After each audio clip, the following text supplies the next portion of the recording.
time, and we're anticipating reaching 3 million plus children and influencing 17 million more. Clear line of sight to the classroom. And I'll just wrap up by saying some goals for this event today. One thing that's really extraordinary is just who we have in the room.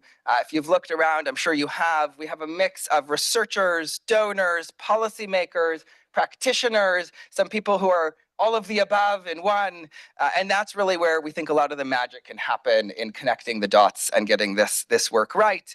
We hope that you facilitate tangible connections and partnerships, that we can start advancing implementation science and education. And we see this as a baseline. So over the course of the hub and the 6 to 8 years, we're hopeful that we keep learning and improving and sharpening the momentum on this work. A fast fact, and then I'll hand over to Rachel, is in a review we did on implementation science, it said it took 18 years from the initial evidence to the scale up. Hopefully we can fast track that to 6. So thank you everyone for coming.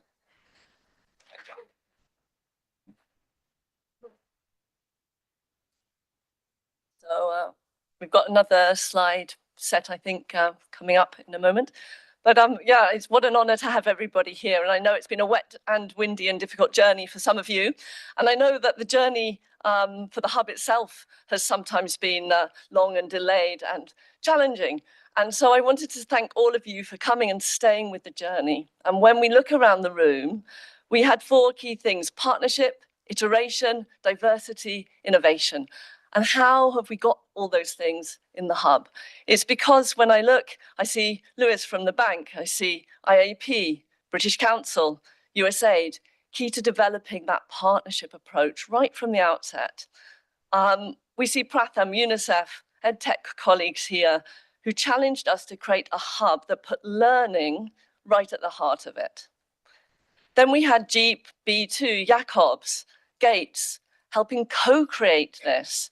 That was bringing stakeholders together, not from one discipline, but from economics right through to anthropologists. And those of you at JPAL, ZIZI, IPA Layman, to name just a few, PAL Network, you were brave enough to experiment with us and build a hub that put innovation also at its heart. So I'm going to momentarily just take you to Beldangi camp, where I was as an anthropologist living there, and why I think implementation science and this model and the approach that Claire and Noam are taking here is just so important. So this was 30 years ago. The little girl at the back, her mother Rita was receiving supplementary food, powder, and the agency doing it had done a rigorous approach. They'd interviewed all the mothers. They'd got data that this food was reaching these children, but they weren't gaining weight. As an anthropologist in that sea of huts of bamboo and plastic, all the aid agencies left at 6 p.m. at night. And I knew that food was a currency that was used for exchange, for their medicines, to buy other food, to give to elders. And it wasn't getting, the chain of implementation was broken. But the program, therefore, didn't have the right solution. So they increased the rations instead of having on-site feeding of those children. So I think this is just one example of why we don't necessarily always put the right methods in place to help us with implementation. And the hub is going to do that differently. So I'm trying to be quick. We established GEEP, and we've been blown away with GEEP. Why? Governments, the demand for simple evidence that is in categories that they can understand, that put the costs at the heart of it, categories of good buys, best buys, things you shouldn't do, and promising interventions where we need more research. And last month, I had the great privilege of being in Kenya with Juan, who's also, we have the privilege of having here as well from IPA. And we were talking to the government, helping them think about the hub. What would they want? Where would they want it? How would they house it? And they very proudly announced to us, but they already had a library with 4 full-time staff. But in their library, there was research that no one's ever read apart from the examiner, that wasn't commissioned on the problems that they have in a country where the children in school are not learning. How is it that we've got all of this evidence that we're all creating and it is not getting into the hands of those who need it? And so Seeing I've got 51 seconds. So I wanted to just turn to some fabulous convening that Jacobs have been doing and thinking about the system as a network of pipes. And so too is some fantastic work that they're thinking of doing, trying to get the pipes moving and flowing, using evidence champions with LGI to get that evidence to people, and thinking about, can we join up and have joint repositories so we're not all creating our own networks, our own databases, and reanalyzing the same information? Can we work together? Can we genuinely be a partnership? And so I think, sadly, it looks a little bit more like this. Lots of dead ends, lots of broken pipes, lots of blockages. And as Stefan Durkin calls on us, don't just identify your champions, know where the holes are in the pipes and know who your spoilers are. So thank you. I look forward to working with you all, and thanks for all you've done.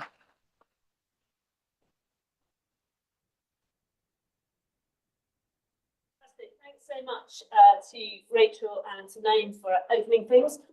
So Tahir, you're first off. Ready to come up. You shouldn't need this because you're mic'd, but yeah. Fingers crossed. Okay. I have a mic. As usual, 15 minutes then. Okay. This doesn't count. Hey, thank you very much to the Hub for inviting me here and starting this thing off. My name is Tahir Andrabi. I'm a grant recipient of the Hub and head the Pakistan country research team. And my two collaborators in this project, and I've been collaborating for a fair amount of time, are Asim Khaja at Kennedy School, Harvard, and Jishnu Das at Georgetown. And one of the ways we've been thinking about our work and trying to put it in some context, the varied amount of work that we have done on education, is start thinking about it in a system framework.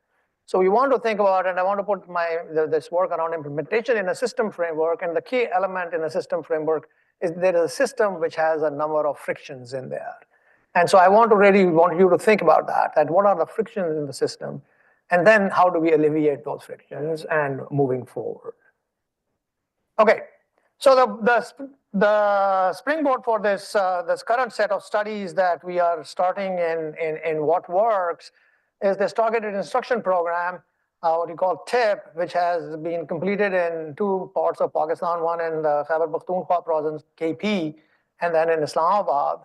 And both are interventions in actual school settings during regular school hours with existing teachers, district monitoring staff. So it's kind of a real world setting within the normal school calendar that differed in the details, and in particular, the hypotheses that we really wanted to test around targeted instruction.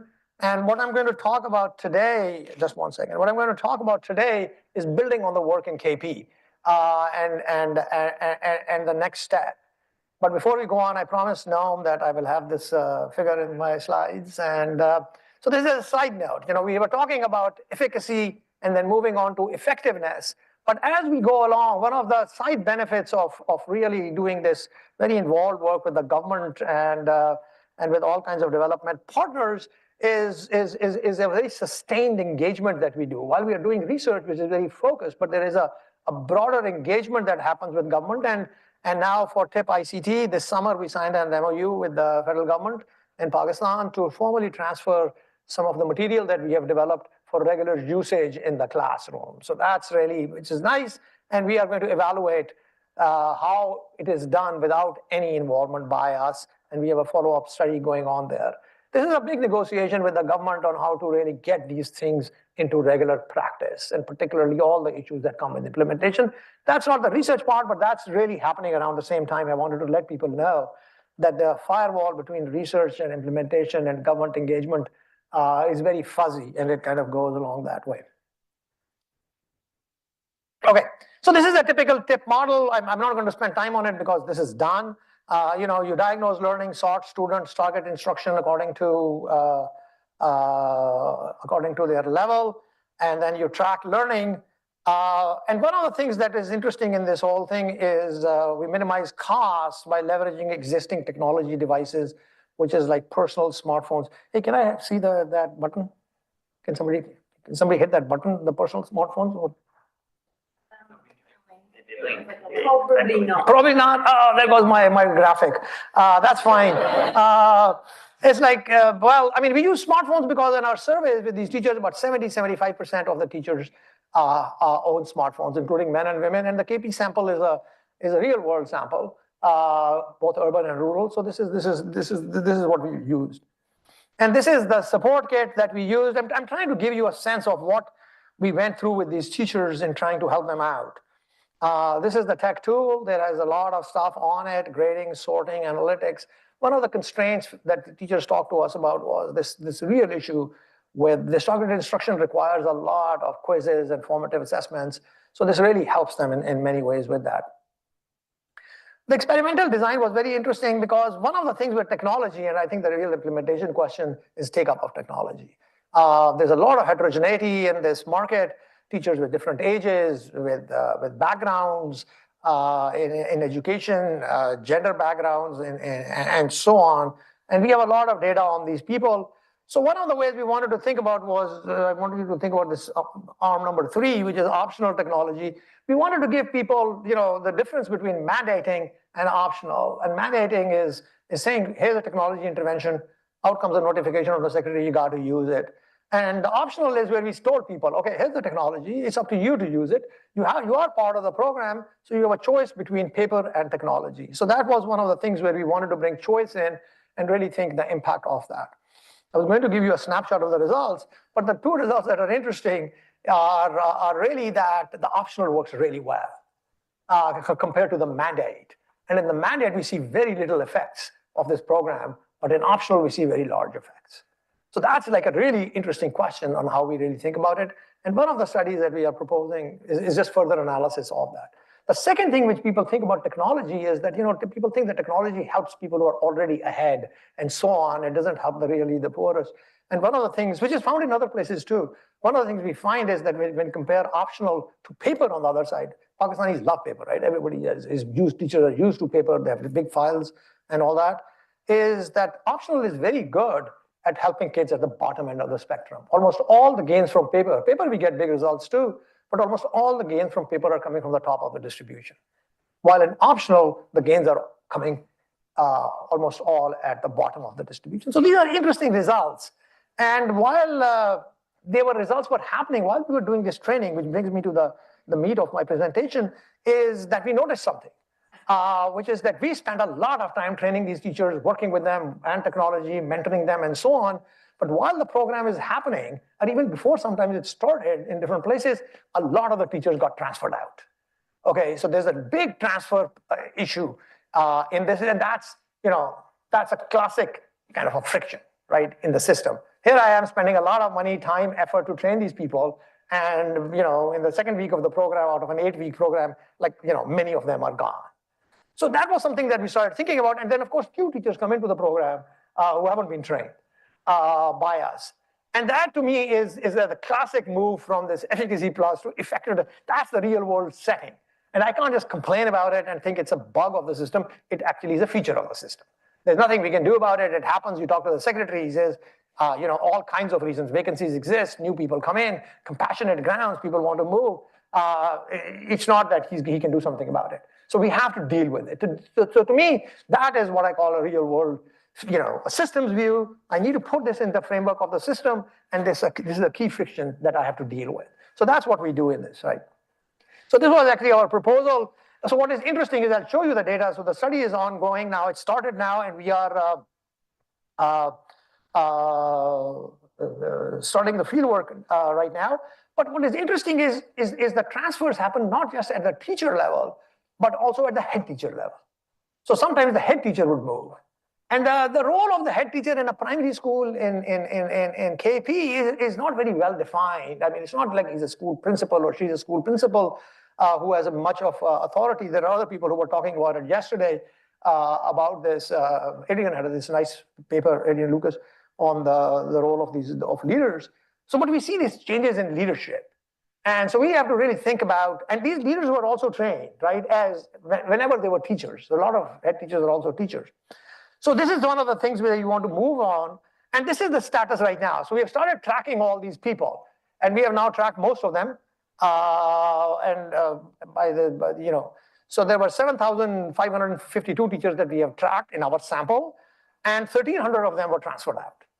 Okay, and what you can see is 824 what are called primary school teachers, and then 283 of the head teachers were also transferred out. Remember, we have about 1,200 schools or so in our sample, so about a lot of head teachers were transferred out. There's a lot of cadres. This is not just bureaucratic detail. These people come under different cadres, subject specialists. So all of them are coming with different capabilities. At the school level, the median school size is like 4 to 5 in our sample. And the 135 schools had 3+ teachers transfer out. So it's like the entire school almost transferred out. Okay? But many of them is 1. So I think that's the reality of where we are operating. And then you can see about the schools that are receiving these teachers. So we know where they go. Because in primary schools, postings are mostly within the district, and we have a pretty large sample, about 20% of district schools are part of the study. So what you see is some schools received 3 teachers, 1 teacher, 2 teachers, and many of them transferred to other tip schools. So we have a lot of rich variation to play with as to what happened. Okay. So what is the plan moving forward? The good thing is we have a very nice relationship with the education department in KP. So we are working with them, with the data team, and with the secretary's office, but also the districts. Primary schools are really managed in the districts. So we have a lot of embeddedness in the district. There is a whole teacher file that is generated when you transfer. We have access to that. So what reasons of transfer? And one very nice part is that we also have their history of their careers and all that. So we have a lot of information on who gets transferred and all that. And I think that one of the things that we want to really think about, people think about this as a problem. Now, it could be a problem. But the reality is that this is the way we started thinking about it, is that it is also a potential opportunity. And the opportunity is, here are people who have been trained. We know many of them were quite successful in the classroom, and now they are diffusing through the system. So to me, this is an organic way of achieving possibly scale of moving through the system. So rather than thinking of this as a negative, maybe there is a plus in there.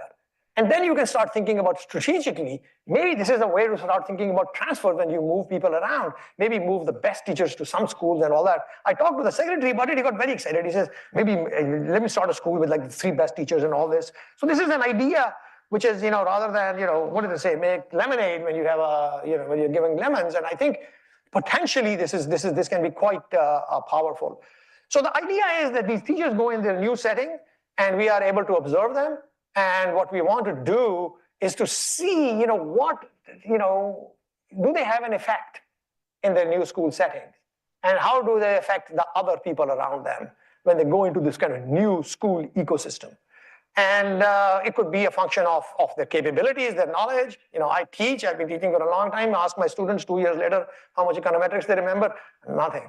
No, they remember, they're very good students. But the point is, yes, a lot of us forget stuff that we were taught.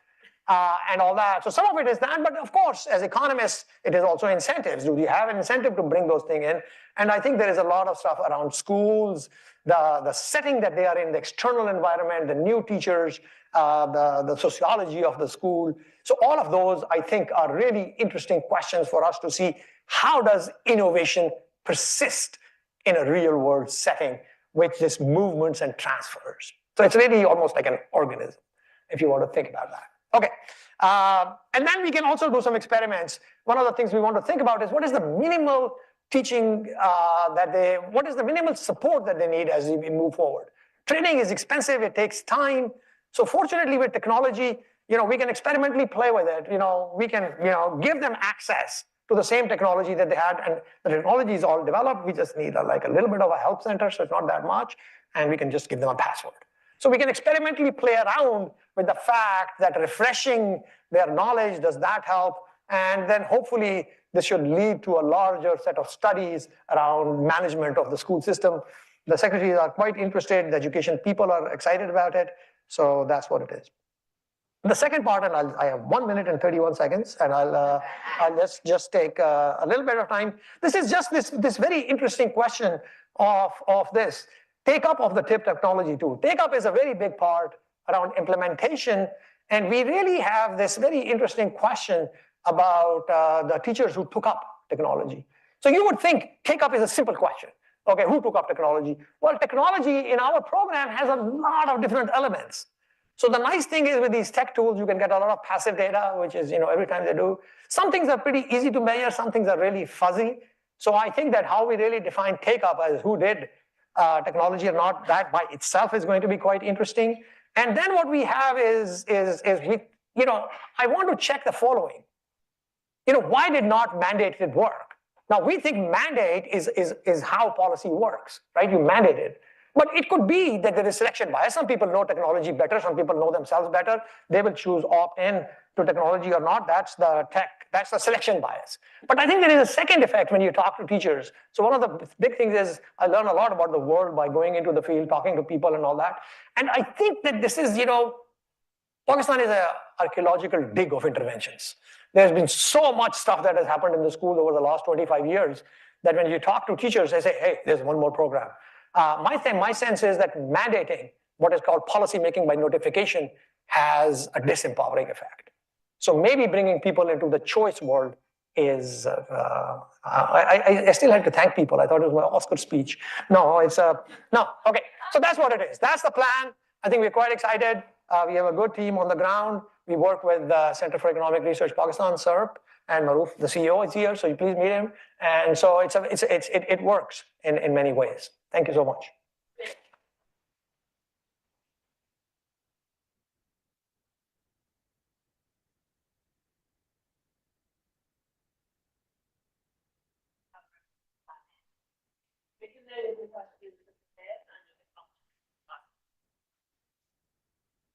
Okay, good morning. My name is James Xavier Ramana. I'm part of the Tanzania team, and represented also on this team is Dr. Annette Komba, who is the Director General of the Tanzania Institute of Education, Adrian Lucas from the University of Delaware, and Doreen Chris, also from TIE, who I think presented yesterday, and some of you saw that presentation. I don't have any results to present unlike Tahir, but I'm going to tell you essentially kind of what our plans are and what we hope to do. So there's quite a lot of evidence that many of the essentially kind of the poor learning outcomes are essentially kind of linked to essentially kind of teachers' ability and both content knowledge and essentially kind of pedagogical skills.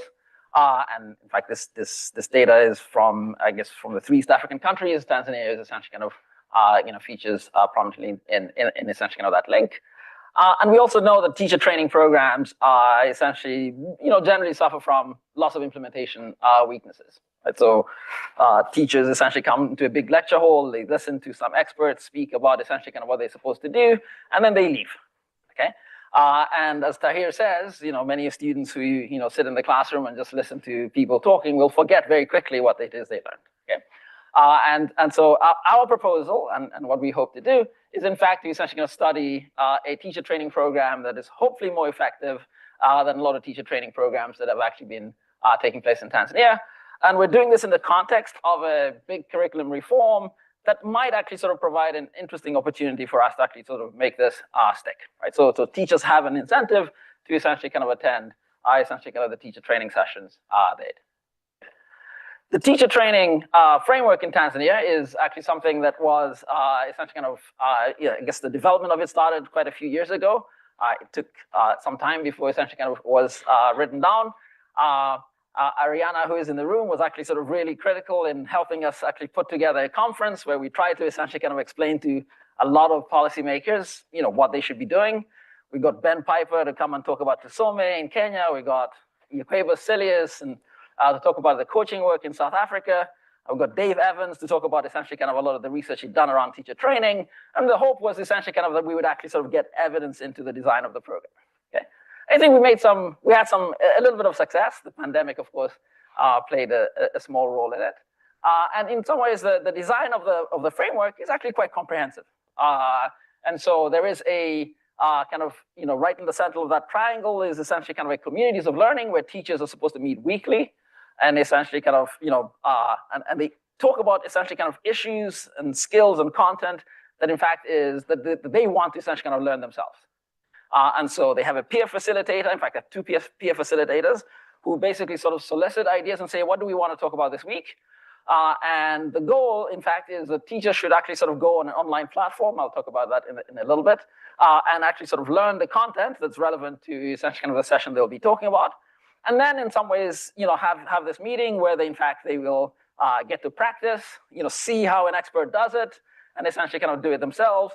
On paper, it's essentially kind of, this is how it should be done. And in practice, teachers actually do show up. So we've actually done some qualitative work in a few parts of Tanzania, and teachers actually sort of are meeting weekly, right? So so that part in terms of sort of compliance to essentially that component is very good. But in principle, they essentially kind of still listening to essentially kind of somebody lecture to them about essentially kind of some particular topic. Okay, so our goal is in fact to essentially kind of hopefully essentially kind of meet the objectives that the government has laid out, which is we want teacher competence to increase. And we also essentially kind of want the, so there's an important sort of component here that technology is a kind of a really critical piece of the government's program. And I did hear there's some folks from EdTech. We're working very closely with those guys. EdTech, the EdTech team is in fact supporting the building of this essentially kind of online learning platform. And this kind of self-learning kind of platform is in some ways an important part of essentially kind of the first part of the work that we will be doing in phase one. And I'll say a little bit about what we're doing so far. And the second is really essentially kind of the second phase is this is kind of being staggered. And so about 26 LGAs, actually I think a bit more than 26 now, have actually sort of been, have actually started doing the communities of learning. And the plan is to essentially kind of do this slowly over essentially kind of the next 3 or 4 years to essentially kind of reach the whole country. So we have an opportunity in some ways to actually intervene before essentially kind of all the regions and districts are essentially kind of doing this communities of learning. Okay. Tanzania also has an important feature, which in some ways is shared by lots of other countries, which is to say that the agencies that manage essentially kind of service delivery is usually kind of split across different departments. So there's a Ministry of Education that makes policy. TIE, the agency we're working with, is in fact, it sits under the Ministry of Education. But the implementation, the people who manage teachers, the people who in some ways enforce the communities of learning is actually sort of managed by a different agency. Okay? And so that in some ways always kind of creates a very, very important sort of coordination problem. Yes, on the one hand, teachers are supposed to be accessing an online system that's actually managed by one agency. The development of that online system doesn't happen as quickly as in some ways many people would like. So the content that's on that system has actually sort of increased. It's now a very pretty rich sort of platform with lots of content. But 2 years ago, when lots of teachers registered, there wasn't a lot of content. Okay, so if teachers logged onto the platform, didn't find the things they were looking for, they'll say, well, maybe I actually don't need to use this thing anymore. Okay. So on the one hand, the expectation is teachers are supposed to be doing some self-learning, but many teachers, in fact, not on the platform. So about 100,000 teachers are registered on this platform. Only about 10% have actually sort of, have at least in the last 12 months or so, have actually sort of been on the platform. Okay, so that's there's an important sort of gap there. Now the hope is, in fact, that we can get lots more teachers onto that platform, and you could argue that actually, so I should say one piece.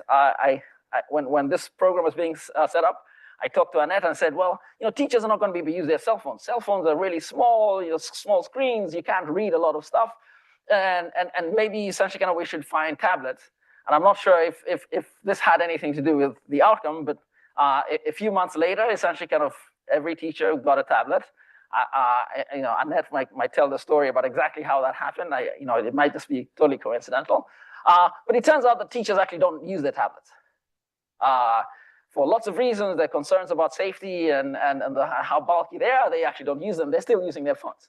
And so, that's kind of one of those things in design. You don't always get it, essentially can anticipate how people are going to behave. Okay? But the plan in some ways is we'd like to be able to integrate essentially what's happening on the platform We want to generate videos of essentially kind of the behavior that in fact essentially kind of is supposed to be modeled and shared with teachers, with essentially kind of these sessions during the week, and of course essentially kind of manage essentially kind of the coordination problems essentially between these two agencies, right? So Rachel talked about plumbing. I was a civil engineer and essentially kind of well, I guess I studied civil engineering. And so I should have said I wasn't a civil engineer, and I suddenly wanted to build bridges in general. And I think the hope is essentially in some ways we can essentially kind of connect a lot of these two components, and in some ways make sure that essentially kind of they're essentially kind of well synced. So the way we want to do this is through an embedded lab, and we want to think about essentially kind of this embedded lab as essentially kind of a diagnostic design and testing platform. And to sort of talk about the plumbing, we want to have a bunch of plumbers. Yesterday, I think Abhijit talked about raising the voltage, and so we want to have a bunch of electricians, and we suddenly essentially kind of want to have engineers to essentially kind of make sure things fit together.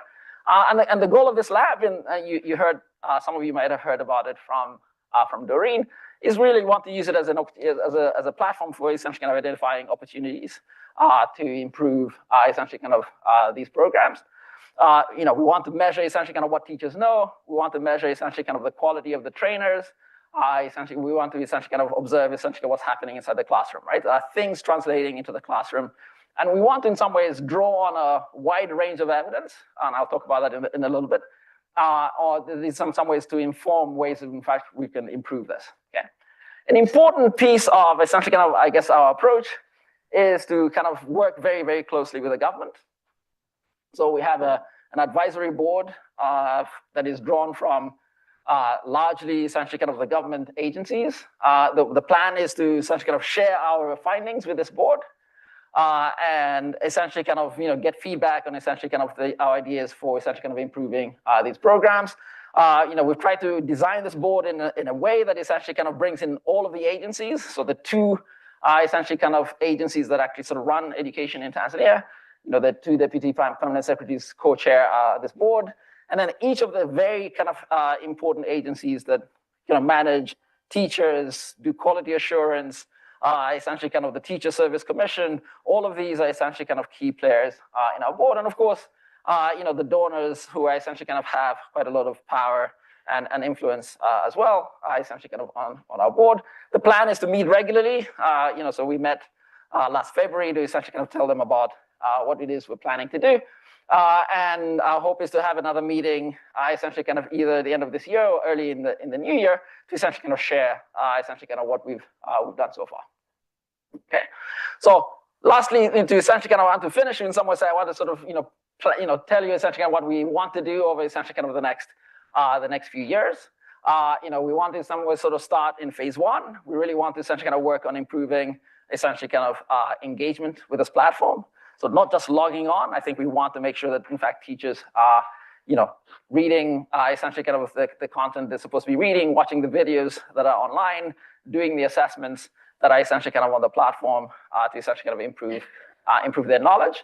And so in some ways we want to sort of start with effectively sort of where essentially kind of the government is at the moment, right? So and we want to in some ways use and rely on, so we have an online platform, we can get a lot of data on that platform very quickly. So we can identify in pretty essentially kind of short order, what strategies might be useful.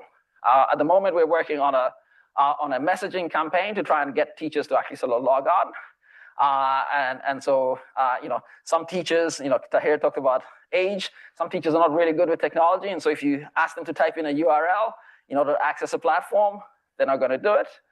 But if they have a message sitting on their phone with a URL, they might be more likely to do it. And so in some ways, we're playing with a range of messages, and we're essentially kind of trying to do this sort of in an adaptive way to figure out ways both to get people to log on.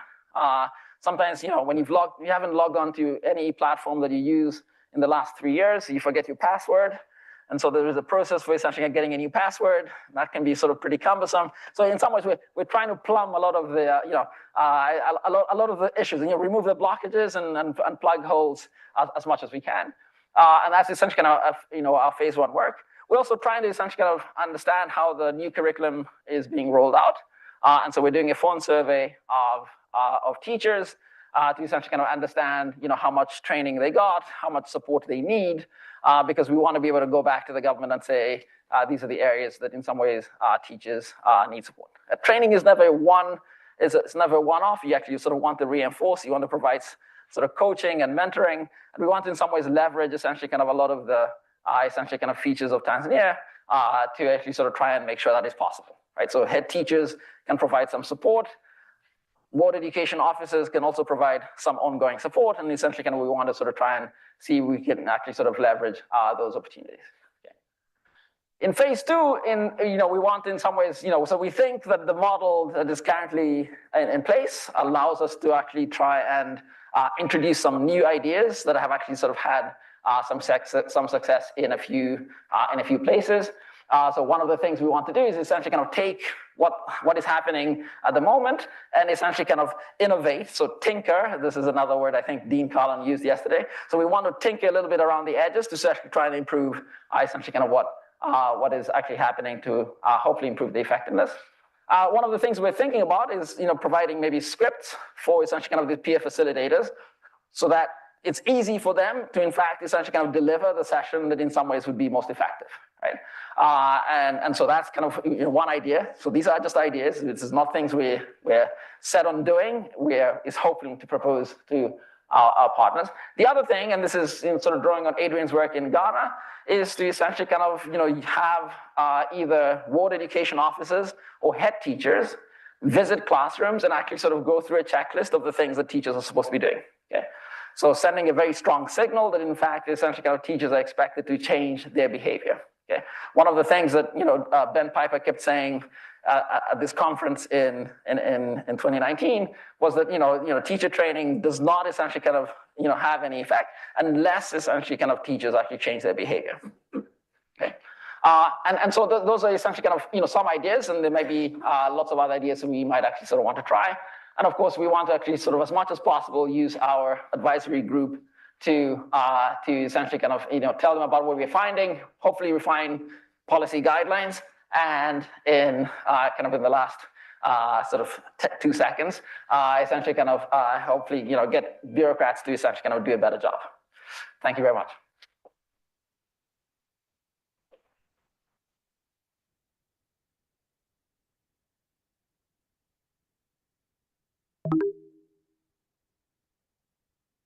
Rather ominous.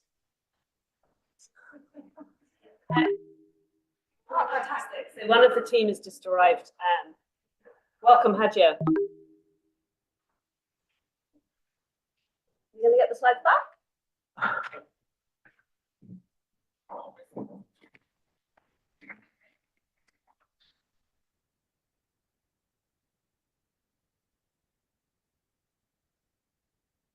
Yeah, I'm going to use them.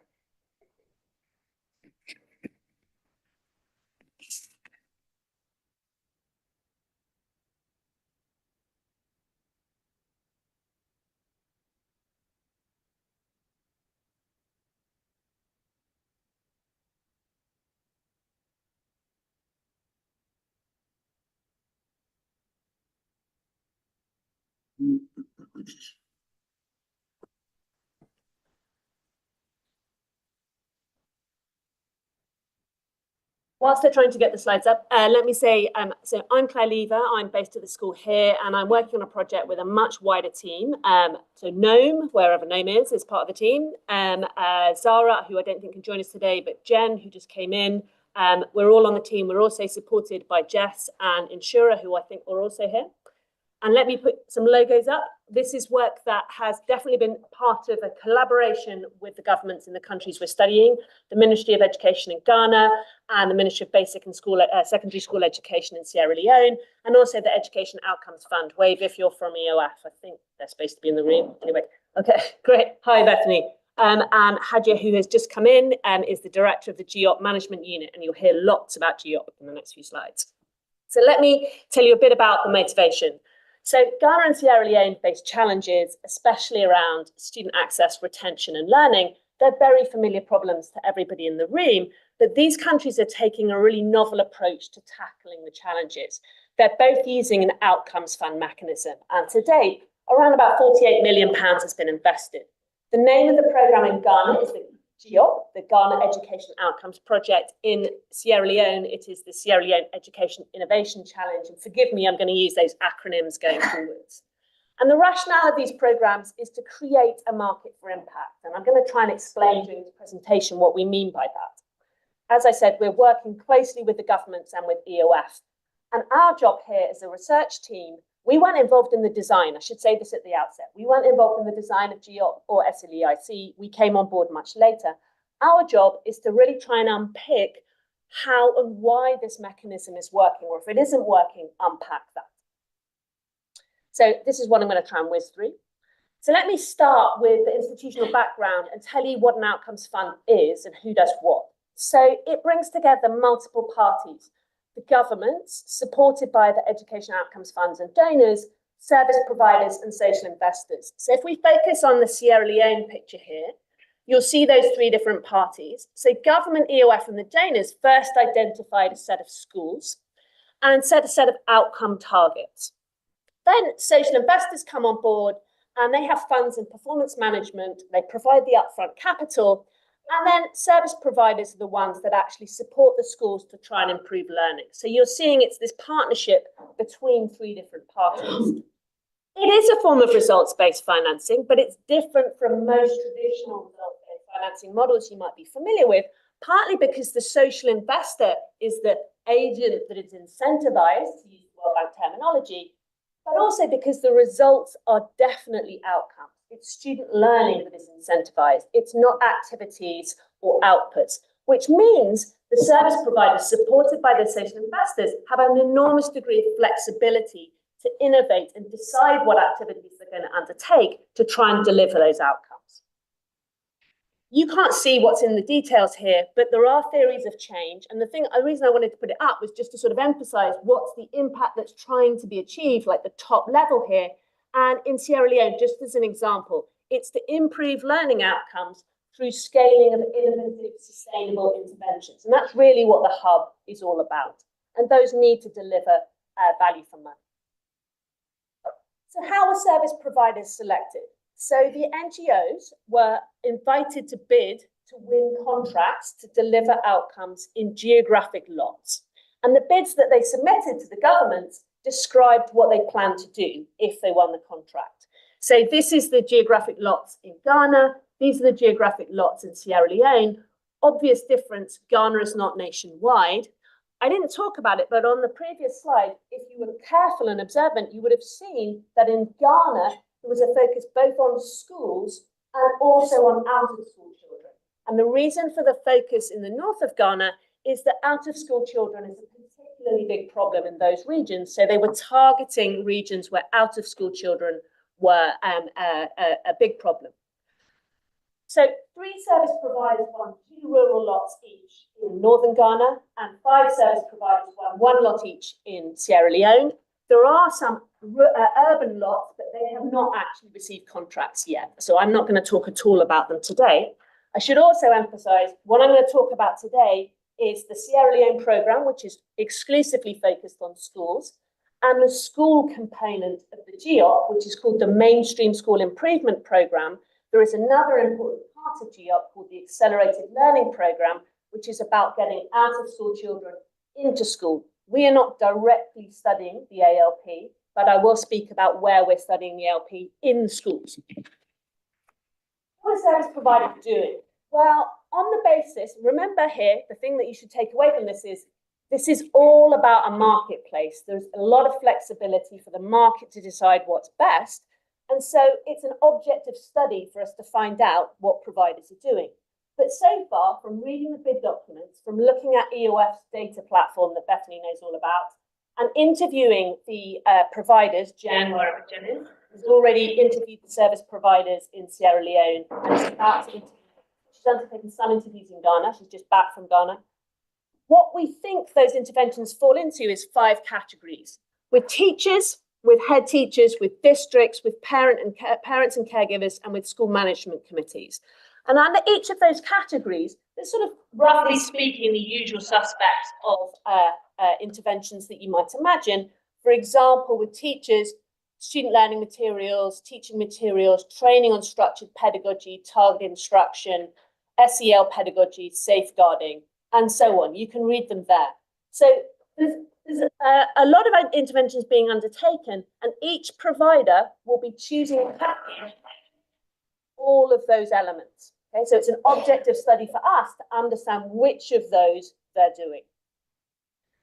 Which means the study of implementation, which is at the heart of what we're trying to do at the Hub, is crucial to this project. What do they intend to do and what do they actually do?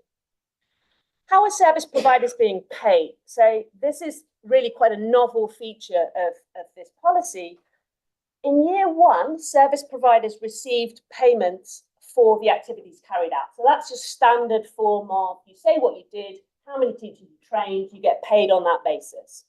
But from year two onwards, and in both countries, this is a 3-year program, from year two onwards, the service providers are being paid on the basis of the impact of their activities on student learning. Okay? So even if we have other outcomes that we're trying to target or impacts we're trying to target, the thing that is being contracted on is student learning. And this is a real novelty and something extremely exciting as a researcher. This is being evaluated through an experimental design. Okay? Not the ALP component of GEOP, but the mainstream component of GEOP and all of the SLEIC. So the idea here is to compare student learning between treatment schools where service providers are working and control schools, and then look at the difference. Okay?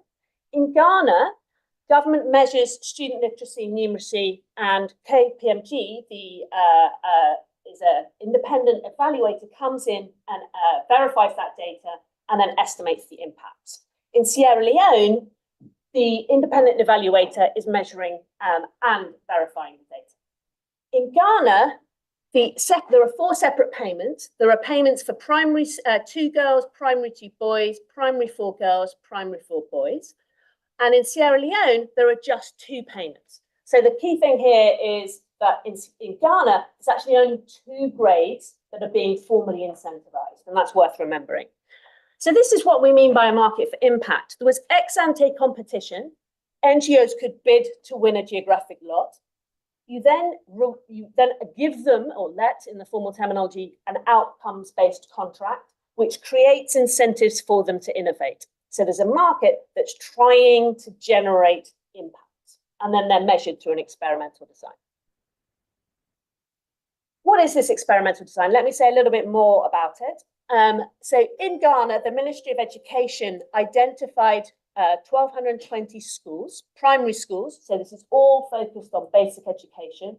All of the schools in Ghana are part of the Gallup program that some people in this room may be familiar with. And it's in 27 target districts. Remember, they're mainly in the north of Ghana. Schools will randomly assign either to treatment or to control. If they're assigned to treatment, then they work with the service provider. In control, it's business as usual, but they are getting Gallup, which is a big world program alongside that. So 610 treatment schools, 610 control schools. In Sierra Leone, the Ministry of Basic and Secondary School Education identified 650 schools, so a smaller sample, and across all of the districts in Sierra Leone, there are 16 there. As in Ghana, it was schools that were randomized into either treatment or control. So we have 325 treatment, 325 control. So let me tell you a bit about what we as the research team are trying to do. But remember, we are not the people that are trying to measure student learning for the purposes of making payments. That is done independently by KPMG in Ghana and OPM in Sierra Leone, and that's very important. So what we're trying to do is contribute to the learning agenda. This is to try and understand what the best practices are and establish mechanisms for those impacts if we see them, or reasons for null results. And the idea here is to try and learn so that we can inform that scale up, which is the ultimate impact that was sought from the program. So our first research question, which was highly shaped, and we've debated this in workshops. For instance, I was in Accra with Hajia and the service providers in May, and we went through all of this together. It's very much co-collaboration. What we're trying to do is understand the impact on a low stakes measure of student learning, student holistic skills, so broadening out beyond academic learning, then winding back from that final outcome to intermediate outcomes, so the classroom environment, teacher attendance, student attendance, and then really importantly for the hub, we want to understand practices to improve learning. So this is, you saw that long list of interventions in all of those 5 different categories. Many of them are about training. And there's training on specific practices we want to see used by different agents. So do we see those agents, whether it's teachers, head teachers, parents, caregivers, do we see them doing it? And that's part of measuring implementation. So that's a really important thing for us is, do we see a difference on the practices used in treatment schools versus the practices used in control schools? Because we think that's an obvious part of explaining why you might get outcomes or not. Secondary analysis, we want to understand some heterogeneity. So it's obviously important, there are different lots operated by different service providers. So a first question is, do we see differences across those different lots? And then can we unpick whether the differences, if they exist across lots, are due to the fact that there are different packages being implemented in different lots? Or is it because those lots are contextually very different? So our analysis is going to try and understand what is driving that heterogeneity if we find it in lots. You'll remember that there's different payments made for girls versus boys, and there's a different price given for girls versus boys. So if you achieve a certain amount of learning gain with a girl, you get rewarded more than if you achieve the same amount of learning with a boy. That's the way in which the contract is set up. So we want to understand if there are differences in gender. And then we want to unpick, is it because the provider's focused on specific things with girls?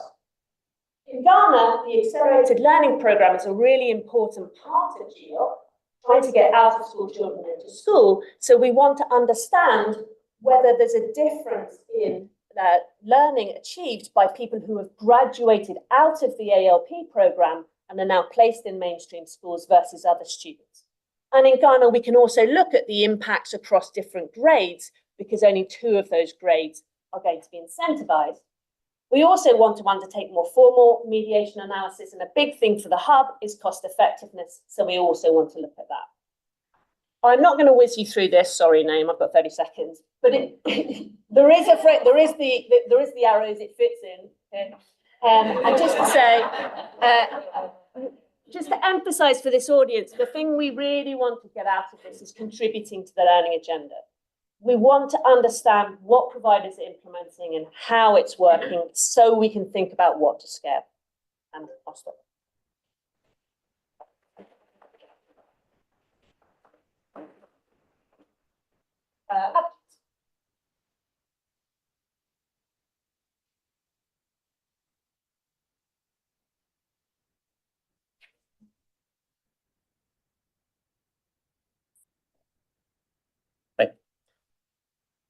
Thanks a lot for having me here.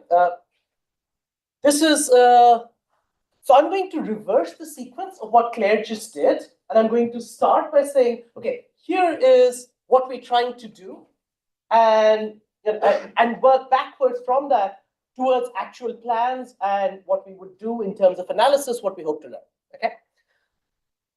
It says improving large government initiatives, which is maybe the vaguest title you shall see all day in this room. I would like to make the case to you that it's actually not that vague, because what we're trying to do is, in the spirit of what Noam was just talking about, we want to take things that are happening, that have political will, that have bureaucratic will, and try and figure out what does business as usual right now with the intervention look like? And are there ways that we can think of scaling that make them better? Right? So in some sense, because I wear different hats as a researcher, and sometimes the most exciting stuff is to find new classes of interventions. This is very much not that, which is why it's called improving large government initiatives. Okay? This is a research program based out of JPAL South Asia. There's folks in the audience, joined with my long-term co-authors, Karthik Muralidharan and Mauricio Romero. As with all things that involve large government initiatives, it's with a bunch of partners, and the particular shout out is to Central Square Foundation, which is doing a bunch of the heavy lifting toward the stuff we want to do. So I saw Anustup there and Akashi called somewhere here. those are the people you should talk to about what's actually happening. I will talk to you about what I will look at, or what we will look at as research. So the background is the following, which is that we're also not trying to change policy plans. Okay, so this is about cutting ambitions down to size. We just had a new national education policy. It came up in 2020, and there are a few things that it says we're going to do as a country in India, which are big, ambitious, and where we genuinely don't know whether that stuff will work. And this is listed in sort of order of priority. One is that it's taken about 15 years of talking about learning outcomes. My voice just changed. My voice changed. This was, yeah. It's taken about 15 years of, it's taken about 15 years of work before learning outcomes made it as a central part of what the government says the education system should do. So we are now almost midway in what is the foundational literacy and numeracy mission of the government, which is to have all kids being able to read and to have like a functional grip over arithmetic after the first couple of years of school, right? So that's seen a great deal of policy action, and there's lots of organizations working in different states of India who are in the audience today, so talk to them. It opens up the space for substantial work.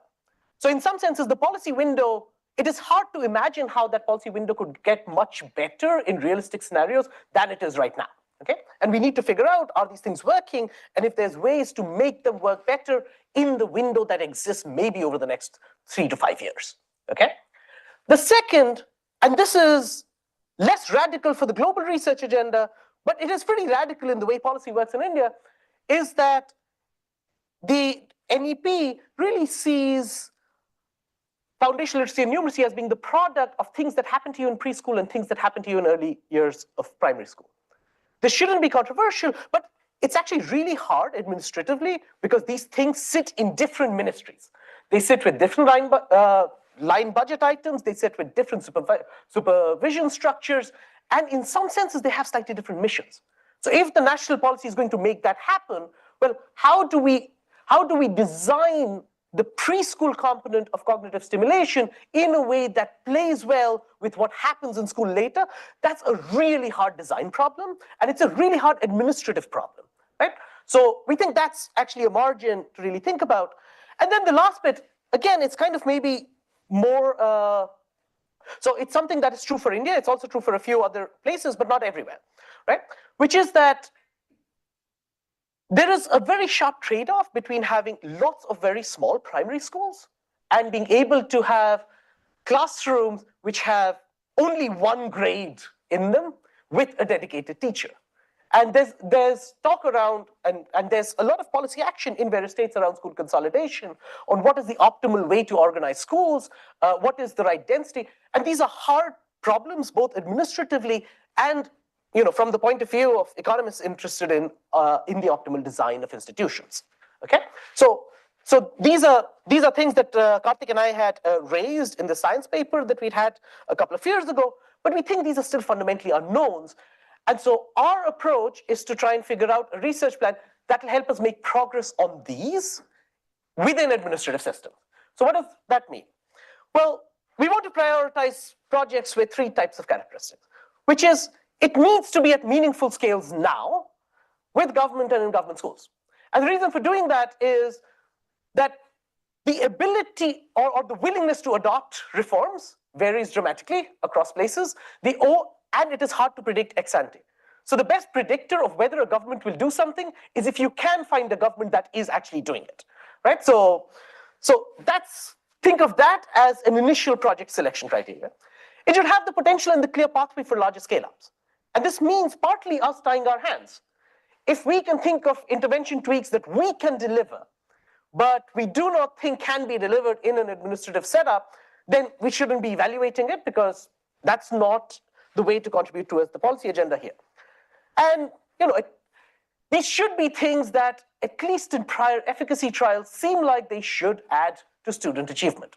And those trials could be in India, they could be elsewhere, but we want to focus our entire attention on student learning, and in this case, student foundational skills, as the outcome that we're going to particularly consider. Those are not the only outcomes that an education system can consider. Those are the ones that we want to focus on, right? This is not a room of naive people. Everyone's run programs or evaluated them. It is impossible to pre-commit 6 years in advance exactly what each government would do at different times. I think what our aspiration here, at least, is to build a body of evidence in about a couple of states over 5 years. And the initial push, and this is important, is in the state of Uttar Pradesh. Think of this as ground zero for whether this will happen in India or not. This is the most populous state in India. The population is about 240 million people. I currently live in Sweden. The population is 10 million people. This is 24 Swedens with more kids. It's a younger age structure, right?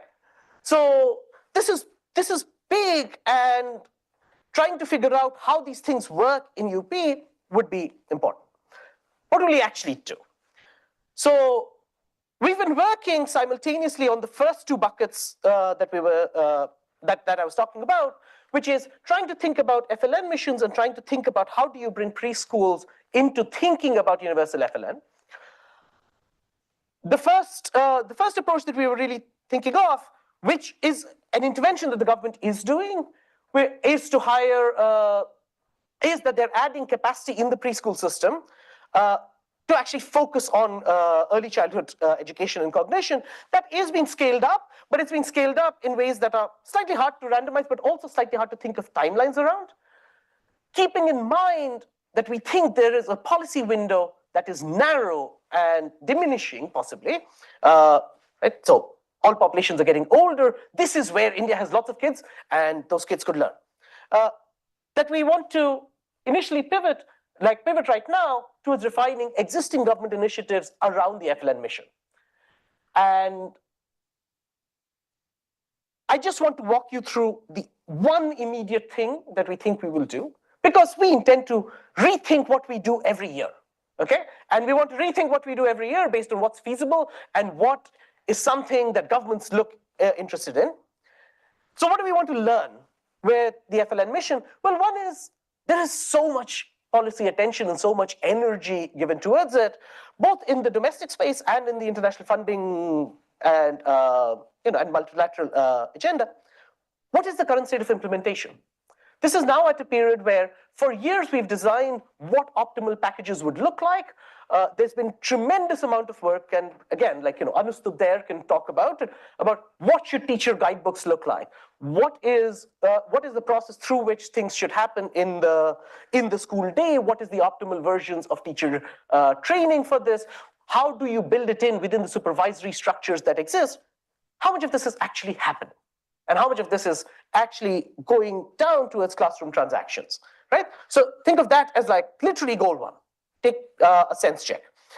The second, and I think this is where we think what we're trying to do really fits in with the ambitions of this hub, is suppose you could think of implementation between 0 and 100, and the current implementation is something like 40. Are there ways that you can raise it to roughly 7? Right? So you're not trying to do new things, you're just trying to do them better. You're trying to make sure that the things that are meant to happen in schools, so things around particular types of ability grouping, of particular uses of workbooks, and particular deliveries of teacher training, well, how much of that is happening, and can we do it in a model that can scale? So the immediate plan is to do this. So our plan is to do this over a sequence of trials. And the first set, where we hope that the baseline would happen within this calendar year, the idea is quite straightforward. Think of the baselines as measuring what is the current state. Think of the control group as measuring what is the current state. And in about 120 schools, to be able to add and we can talk about the exact labeling of this, but something between a coach and a mentor who partly just brings salience to, guys, you were meant to do this. And then this person shows up at the school every couple of weeks, so between 1 and 2 times a month to a school and says, have we been doing this? So think of this as almost like walking through the checklist of what the program was meant to do, and to be able to support teachers in what they need to do. And for us to be able to diagnose the bottlenecks for why people aren't doing what the program's trying to push down. And this comes back to the kind of questions that Tahir was raising earlier. This is, much like Pakistan, a system where lots of stuff has been pushed top-down, and a lot of it breaks down by the time it reaches the school level, because you kind of hope this would also pass. And to the extent that we can actually raise efficacy towards those practices, well, does that increasing the voltage of the intervention actually translate into learning outcome? What does that teach us, right? Because in terms of experimental design, this might be amongst the simplest experimental designs possible, right? There is precisely one treatment arm, we shall stratify. There is no wizardry here. My pitch would be that we would actually learn quite a lot. Not only would we learn what is it that is happening right now, you get a clear intention to treat style estimate of a policy relevant intervention. If the problem is salience, if the problem is follow through, that is the type of thing for which capacity can be created, right? It also gives us an efficacy test of whether this package works here. So we know that if you do structured pedagogy, and we know that if you do them in the right combination of things, and you deliver it like Ben Piper in Kenya, you'll get large results. That is not entirely the question here, right? It is, does this package as transacted within this administrative system end up delivering learning outcome? And we all recognize that these things can vary across contexts. They can vary across what ex ante look like fairly small differences in how things are organized. And the last bit is something that is appealing to economists, and it's appealing to me. It's aesthetically pretty, which is that it is possible to think of how do you build in implementation into production functions, and how do you then think of what is it that this bundle changes? Because this is one of the harder things as an economist about such evaluations. Policy programs are bundled. They give you motivation, they give you inputs, they give you training, and as economists, you typically tend to not like bundles, okay? But stuff is bundled in the world for a reason. If there's a way to make that work, where we can put in a little bit of structure and try and figure out exactly what you get, it is possible to do. So it's been done for preschools where, you send in a home visitor, well, that leads to lots of changes in investments and time use in exactly the quality of what is being transacted, and it's possible to look at those things together. I think something similar is plausible for schooling. And then in the last 30 seconds, because like everyone else, I promise Noam that I will have the bubbles and the bubbles will have arrows, okay? The bubbles have arrows. There is a framework here. So the way that I've been motivating this, we start at the bottom right. That's not where we want to end, which is we start with what does practice at scale actually look like, right? So you first need to, smell and test and prod to see what the current system's like. From there, and the solid arrows are where I think stuff is definitely happening, and the dashed arrows are where I think we go towards efficacy, and hopefully that ends up in a loop, but that's in dashes. I'm done. Fantastic, thank you.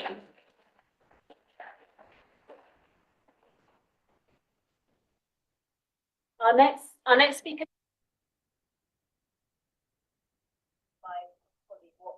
My father's team.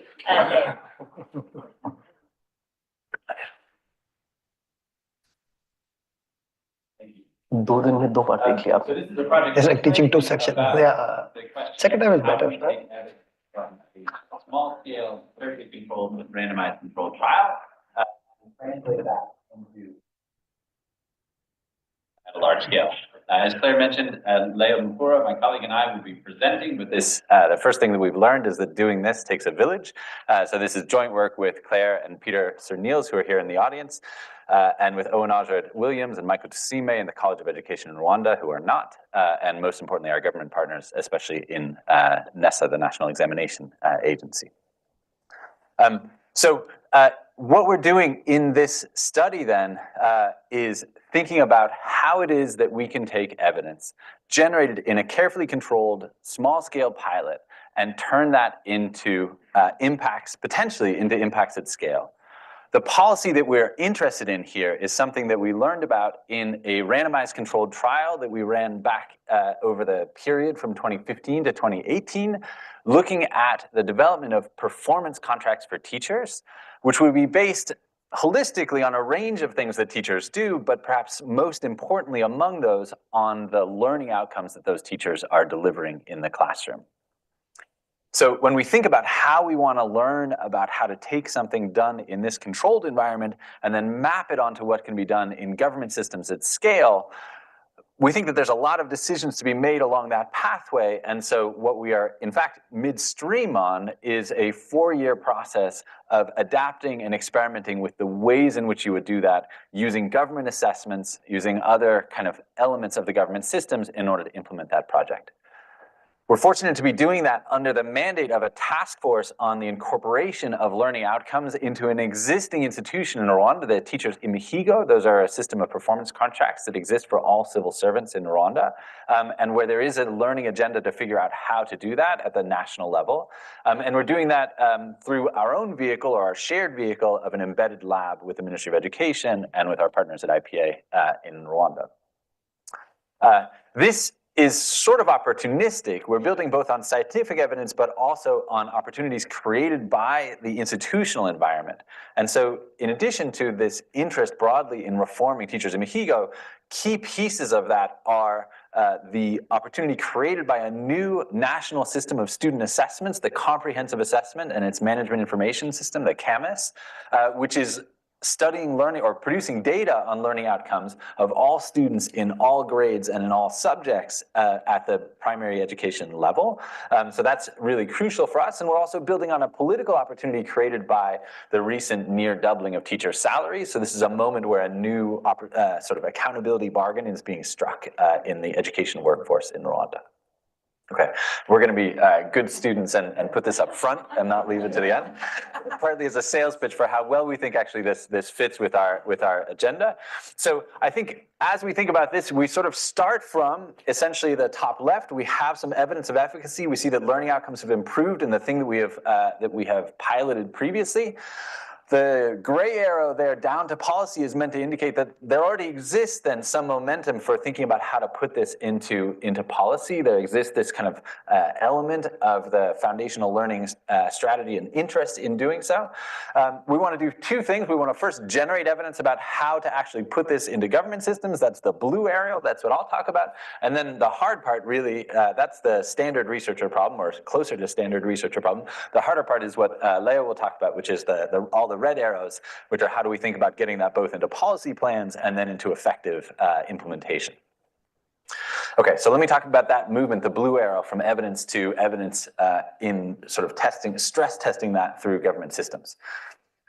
So the way that we're going about doing this is through actually a 500 school trial, 350 schools in the first cohort and an additional 150 schools in a second, where we're thinking about how to adapt and so not only evaluate, make sure that things are doing good, but also adapt multiple versions or test multiple versions of modifications to these contracts and learn about the impacts that they might have. That's generating some qualitative and process lessons about what are the implementation bottlenecks, and I think those are really crucial in addition to the kind of formal elements of the design. And then the other thing we've been learning along the way is that comprehensive assessment system, which seemed like a crucial and in some sense sort of taken as given backbone of what we would build on with these contracts, really involves a lot of investment in thinking about the implementation of how to get good uptake and utilization and fidelity there. So that's also part of our experimental agenda. Okay, so I won't, in the interest of time, go into too much in terms of the details here, but I think the design problem is both hard and interesting here. Inherently, we only have a limited number of schools in which we can work, and because this is fundamentally about teachers' annual contracts, we only get so many bites at the apple over the process of thinking about how to refine those contracts and make them work more effectively. So how is it that we could possibly do that? We're essentially doing this in 3 phases. The first phase of that takes a core contract, a base model, which is as close as we can make it to what we've learned about in our prior scientific evidence.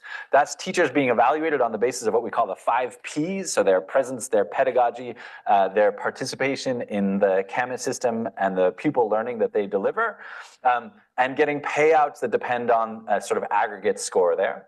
And then with some sort of core piece of auditing that goes along that. And then we think about a variety of models that take one dimension of that at a time and modify it. So maybe head teachers should also be observing teachers' inputs into the classroom. Or maybe we should be retesting some pupils to make sure we protect the fidelity of the assessment system. These types of interventions are the things that we're considering. Maybe head teachers themselves should experience incentives that are also aligned with and coherent with this outcome-based idea. In a second phase, and this is what we now turn to under What Works Hub funding, we're thinking about how to refine these models by taking the things that seem to work from those dimensions and experimenting with how we can put them together to learn about complementarities. And then finally, we want to think a little bit about costs, or think a lot about costs and delivery. So as we start to have a sense of what the frontier is of the most impact we can deliver, we can then think about how sensitive that is to things that might save some costs, reducing the roles of some key agents in collecting data, thinking about audit frequencies, these types of things. Let me give you a preview of the kinds of results we've seen in the first phase to give you a flavor of things. So to summarize at a high level across the board, we're seeing positive impacts from these various contract forms on the inputs that teachers deliver into the classroom, with not a lot of differentiation or not a lot of consistent differentiation between the design features when we think about that. So for instance, I'm just showing you a couple, but teachers' preparation, their use of lesson plans is up very substantially under these contracts relative to what the standard practice is. That's true across a variety of these contract measures. It's also true that objective measures or independent measures of their pedagogy based on classroom observations from blinded observers are up substantially relative to status quo practices in the classroom. And then interestingly, when we come to learning, we do actually seem to see this differentiation start to emerge, where there are a couple of these features that really seem crucial to delivering impacts relative to control and that distinguish themselves relative to the sort of base model that we have there. So having head teachers do monitoring seems to be important. Having extra auditing seems to be important in terms of how to deliver better contracts. And as that's convenient for us because we now want to take those leading features and think about how to put them together into better models to push the efficacy frontier.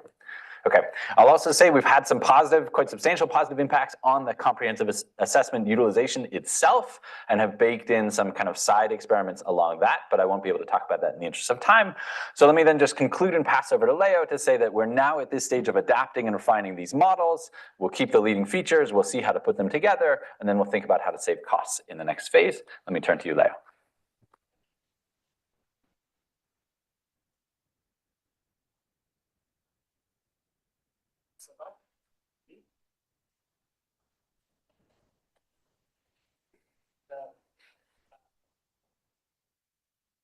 The What Works Hub framework and how it fits. I'm actually going to try to explain how through from the evidence plus to policy and practice, how are we going to do that? And the aim of this is just scaling up this into policy, foundational learning strategy, and also making sure that there are some accompanying document of like ministerial orders, and also make sure that there is implementation at scale. But how have we started doing this? Because, as others mentioned, they are actually talking about plans, but for us, we have already ongoing work. So, yes. So let me start with this. So our lab that has been established already, and thanks for the What Works Hub pilot funds, because we're able at least to set up the lab that was now fully working, and following 4 steps. And what we have been doing is, looking at policy challenges.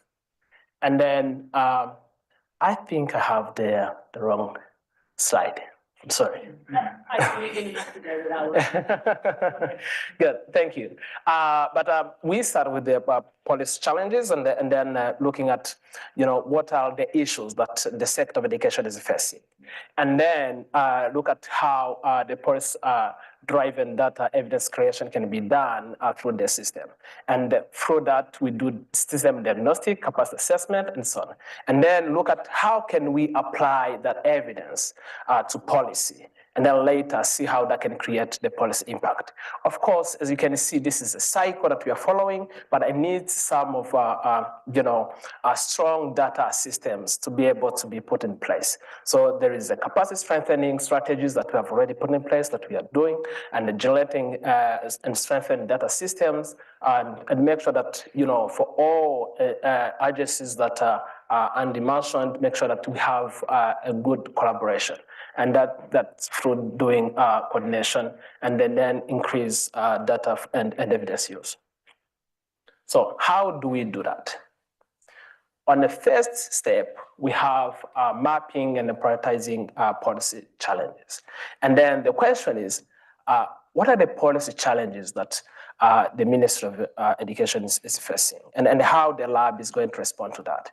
And then that's how you see, the challenges that we have found, and this will later form our work streams that we are going to follow. And that's where STARS falls in.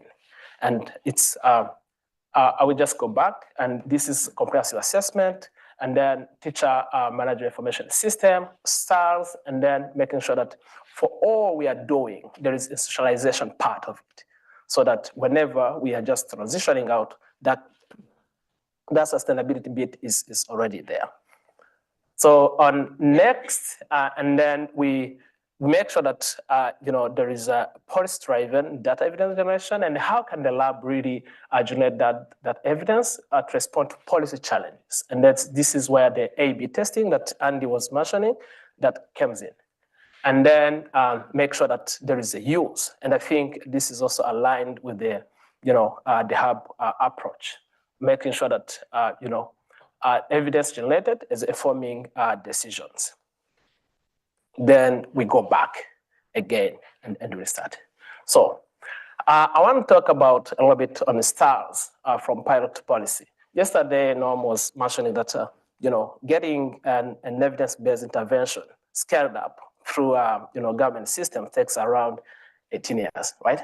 So I think for us, we are almost at the 10th year, so hopefully we won't take 18 years.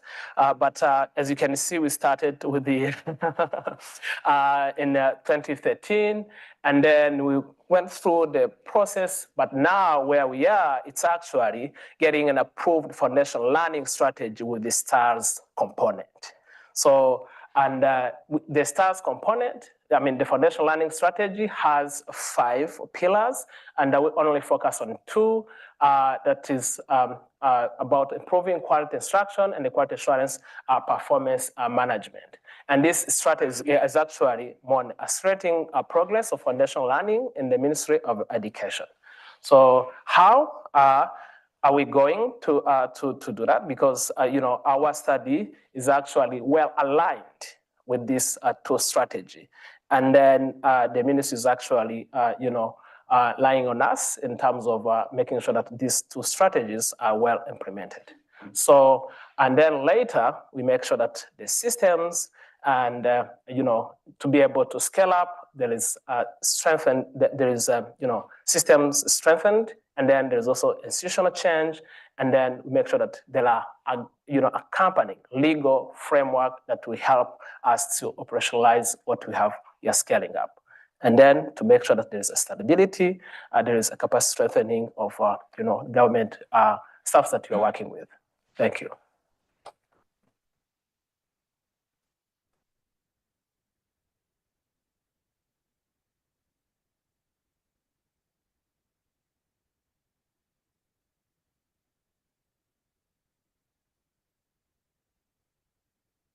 Okay, sounds great. Is going to do the slide, so you hold on to it. Okay, great. Okay, come on up. Now for a lively Q&A. So yeah, two things I would just highlight before opening up quickly is, we need another chair actually. Are you sure? Okay. Okay, great. Okay. Thank you. And though if someone can bring a chair, that would be great. Okay, thank you. So yes, one is, and I think actually Leo just touched on this very nicely, is there's follow through here. So these things do take time, as we all know. And one thing that we're really excited about as the hub is that we're not starting from scratch. We're building on efforts that have been ongoing. We're trying to have some continuity and longevity because this does take time, as everyone in the room knows. So I think the follow through and continuity is something that's really unusual and that we're really excited about. And the other thing is, and this is why I insisted on the bubbles, so thank you for that, is there is something really radical here that we're not just staying in that efficacy bubble. And actually that is, a lot of the incentives are to stay there. It's tightly controlled, it's small, you can monitor it very carefully. So the fact that all of these efforts are either moving to efficacy plus, moving to policy plans, moving to starting at practice at scale, actually, in some cases, is quite radical. So that's very exciting from our point of view. So we'll open up here to questions, comments, thoughts, and feel free to ask questions on specific projects, but also how you're seeing the threads connect to the broader agenda as well. Yes, and we'll take some from online as well. So I have something here that will tell me what's coming in from online. So I'll also do that. Yes, I think I have to pass this, right? Yeah. That's one mic.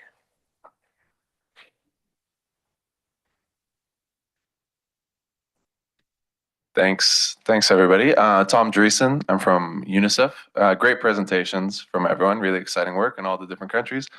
I think I have a question for Tahir and a question for Abhijit. My question for you, Tahir, is, I mean, one of the things that I find, and I work a lot with technology and education a lot of the time, is that when you provide something as a tool for a teacher and you allow that teacher to use that as a tool, generally there's a period in which that teacher has to practice using the tool, try and understand how it is they're going to be using this technology within the classroom. So I was wondering if you had any reflections on when and I think it goes to your question on mandatory versus optional. If you provide something as a tool as mandatory, if the first time a teacher uses it, it doesn't really work out that well. If they have a very negative reaction to it, maybe that's why you're seeing some of these differences. Because it doesn't surprise me at all that the optional actually seems you have this higher kind of outcome. And Abhijit, my question I think for you is, I mean, it resonates a lot going to initially at scale programs, working with the government, trying to iterate on these different types of things. But my question is there's the Nipun mentors. Who are these mentors that are going to visit the schools? Because if your outcome is that like you find really strong effects of these mentors going to visit the schools, is that somebody that already exists at the district or block level that's going to be visiting these schools anyway? Is that new capacity that would be hired at a system level? So those are my two questions. Thanks. Other questions? Raise high so we can see. Yeah. Hi, thanks everybody. Tim Sullivan from New Globe. My question was also for Tahir. I was curious, it sounds like you're sort of looking at the transferability of certain teacher training outcomes when teachers leave schools. I was curious if you've thought at all about sort of going to the root of material design and whether you can imagine so that the more stitched together materials are, training, workbooks, pedagogy, etc., sort of the harder it is to transport them if not all things are portable, as opposed to if you sort of create them as discrete units, you can imagine a standalone technology like the app for monitoring might be more effective. So I'm curious if you've sort of thought it all upstream about sort of design and how that relates to transferability. Everybody on this side. Yeah, Stephen. Thank you. Morning, everyone. I have a question for Claire and results-based financing. I'm interested to hear a bit more about how you plan on linking payment of service providers to estimates of learning impacts, because it is an estimate. So, how do you deal with things like confidence intervals? I'm thinking in academics, typically we have quite a high burden of proof, like you need to be 95% sure that there's a non-zero impact. but that seems like a high burden for paying a service provider, especially if in some of the cases the samples are a little small. So curious to hear a bit more about how you're going to do it technically, and if all of those details are written into the contracts. Thank you. Let's take one more and then we'll bring it back to, yes, over here.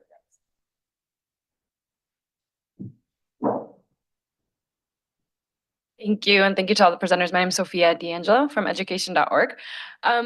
My question actually goes to all presenters. I think everyone worked with teachers here, and it stems from something that Mr. James said from Tanzania. I really appreciate your candor around the tablet story and the smartphone story. And I think it's quite telling, also a challenge that happens a lot when we work with teachers, assuming that we know what teachers want or need without asking them what they want or need.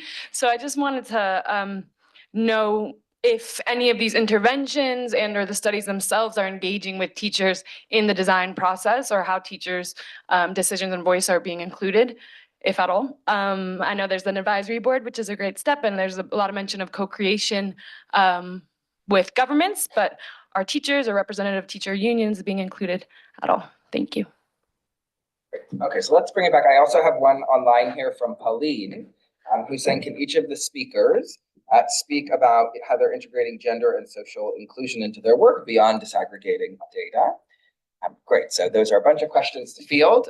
Hopefully folks can hear me. I was just saying we have a question from Pauline Rose saying, can each of the speakers speak to how they're integrating gender and social inclusion in their work beyond disaggregating data?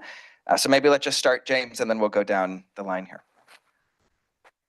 Yeah, thanks. That's a great question about including teachers. So we are doing a lot of focus groups with teachers to ask them about, these kinds of questions. Why don't you use this? And so we're learning a lot about essentially kind of what they prefer. So the tablet question was certainly not something we fielded to them. But in general, we're also learning essentially kind of about sort of what might make the tablet more useful. So for example, if the platform moved onto an app, then it might be more likely that actually they would use the tablet.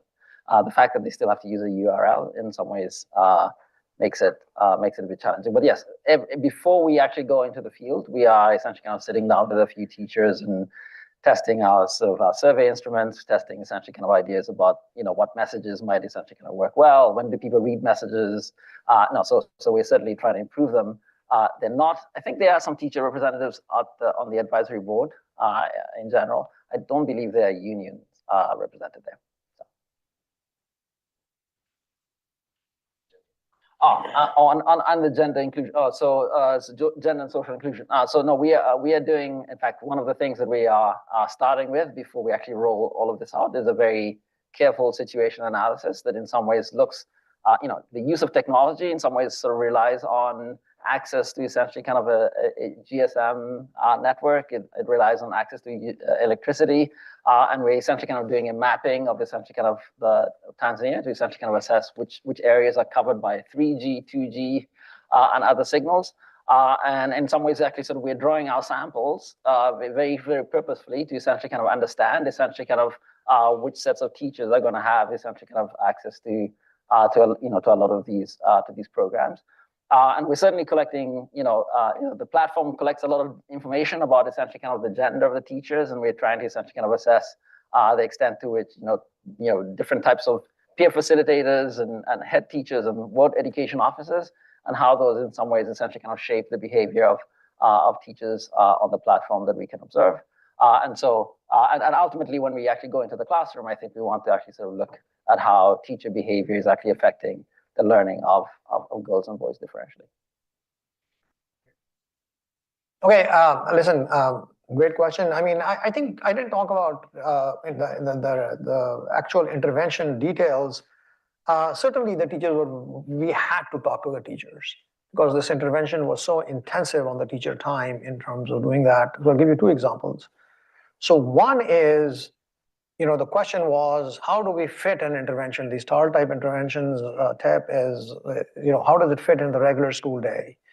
We wanted to do it in the regular school day. And one of the big things was, we wanted a dedicated time slot. The teacher said, you need to get a dedicated time slot and you need to get a time free. This was a 40-day intervention. So we had to work with the government to really make sure that happens. So the idea of a dedicated time slot really came from the teacher. There's lots of degrees of freedom in how to design these things. So that was one. The second is the teacher said something, we were training the hell out of them. And the teacher said, it's not just we who need training, our monitoring officers also need training, because they are the ones who hold us accountable for following the curriculum and syllabus and all that. So we actually then had a full session with the monitoring officers on that. So I think their advice is, but I think your point in general is very important. In another intervention, we are really thinking about, teacher guidance versus teacher autonomy versus teacher prescription. So I think how much do teachers know, how much control they want to have over classroom. There are all these trade-offs with control versus guidance. Teachers like to have, so I think that's a very big research question, and we are moving forward in that. So I think that. On the question of, learning by doing, I think it's really interesting, right? I mean, do people learn about technology?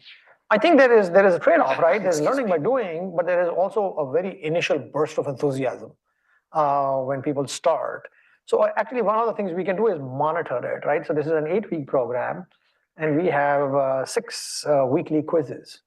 So we can actually see how many quiz scores they enter by week, right? So is it that they get better, or is it that it kind of tapers off, or both of that? So we can do that. There isn't a lot of what you're saying in the data, at least at first bite. I mean, they take up pretty quickly of those who do. So it's really like almost bang, bang. Some do and some don't. And so there's very few people that are in the middle. The question that was raised here on the, what is the transportability of the material? I think that's a very big question. And I think that we will actually get a real good sense of that as we go through this process and talk to these teachers on that. I'll give you an example. In another, the ICT study in Islamabad, the teachers loved the physical workbooks. So that's what we are handing out. So well-designed workbooks that they can use with kids, I think was a big demand. And the parents also like them. So, it just depends on what the context is. And we've now handed them over to the government, that specific from SERP. But we'll see about this technology. I think we are going to be able to access it. We can access different parts of it. I think gender is very important. KP, the province, is very gender segregated. We have separate girls' schools, separate boys' schools. The stereotype is, of high gender segregation. But I tell you one thing. We are doing a lot of work and testing around Pakistan in 4 different projects. And I think that there is a sea change. I think we are not fully ready to report on it, but I'll give you a preview, which is in KP, the girls, these are rural girls, parda, all that, are outperforming the boys, outperforming the poorest everywhere at all levels. I think this is a sea change, and I'm seeing this in many different settings now. So this is a result which is happening in Pakistan as we speak. It used to be in languages, English and Urdu. English and Urdu in Punjab, the numbers are so far apart now with boys. I don't know whether it's a girl advantage or a boy problem. But also in math is fascinating.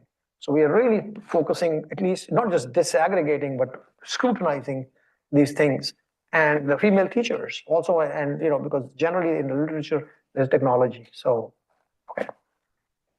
Yeah, thank you so much. I will try to respond on how integrating gender and social inclusion in our work streams. So as mentioned, the lab has like 4 pillars, but let me talk about teacher data, teacher management information system.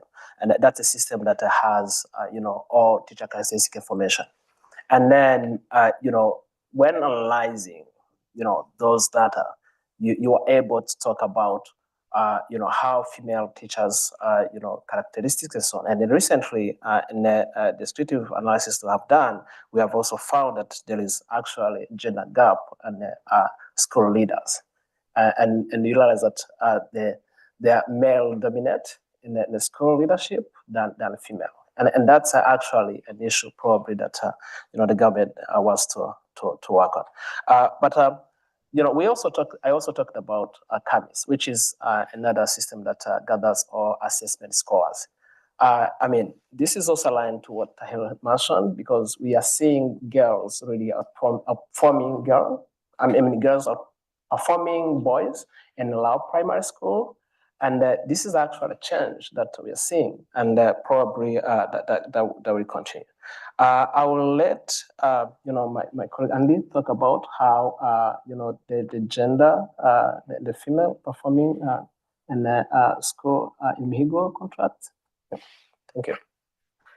Yeah. So I'll first talk about the question about who exactly are these people who are going into schools. So this would have to be new capacity, and there's a very good reason for this, which is that the program itself is reasonably well designed. So the existing capacity already has functions related to the program. So if you want to try adding voltage, it needs to be something that wasn't already optimized over. I think the important part there is that this additional capacity not be grad students from really good universities elsewhere who are doing this for a year and who you would struggle to find across district. That sort of builds into the nature of the partnerships, which is that we're not as JPAL hiring these people, right? And that's where we rely on CSF and various implementers who on the ground actually delivering to try and find that capacity locally. The other thing that I would like to point out is that it's not quite an evaluation of a mentoring program alone. The point is to say, if you could improve implementation from point A to B, and the ways of doing that could potentially differ across states, how much more of a bang for the buck could you get? Right? So econometrically, that's what we want to get to. This happens to be the tool through which we push. And then on Pauline's question about gender and social inclusion, I think our strategy has been that the way you try and fix these things is by working in the schools which have a disproportionate share of girls in the setting and a disproportionate share of the socioeconomically disadvantaged. And that in the Indian setting is the public schooling system. So 60% of national enrollment is in public schools, but this enrollment share is substantially higher when you think of girls in the setting, and whether by caste or by socioeconomic background, you think of students. So that's our broad approach. I'll pick up on the theme of gender and social inclusion in teacher performance contracts, or in the implementation and study of teacher performance contracts. I think I want to add to that, to Leo's answer there, at both the teacher level and the student level. So at the teacher level, I think this is really interesting. Part of what we're trying to do in the contracts we create is measure and incentivize the value the teachers add over and above what students would be learning with another teacher. And that, in a way, kind of radically upends the ordering of whom you think is a good teacher, because we're not just saying, like, these are the top performing schools, that is what is visible otherwise. That upending of that order means that schools that are rural and otherwise underperforming are sort of made more salient as adding a lot of value to education outcomes in the classroom. It so happens, I can tell you from the teacher contract awards of this year, that women disproportionately are performing well in these contracts. So I think that's in a way interesting. It's sort of who is really adding value in the classroom. It's not necessarily who you think from the loudest and most salient outcomes at the national level. At the pupil level, I think similar things are also true. Of course, we can disaggregate analyses and the like, but part of what well-designed contracts can do is give teachers incentives to teach to everyone who is in the classroom and make sure they lift the learning outcomes of everyone in the classroom. Part of that is to think about both boys and girls in the classroom, although girls perform very well compared to boys in general.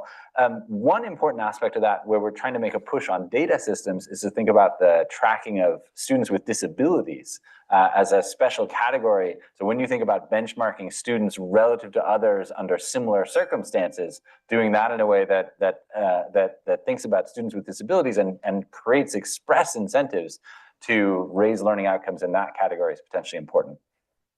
Briefly then, just on engaging with teachers, the last thing, I think engaging with teachers has been important for us, both in the scoping of and design stage, and that involves a lot of qualitative and conversational work. One piece of that has been trying to think about how people's worries about their language abilities in a system that's testing in English is quite important for their ability to deliver well in these types of contracts. That's actually fed into our design, and one of the reasons that we care about teachers' inputs and not just the learning outcomes is to try to counterbalance that. And then after the fact, qualitative and quantitative work to think about the satisfaction of teachers with these contracts. There, I think things are a little bit surprising. On the one hand, we're taking a system where essentially everybody was getting an A and making that really have some people performing well and less well. On the other hand, we are expressly recognizing teachers' contributions to learning, and we've been pleased to see that teachers seem to like that, this mission is made more salient and rewarded. Great. So I'll start with Stephen's question. So first thing to say, the contracts were designed by EOF and the government, it's not by us. But if you were to go and look at the contracts, there is about a 50-page annex on exactly how the payments are going to be computed. It goes into minute detail.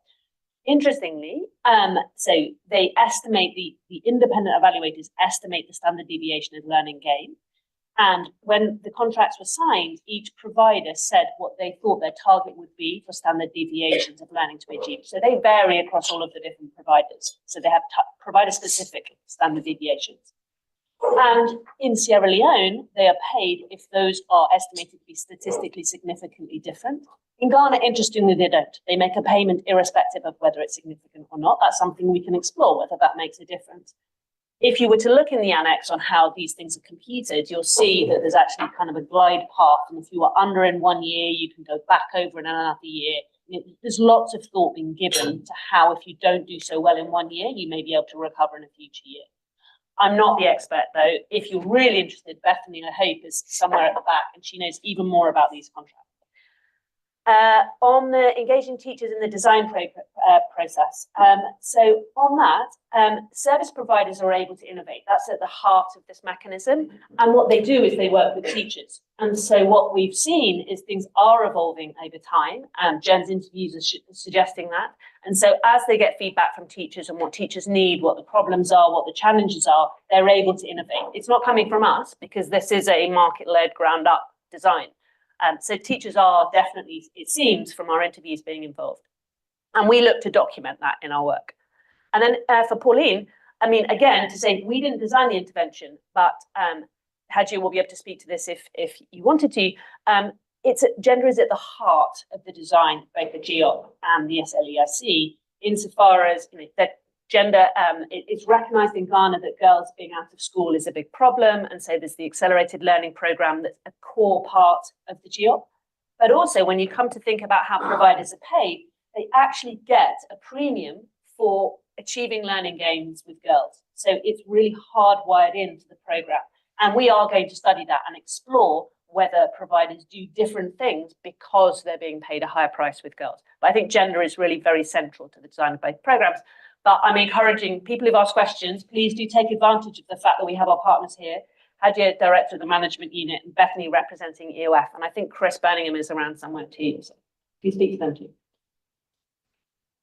Great. So we actually don't have time for another round because you gave us so much food for thought. But one thing I will do, there's this question that's come in online from Barbara Burns.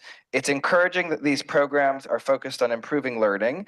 Is there a strategy for making the metrics comparable? So I just wanted to use that question to kind of say something around another aspiration for the hub and this effort, which is we do have common projects where we are encouraging measurement, as I mentioned, of implementation, of cost, and of learning across the hub.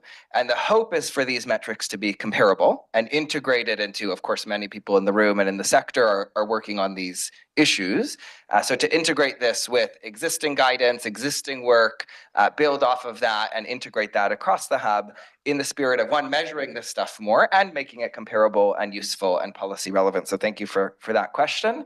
And I have 1 second left. So with that, I will say thank you. Thank you for the panelists, to the audience. And we have a coffee for about... Don't go, because I've got to say something. Don't go. Okay, Claire is going to say something. But we have coffee for 30 minutes. So that's a chance to network and connect and follow up questions. And of course, feel free to approach the panel and each other. So thank you. Thank you. A big round of applause to the panel. Over to Claire.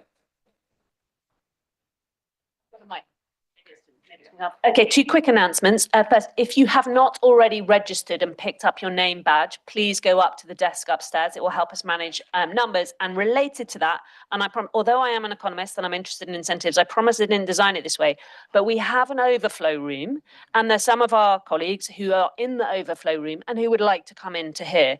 So we would encourage you, please take your things with you to coffee, and then the people that come in first will be able to get seats, and the people that are later won't. And we are going to be starting at 11:30. So yeah. It's a good incentive.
Hi.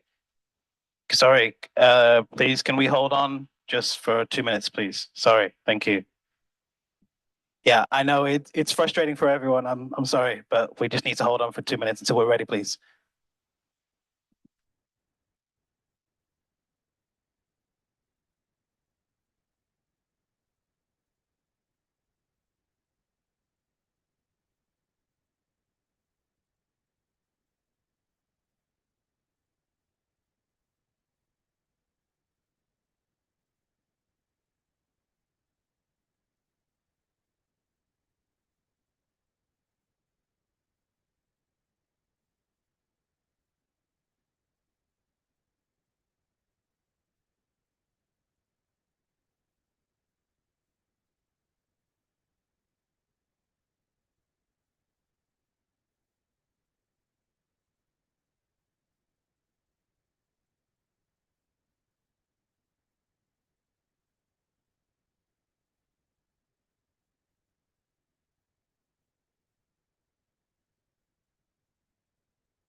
Okay.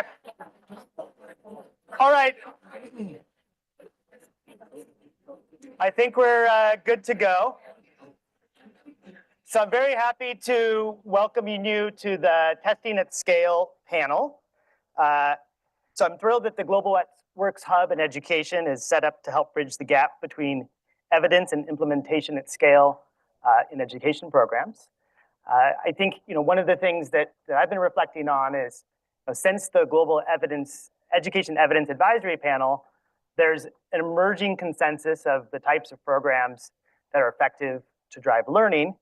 And there's still a huge gap, as noted earlier this morning, about this consensus and having programs that are owned, implemented, sustained, and scaled by governments in low and middle income countries. So to Abhijit Singh's earlier point, I think there's plenty of scope for looking at new innovations, new classifications of innovations. But then to Noam's point, huge returns about thinking how the innovations that have been tested and shown to be cost effective can be better scaled and owned through government systems. This is something near and dear to my heart. So half my role at JPAL is to lead an evidence to scale team. And I'm very happy that part of what the WWHGE Hub is focusing on is how to integrate research into the scaling process. So for today's panel, we've got 4 presentations evaluating the scale up of structured pedagogy and teaching at the right level programs in India, Malawi, Madagascar, and Zambia. They all involve collaborations with the government. In some cases, implementation is done by volunteers in government schools or with hands-on support from school management systems. In other cases, it's very much teacher-driven, teacher-owned with light touch support. And so these presentations, they will not be at scale evaluations in terms of like the randomization unit being higher than the school, but they're very much innovations of, they're very much looking at the scaling process. So the studies are part of much bigger scaling efforts, as you will hear. So let me get out of the way between myself and the presenters. I'm going to welcome Jeff McManus. He's a senior economist at the technical team at ID Insight. He oversees the technical design and analysis of impact evaluations, and he'll be presenting on 2 RCTs of a remedial education program in India, which were conducted when the program was at different stages in its journey to scale. So Jeff, welcome.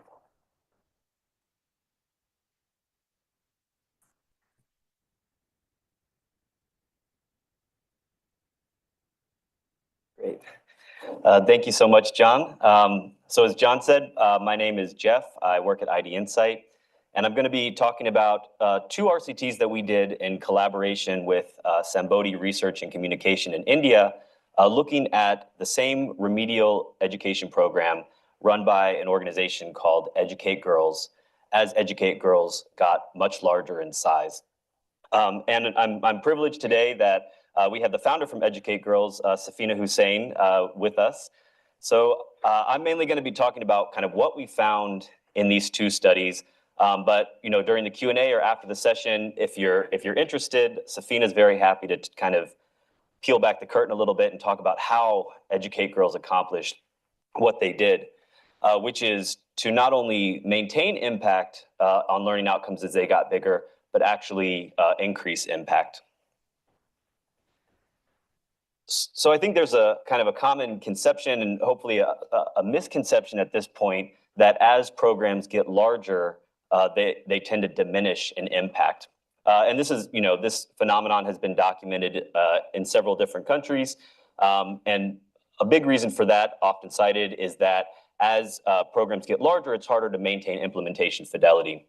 So say you're running a pilot program, you might have the best teachers, the best staff, the best volunteers available to run that.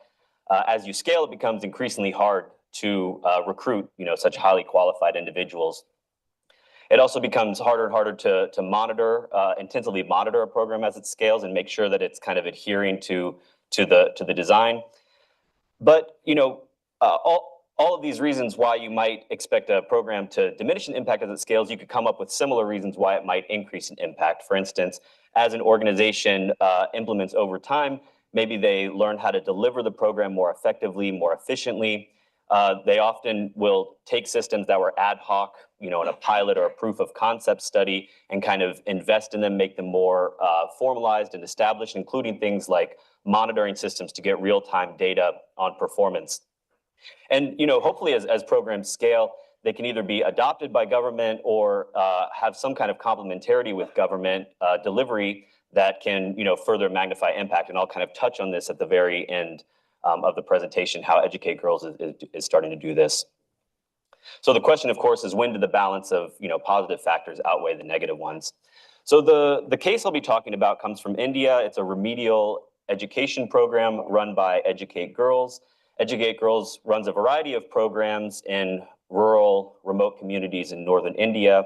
The specific one we're going to be focusing on today is their learning intervention called Gyan Ka Patara, or GKP, which is kind of based on 2 design principles.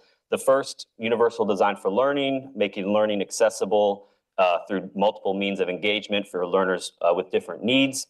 The other, a lot of elements of their program based in structured pedagogy, including things like very detailed lesson plans for the facilitators to follow. This is an in-school remediation program in government primary schools for grades 3, 4, and 5. So a lot of the material covers the curriculum from grades 1 and 2 that, for a variety of reasons, many children have not mastered by the time they get to grade 3. Focuses on Hindi, math, and English foundational skills. An element of it is targeted, where students are placed into 3 different groups based on assessed learning outcomes, and instruction is targeted to those groups, so some elements of TARL in there. It's quite intensive, 2 hours per day, 3 days per week throughout the school year, so we're talking about close to like 140 sessions that will happen in a school that children will be exposed to. And it's delivered by Educate Girls' kind of large network of volunteers, the Team Balaka, who are locally recruited and trained by Educate Girls to deliver this program as well as Educate Girls' other programs. So during the two RCTs, as well as between the RCTs, Educate Girls grew quite a bit. So by the end of the first RCT, Educate Girls was working in about 13,000 villages throughout Rajasthan.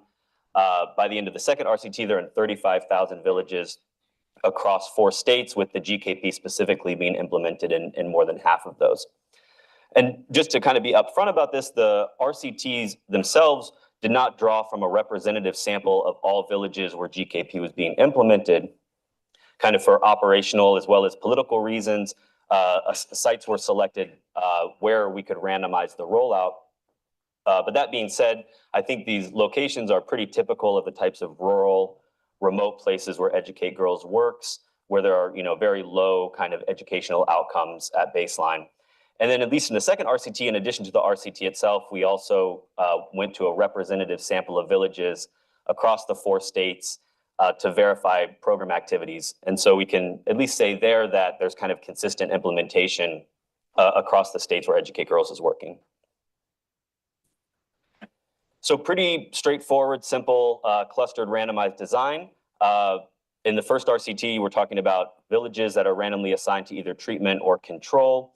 And then we selected a stratified random sample of children who were in grades that would eventually receive the GKP. And then we track that same cohort of students from baseline through each of the follow-up assessments.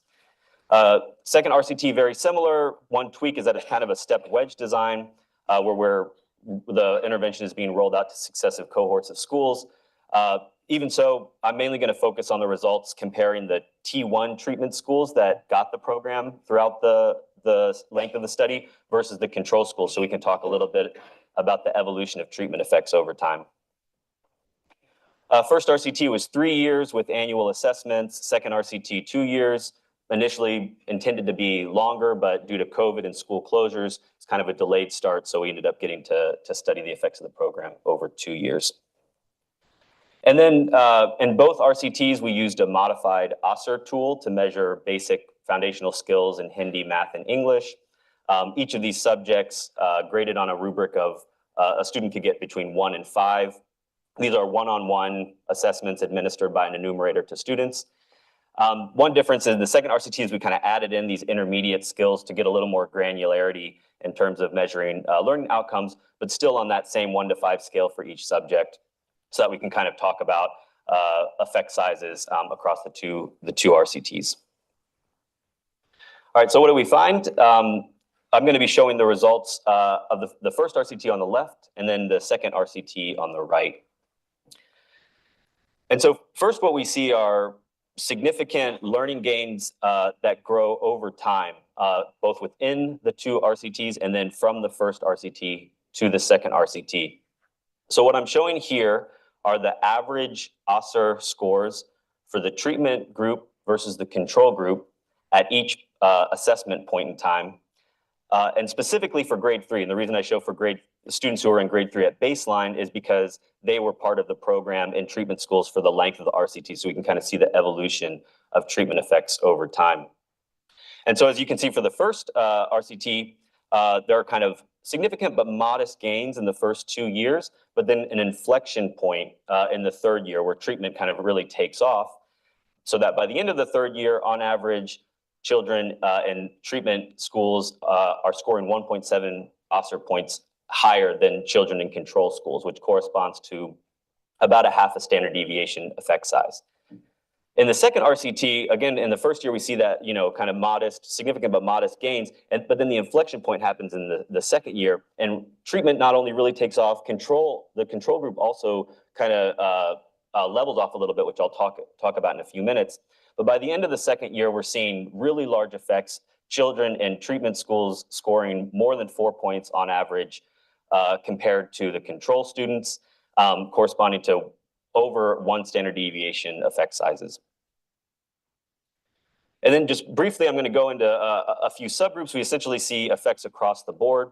So what I'm showing you here are treatment effects in the first year of the RCT versus the last year of the RCT. And this first cut is by grade. So for instance, in the first year of the RCT, in the first RCT, we see, positive but not significant treatment effects for students in grade 3. By the end of the third year, we see children who are in grade 3 in the third year, really big effect sizes, even though they've only received the program for 1 year. So really a jump, and then this jump is even more magnified in the second RCT. So really rapid increases in impact over time. In terms of subject, we see significant effects across the 3 subjects, but relatively more so in math and English. Across the genders, we see significant and similar effect sizes for boys and girls, and also a similar pattern where there's that jump from the first year to the second year. And then we can compare this, these effect sizes to other programs looking at remedial education in India. The first RCT kind of, in the upper part of that distribution of effect sizes, a little more than half a standard deviation, but then the second RCT finding effect sizes that are quite off the charts. And so what can we learn from this? I think that there are some, specific contextual factors that explain some of the growth and effect sizes, but hopefully also some general lessons that other implementers can take as they grow their programs. So as I mentioned, effects grow over time, both within experiments and across experiments. Within experiments, I think a lot of this is explained by the fact that first year is really just devoted to groundwork, to recruiting the local volunteers, training them, establishing relationships with the teachers and with the parents. And it actually takes a little bit of time before the GKP sessions start to take place within classrooms. Whereas in the second year, GKP can start right at the beginning and go throughout the school year. So I think kind of a slow start, but then a ramp up explains some of that. Something I don't really have much time to get into, but is pretty interesting as well, is that in both of the RCTs, or during both of the RCTs, Educate Girls funding was coming from outcomes-focused funding. So I think one of the presenters, Claire, was talking about this a little bit with the Education Outcomes Fund, and how being outcomes-focused allows implementers to really experiment and optimize the design, because they're not responsible for delivering really specific inputs. And we see this in the Educate Girls case. In the first RCT, for instance, they had an entirely different curriculum for remedial education, which after that first year with very modest gains, they essentially turned away from and adopted the GKP in response to the data that was coming in that was showing they had room for more growth.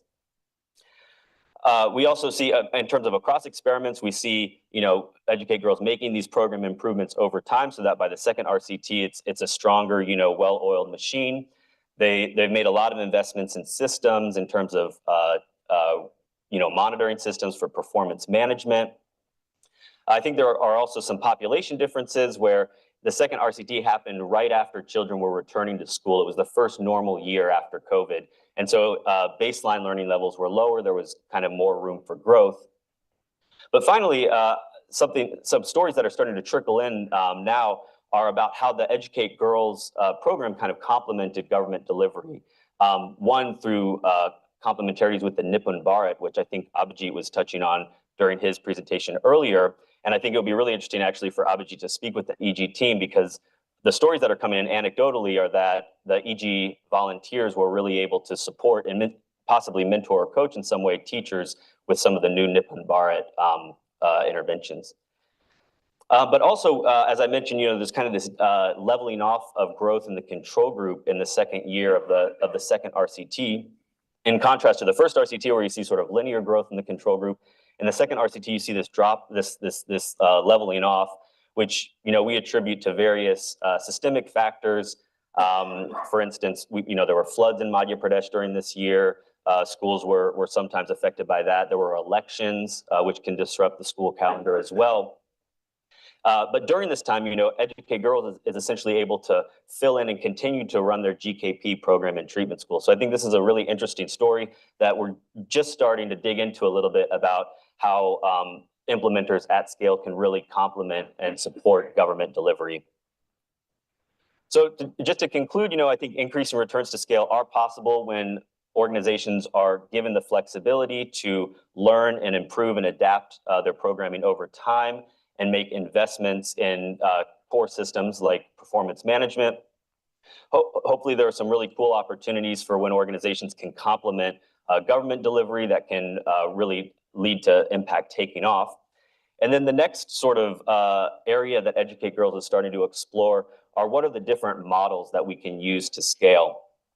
So historically, you know, they've done a lot of scaling through direct implementation, but now they're starting to partner directly with governments in certain states through technical assistance. They're also partnering with local NGOs. And I think, you know, the next really interesting question is, how do these different models of scale work? Which ones are leading to similar results of seeing impact grow as the program scales? So thanks.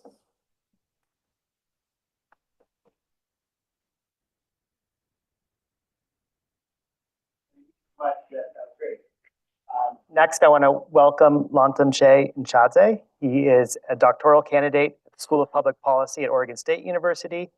His interest is in applying experimental methods, causal inference, and data science to identify effective solutions in international development. He's going to be presenting on an impact evaluation of Malawi's national numeracy program, part of a larger effort to improve numeracy outcomes at scale in Malawi. Thanks so much, Shay.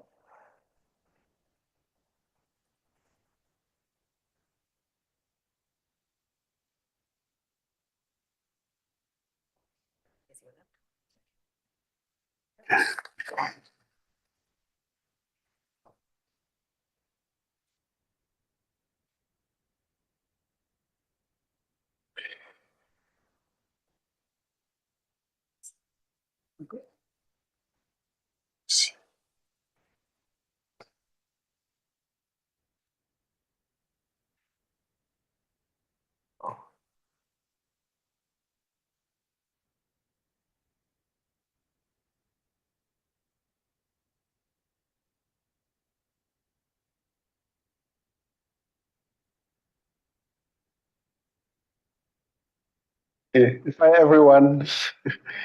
Yeah, so yeah, as the as I was introduced, I'll be presenting this impact evaluation of the national numeracy program in Malawi, which is part of a wider effort to scale up an intervention program in Malawi. So these are the numerous diverse research partners I've worked with. Thought my advisor is here. Ariana is also here. So ask them the tough questions. So, yeah, I mean, I'm kidding. Ask me questions. All right. So yeah, so there is some context to this, as I think Norm had alluded to this in his opening remarks about the learning crisis, which like kind of got exacerbated by the pandemic. But there are some additional elements to this. Yeah, I think it's a good thing. The fact that this room is filled already indicates the kind of donor and practitioner interest in this problem, which is a good thing. But then we also find that literacy garners more attention than numeracy. The truth is that students are struggling in both these domains, and depending on how you think about it, they're receiving a bigger problem in numeracy that in the long term is going to have like negative consequences on life outcomes of these kids.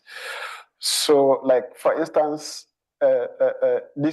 we did a Google Scholar search, and we found that foundational literacy has like 11 times more results than literacy. So this is just an example of this problem, both it's both in the policy domain, but in the research domain and in many spheres. So with regards to numeracy, we find that the situation in Malawi is even more concerning. So like there is this, the regional exams that students in Southern Africa take, and students in Malawi consistently underperform their counterparts in the region. We found that more than 80% could not even conduct two-digit subtraction at the end of grade 2. Yeah, and so I'll talk a bit about the study, but I'll actually kind of merge this with a broader discussion about the program we are evaluating. So in order to try to address this problem, the government of Malawi, through the Ministry of Education, in collaboration with FCDO and Cambridge Education, started this program called the National Numeracy Program. So this is largely a new pedagogy that seeks to promote critical thinking. So it tries to deviate from the old curriculum that focuses on rote learning to one that focuses on helping, making enabling students to be able to make meaning from the mathematics they learn, to adopt more of a problem-solving mentality, and also to apply the mathematics they learn to real-world situations. And there are a number of aspects of the program that are actually meant to ensure this. So we evaluated this program using a cluster randomized control design in 150 schools. So we have 75 schools in the treatment group and 75 schools in the control group. But this program is concurrently so this is actually an extended pilot covering over 1,100 schools nationally. So in a sense, this is actually contributing to the further scale up of this program. So this study we conducted is going to at least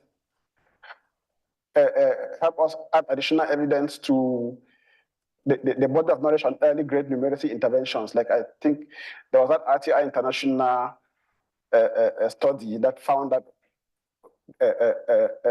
found only 8 studies with evidence of numeracy intervention. So we think that the body of knowledge is still relatively limited. So we are contributing to that body of knowledge, but we are also contributing to the broader knowledge on curriculum reforms. We are also contributing to the whole concept of foundational learning programs implemented at scale. But even more importantly, we're helping to provide a type of evidence that will help the government of Malawi to scale up this program nationally. So again, this program we're actually evaluating has a story. I would have loved to come and sit here and say that the geniuses in FCDO and the Malawi government came together, developed this fantastic program, ran it for 1 year, and we had these fantastic results.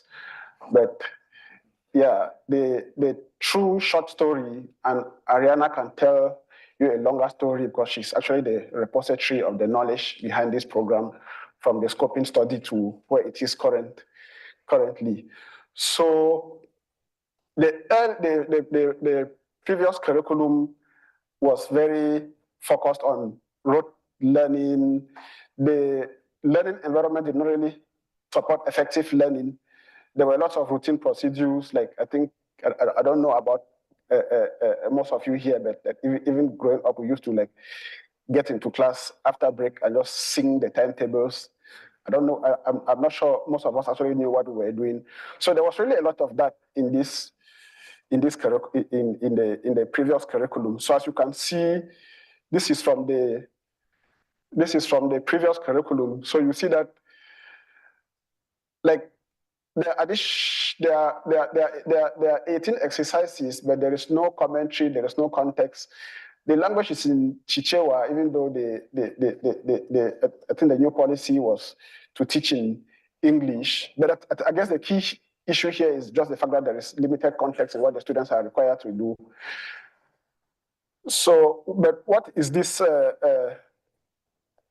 new program about? So, the various actors developed this program, and then it actually went through a series of iterations. So I think that's also an important thing here about how this adaptation and learning that Jeffrey was talking about. So first of all, the problem was established through different mechanisms, including the regional exams I just talked about. But then there was this scoping study that kind of like identified the opportunities and challenges, but more importantly, the opportunities, because at least from there, you see the enthusiasm that teachers have, you see their interest in educating children, you see the willingness of government, which I also think is very important, because I believe that you have to design for scale, and part of it, especially in developing countries, is making sure there is government buy-in from the very origin. So they identified all of those, and they developed a previous version of the program, piloted it in 200 schools, did a pilot evaluation of that initial rollout, used it to inform further adjustments to the program, and then did an extended pilot in 1,100 schools for the 2022-2023 academic year. In 2023, they then asked us to come and do an evaluation of that extended pilot, to do a full-scale impact evaluation of that extended pilot. And this evidence will be used to inform the nationwide scale-up of the program, which has already begun in grades 1 and 2, and will proceed to further grades. So as I said before, this curriculum emphasizes problem-solving, critical thinking, and sense-making of mathematics. So it starts with, so first there is this new curriculum that emphasizes all these things, but you don't just design a curriculum and give it to teachers and ask them to teach it. So there's also the teacher training component. And even after the initial teacher training at the beginning of the term, there are also other avenues, like there is coaching, there is teacher learning circles that go on in schools. There are like expert teachers that serve as mentors to coordinate these teacher learning circles. There are materials that are designed to go with the curriculum. So you have like learner workbooks. So each child has a learner workbook that they write on, and so the teachers don't have to spend disproportionate amount of time copying it on the board, and maybe students copying them incorrectly. So there are just these various elements of the project. And then the lessons are also interactive. Then there are teacher guides to support all of that. So if you look at this is a page from the learner workbook. So you notice first of all that there are images used to represent what is being taught. They also draw from the local environment, like you have cassavas. They also try to get meaning from what the students are learning. Like for instance, how did you get that? So it's like requires them to reflect on what they are doing. So yeah, so for the design, as I said, it's a cluster RCT in 150 schools within 3 regions of the country, 75 in treatment, 75 in control. So we formed them into match pairs within these 3 districts. So there are actually four schools in each pair, 2 treatment, 2 control, then 1 each will go into the study. Then we also have 1 each that are reserved to be replaced in case we run into problems.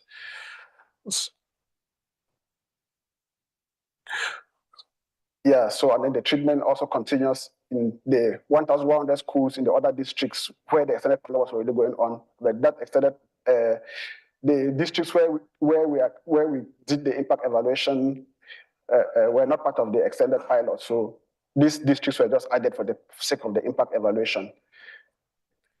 So the data at baseline, that's October 2023, we collected baseline data. And this included ECMA, classroom, head teacher surveys, student surveys, parent surveys. All of these gave us different types of information.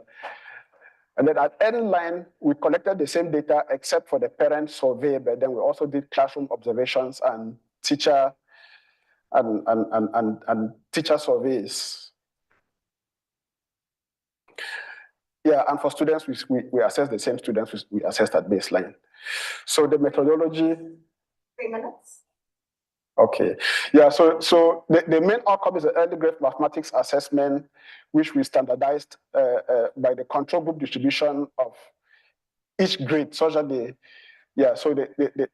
average for each grade is going to be 0, and that was our main outcome. And so we compare the performance of students in treatment and that's this outcome for students in treatment and control groups. We cluster standard errors by strata, which is the match pairs. Yeah.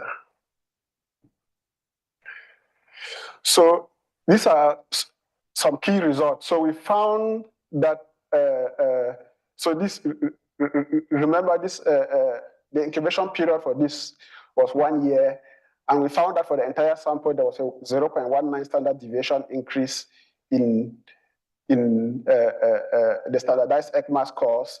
So because of, so at baseline, there were small differences, especially for higher standards like standard 4, and so we controlled for that at N9, and we realized that the effect is done. So this is the distribution of ECMA scores at baseline. This is the distribution at N9. So what you find is that there's more overlap at baseline, which but at N9 the treatment group shifts a little, at least to show that impact. So we did look at this.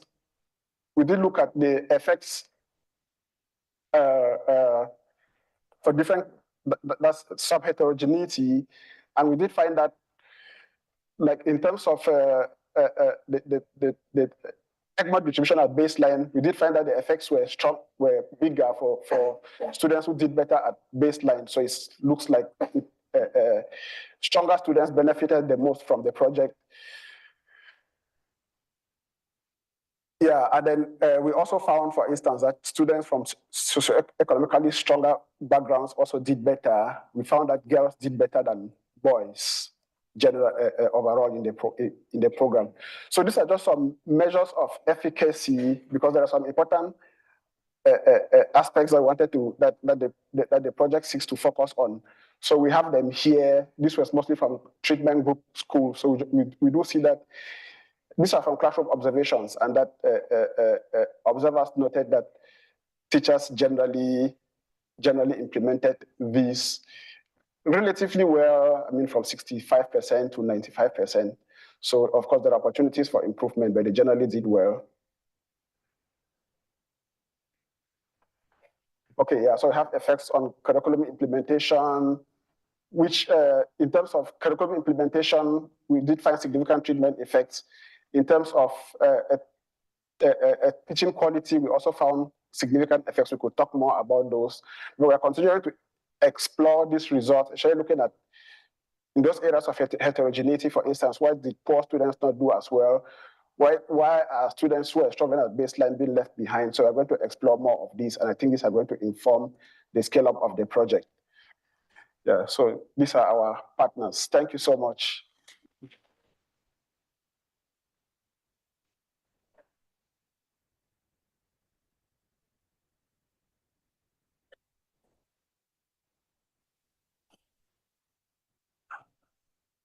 Shay, thank you so much. And both Shay and the research team and Jeff were really pushing to get these results out to share with us in the conference. And we're grateful for that.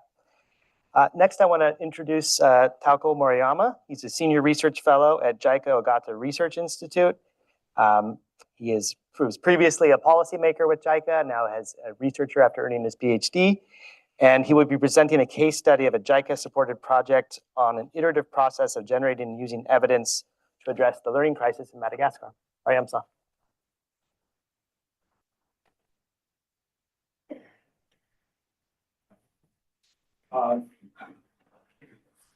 Hello, everyone.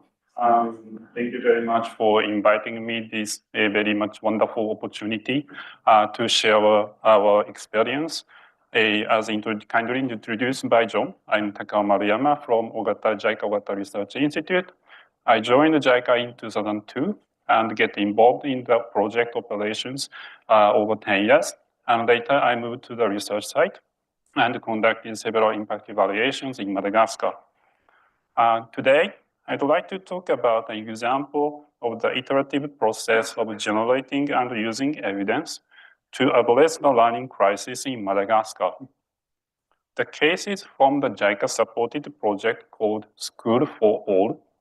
My presentation focuses on the aspect of the management of the process rather than the specific contents of the impact evaluations. My presentation talks about a synergy between research and practice to change policy making and practice in education and development. From a practitioner's perspective, it is very tough to run one impact evaluation for a pilot, as it requires logistical and planning coordination between the researchers and the practitioners' project team. However, development agencies should iteratively conduct impact evaluations, as it is not certain that they can reproduce the impact of the pilot in the scaling up in a country or scaling out to other countries. From a pilot to scaling up, it is often necessary to modify the implementation structure of interventions, reducing the cost, and also conduct interventions in a less controlled environment. When scaling out to other countries, it is not certain whether the intervention works when the intervention is adapted to the different contexts. The intervention package or the scaling up strategy should be also continuously upgraded to address such issues in scaling up or scaling out, as well as responding to the different needs in education. For development agencies whose rationality are generally bounded, the iterative implementation of the impact evaluation is the process of the search for a better option to achieve the mission. Since 2017, JICA has collaborated with Pratam, now Pratam International, and TAL Africa to support the Ministry of Education in Madagascar in addressing the learning crisis. Madagascar is a low-income country. Approximately 80% of the population are living in poverty. In primary education, the student survival rate is extremely low. Only 3 out of 10 children who entered primary schools reach the last grade of primary. The learning outcome is also low. Around 80% of students of last grade in primary are not reaching to the minimum proficiency level in language and math. To address the learning crisis in Madagascar, with the technical support from Pratam, the Ministry of Education in Madagascar and JICA developed a package of interventions. The package consists of the 2 components. One is school management, and the other is about pedagogy. The pedagogy component is a training of teaching at the right level and the provision of teaching and learning materials. The school management components includes a series of training to improve the functionality of the school management committees. For example, participants, school principals learn how to conduct a secret ballot to establish the committee, and the representatives of SMC learn how to develop the action plan in collaboration with school and the local community. What the intervention package aimed to realize was the integration of remedial activities using TAR in the action plan cycle of the SMC. The SMC conducts the assessment in foundational literacy and numeracy, and it shared the results at the Community General Assembly to develop the action plan. The action plan lists various activities, including remedial activities using TAR, to be implemented by the local actors, teachers, parents, and local community members. Remedial activities using TAR are delivered for children by teachers and community volunteers at schools. The assessment results after the remedial activities motivate the school and the local community to continue the effort. The SMC and school action plan function as a vehicle to deliver the remedial activity using TAR for children. We developed and updated the learning agenda from a pilot to the scaling up. First, after the development of the package of interventions, we were curious if it improved foundational literacy and numeracy. We planned and conducted an RCT for the pilot in a region in Madagascar. The results were positive, 0.4 standard deviation improvement in math, and 20% point increase in the paragraph or story level students. The results supported the scaling up of the package of intervention in the country. Second, we were interested in whether the impact on foundational literacy was reproduced in the scaling up of the package with the modified implementation structure and reduced unit cost. And we conducted a survey for the schools near the regional border. As the intervention was scaled up progressively to increase the coverage of regions, we tried to evaluate the impact of the scaled up interventions using the difference in differences strategy. We also checked the school level learning assessment and monitoring data. The impact on foundational literacy in the scaling up was positive but attenuated compared to the pilot. We reviewed the scaled up interventions and concluded that the distribution of learning materials was reduced too much. The quality of training varied according to the capacity of trainers. We also found that the implementation of the TAR training needed to be improved. Then third, the remedial activities in foundational numeracy was scaled up. Based on the lessons in the previous step, we limited the cost reduction in the distribution of teaching and learning material numeracy in the scaled up interventions. The supporting structure for trainers of TAR was also improved. We conducted a follow-up survey for schools near the regional border to see if the impact on foundational numeracy was reproduced. We also checked the school-level learning assessment and monitoring data. The results indicated that the magnitude of the impact was at a similar level compared to the pilot. In Madagascar, evidence was fed back to the Ministry of Education and partners for their policy making and practice. Evidence supported the offshore adoption of the intervention package and the scaling up. While there were several options for the SMC training module, the Ministry of Education officially adopted the version developed with the technical cooperation from JICA for the national version. Evidence is also referred by the regional office of the Ministry of Education when they develop region-wide initiatives to improve foundational learning. As shown in the map of the slide, since 2020, the package of interventions has been scaled up progressively to increase the coverage of regions involving different partners. Now, 21 regions out of 23 are being covered or targeted. The scaling up the package is estimated to cover approximately 2 million children, which is half of children enrolled in a school. Evidence was also fed back to the JICA headquarters in Japan. JICA revised its education sector strategy in 2023 to address better the learning crisis. Evidence supported mainstreaming the approach of the intervention package in the JICA education sector strategy.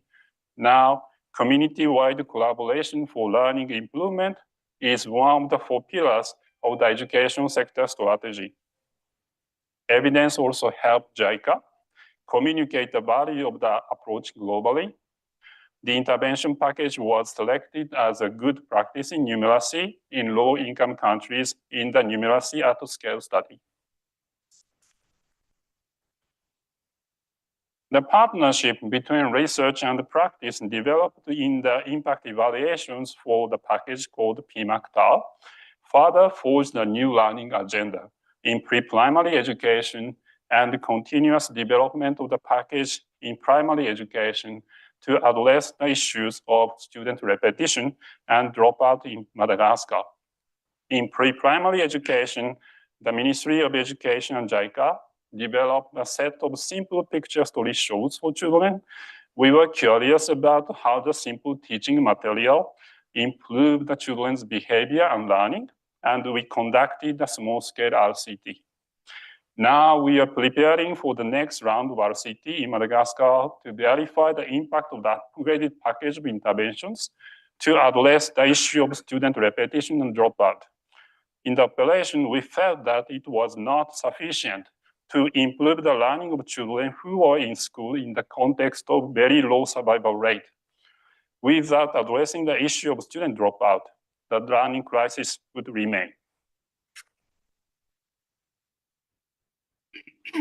Researchers and the project team shared the objective and jointly worked to seize windows of opportunity to run impact evaluations and feedback the findings of the policy making and practice. The collaboration between researchers and practitioners in the Madagascar case is described in this slide. On the right hand, JICA developed a partnership with the Ministry of Education in Madagascar to run a project. Through the project activities, the project team and the Ministry of Education identified a new learning agenda to better address challenges in education. In the left cycle, the project team collaborated with researchers. Learning agenda was refined through a communication between the project team and researchers. The project team developed a package of interventions, and researchers verified the effectiveness. After the data analysis, both sides discussed the results from the evaluation and collaborated to feedback the findings to the policy making and the practice at right timing in Madagascar and JICA.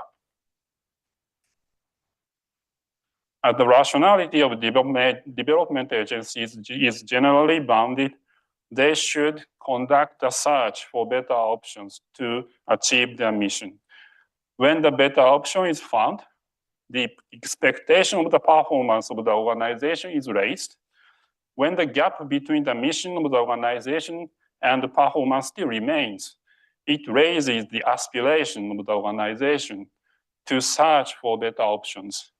This cycle led development agencies to conduct impact evaluations iteratively. What works hard for global education would accelerate, continuous evidence generation and useful policy making and practice by developing global learning agenda and facilitating such process among different agencies to address learning crisis in the world. That's all. Thank you very much.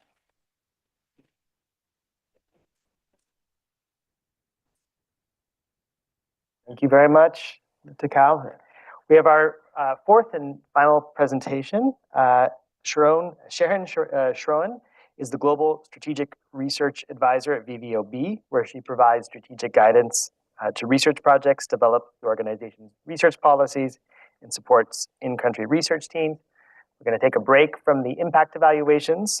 She'll be presenting a mixed methods study, which was started to understand teachers' motivation and behavior, to eventually design and test additional small interventions to improve teacher motivation and effort in the Teaching at the Right Level program in Zambia. Sharon, over to you.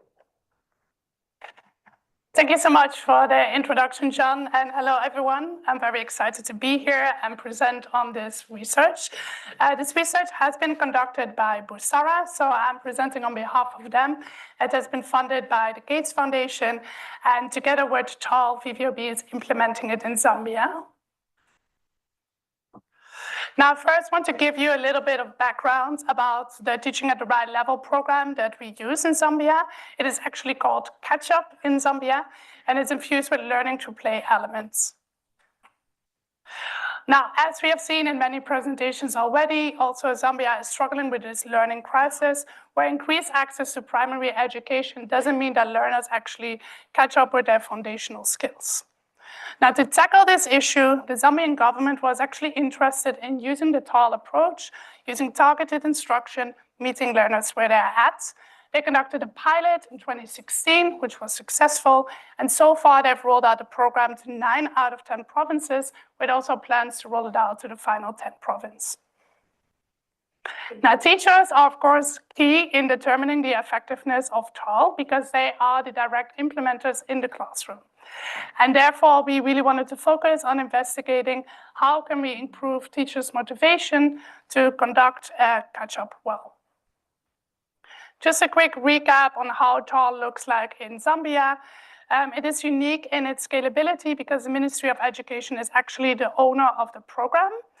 It takes place during the regular school day, but outside regular class hours, and it's 1 hour of instruction on either language or numeracy. And they focus on local languages in Zambia. They target grades 3 to 5, which learners are typically aged between 8 to 10, sometimes a little bit older. And it's rolled out in government schools. It takes place 3 terms every year, running from January to September. And the role of the MOE, the Ministry of Education, is to provide strategic orientation, to define the policy, and to also implement the program. Now I would like to take you through our research. So we wanted to use behavioral science lens to understand how we could promote teachers' motivation to teach catch-up well in 3 regions in Zambia, Eastern, Southern, and Lusaka provinces. How do we do that? We use a sequential mixed methods approach. First, we wanted to actually understand what challenges are teachers facing. Then we wanted to design solutions for these challenges. And lastly, we wanted to assess the efficacy of these solutions. Now, in the understand phase, one of the first things we wanted to ensure was stakeholder buy-in. So we set up an advisory committee, which consisted of MOE staff and also local researchers who were involved with the design and implementation of the catch-up program. We then use a constructivist perspective to really understand how the teacher's experience is. We conducted 30 in-depth interviews with teachers to understand the barriers and enablers when implementing catch-up. We then quantified these barriers and enablers and conducted 2,000 surveys with teachers to kind of look at what are the relationships between the barriers, the enablers, and catch-up related indicators. Now, in the design phase, we use a participatory approach because we really wanted to co-design solutions that were contextually relevant and also feasible for scale, discussing this together with our key stakeholders. So we facilitated a 2-day design workshop together with teachers, MOE staff, and the advisory committee to do so. Now we're in the last phase, the assess phase, which we're going to collect data from pretty soon. Here we want to test the causal relationships between the solutions that we have designed and important behavioral mechanisms. And to do so, we're going to use randomized controlled lab and field tests. And these tests are basically digitized games that reflect teaching a catch-up program that teachers participate in, and then they are assigned to either a control condition or a condition with solutions embedded in them. And the design of these games has also been a participatory process. We've done multiple feedback rounds with teachers, with the MOE, and also amongst us as implementers. Now, when we were analyzing that rich data we got in the qualitative phase, we used the capability, opportunity, motivation, behavior model to identify which factors influence teachers' capability, opportunity, and motivation to teach catch-up well. And what we found out is that teacher motivation is threefold. So first, an important factor is the individual motivation of the teacher, which has to do with any subjective factors that make a teacher want to teach catch-up well. Key factors here were the self-efficacy of the teacher, the sense of control they experience, and also the individual recognition. Then we have social motivation, which has to do with how recognized teachers feel by the community around them. That can be other teachers, it can also be parents of learners, and it can even be learners themselves and how engaged they are in the classroom. Last, we have institutional motivation. And institutional motivation has to do with how recognized a teacher feels by those in authority. So this is, for example, the MOE. Now, I want to look at a couple of key results that we have found, starting with an important enabler. In general, we found positive social norms around catch-up, both in the way that teachers see other teachers implementing it, but also how teachers feel supported by one another. And particularly, we found a link between teachers supporting one another and higher learner outcomes. Teachers from schools with higher learner progress in either numeracy or literacy were significantly more likely to agree with the statement that whenever a teacher faces a challenge, other teachers will come and help that teacher to deal with catch-up challenges. Of course, there were also important barriers. One was self-efficacy. So you will find that some teachers have really low self-efficacy in implementing the TAL approach for foundational learning, even when they have high curriculum knowledge. And we found that teachers who report higher self-efficacy also had a statistically significant effect on student progress in numeracy. It was greater for these teachers. Also, what is important is that men report higher levels of self-efficacy than women. I know that's not an uncommon finding. We've definitely seen this before. But this didn't correspond to actual student progress. It was not that these men that had higher self-efficacy had also better student progress. At the same time, the Zambian workforce, in terms of teachers, is largely made up of females. So this is something that we want to look into. Another important barrier is that 82% of teachers report an external locus of control when we ask them about student progress. So we give them a scenario about students not progressing through the levels, even though they are in catch-up classes. And we ask them, what do you think could be the reason for this? And of the 4 most cited reasons, 3 were outside of the teacher's control. And this mostly had to do with student absenteeism and the parents' role in students' learning. Now, we got all of these findings. We then first went to teachers to kind of brainstorm with them, like, what do you think could be solutions to kind of address this? And we came up with a whole list of solutions. Then we went to the advisory committee, including the MOE staff, to kind of look at, okay, how can we fine-tune these solutions? What fits within scaling? What is feasible? And then there were eventually 5 solutions that were selected, which are displayed here. Now, as implementing partners, together with our research partner, Busara, we then identified and prioritized some solutions because we can only test so much. And we really wanted to focus on things, what is the impact we think this can have, and what is feasible at scale. Now, one solution that came up was recognizing teachers for their work on catch-up will improve their self-efficacy. And this really aligns with the work we found in the qualitative phase of the research, where we saw that all these different layers of recognition are extremely important for their motivation. The second is having complete and accurate information about what to expect from a catch-up class will increase teachers' sense of control over student outcomes. Through conversations we had with teachers and stakeholders, we found out that teachers don't always know how to deal with challenges that come up when implementing a catch-up class. At the same time, sometimes their expectations about learner progress are unrealistic, and then teachers become disheartened when progress is not as fast as they would expect.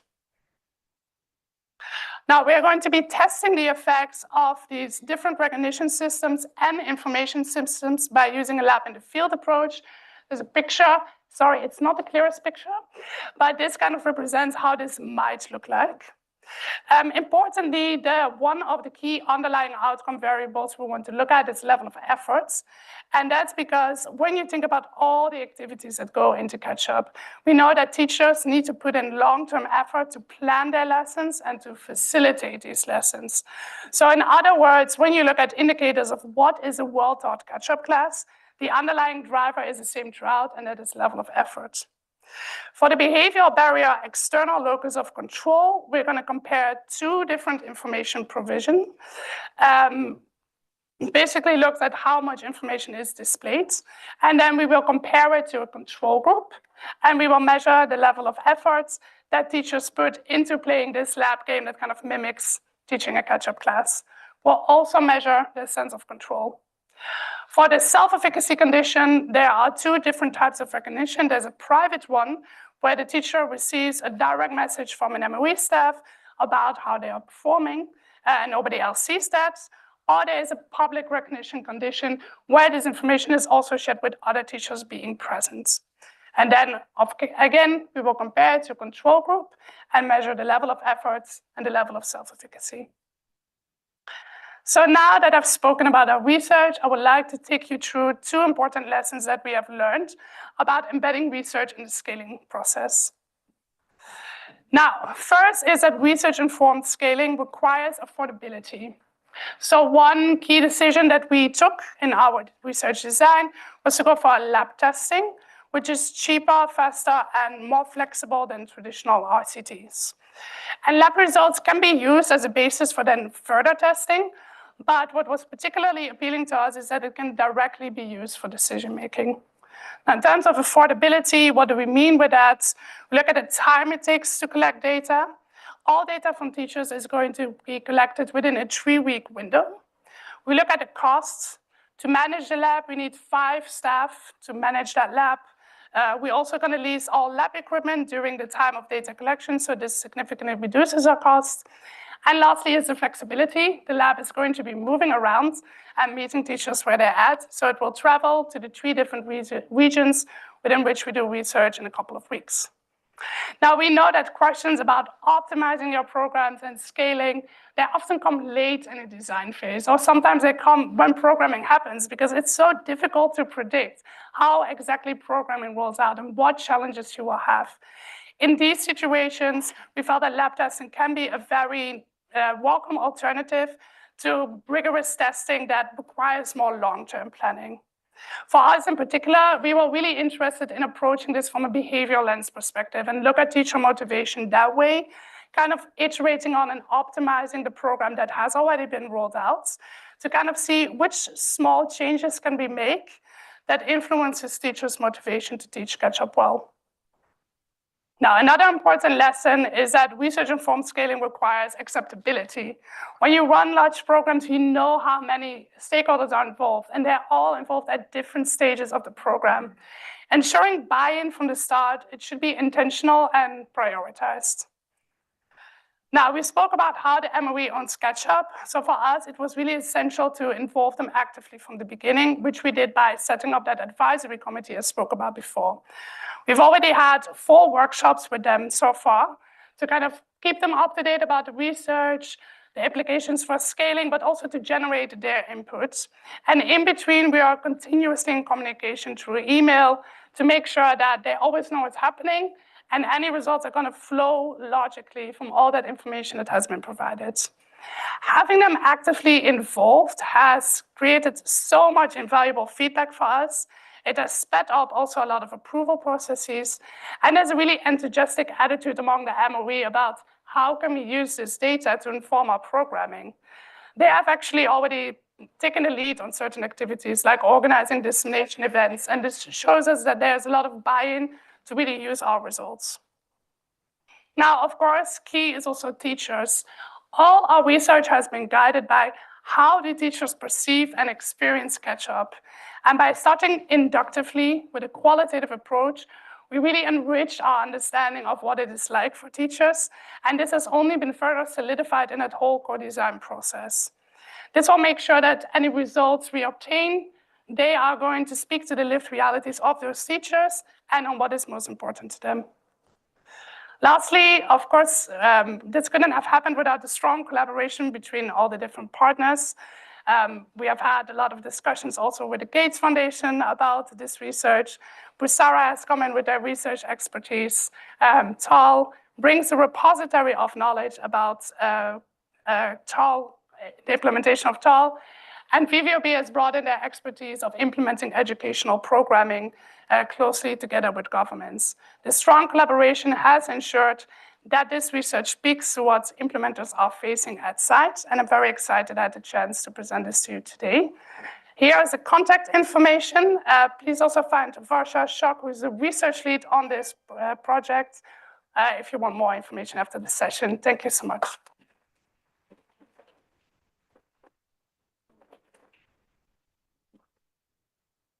Great. I'd like to invite all the presenters to come down for Q&A.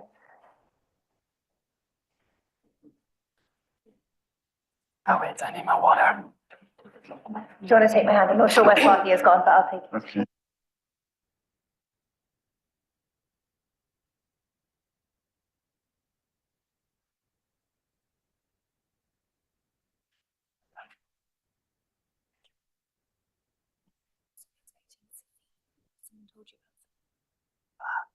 I heard that.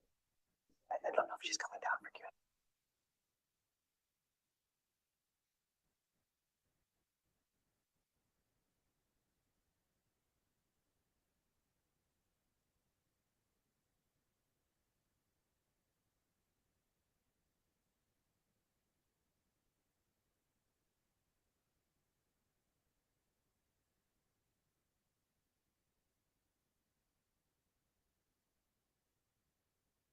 think no one needed reminding of this, but further descriptive evidence of, there is learning crisis. There you see 80% learning poverty in Madagascar, in Malawi.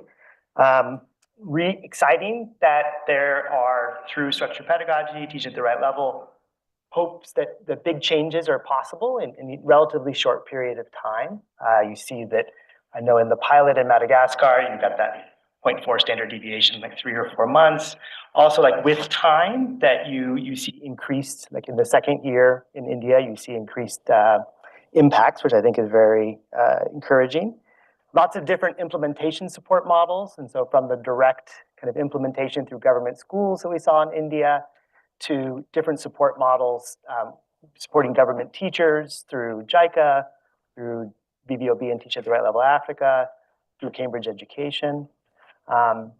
We didn't hear a lot about cost, but in part that's because the effectiveness results are just coming out, and so we'll hear more cost effectiveness analysis. So with that, I'd like to open it up to Q&A from the group. We'll take 3 questions or so, turn it to our panelists, and then I've got a couple of questions that have come in online. Yeah, please. Yeah, thanks for the great presentations, everyone. I'm Matthew Jukes at RTI. We did a study called Numeracy at Scale, and I was really pleased to see it mentioned a couple of times. The JICA work in Madagascar kindly allowed us to use us as one of their case studies, and the Malawian presentation mentioned it. One of the conclusions we had, having done this study, this multiple case studies in numeracy and literacy, was that there's a lot more consensus in literacy about what an effective classroom approach is than there is in numeracy. And so I'm kind of interested in, since you have such more direct experience, as to whether we're getting closer to consensus as to what effective instruction is in numeracy. And I guess I'm also asking a question, or maybe just an appeal, since I haven't heard very much about what goes on inside classrooms so far, that the hub could play a role in codifying and disseminating best practice in classroom instruction in both literacy and numeracy. Thank you. Thank you very much, Matthew. Let's take a couple more questions. Wherever you can.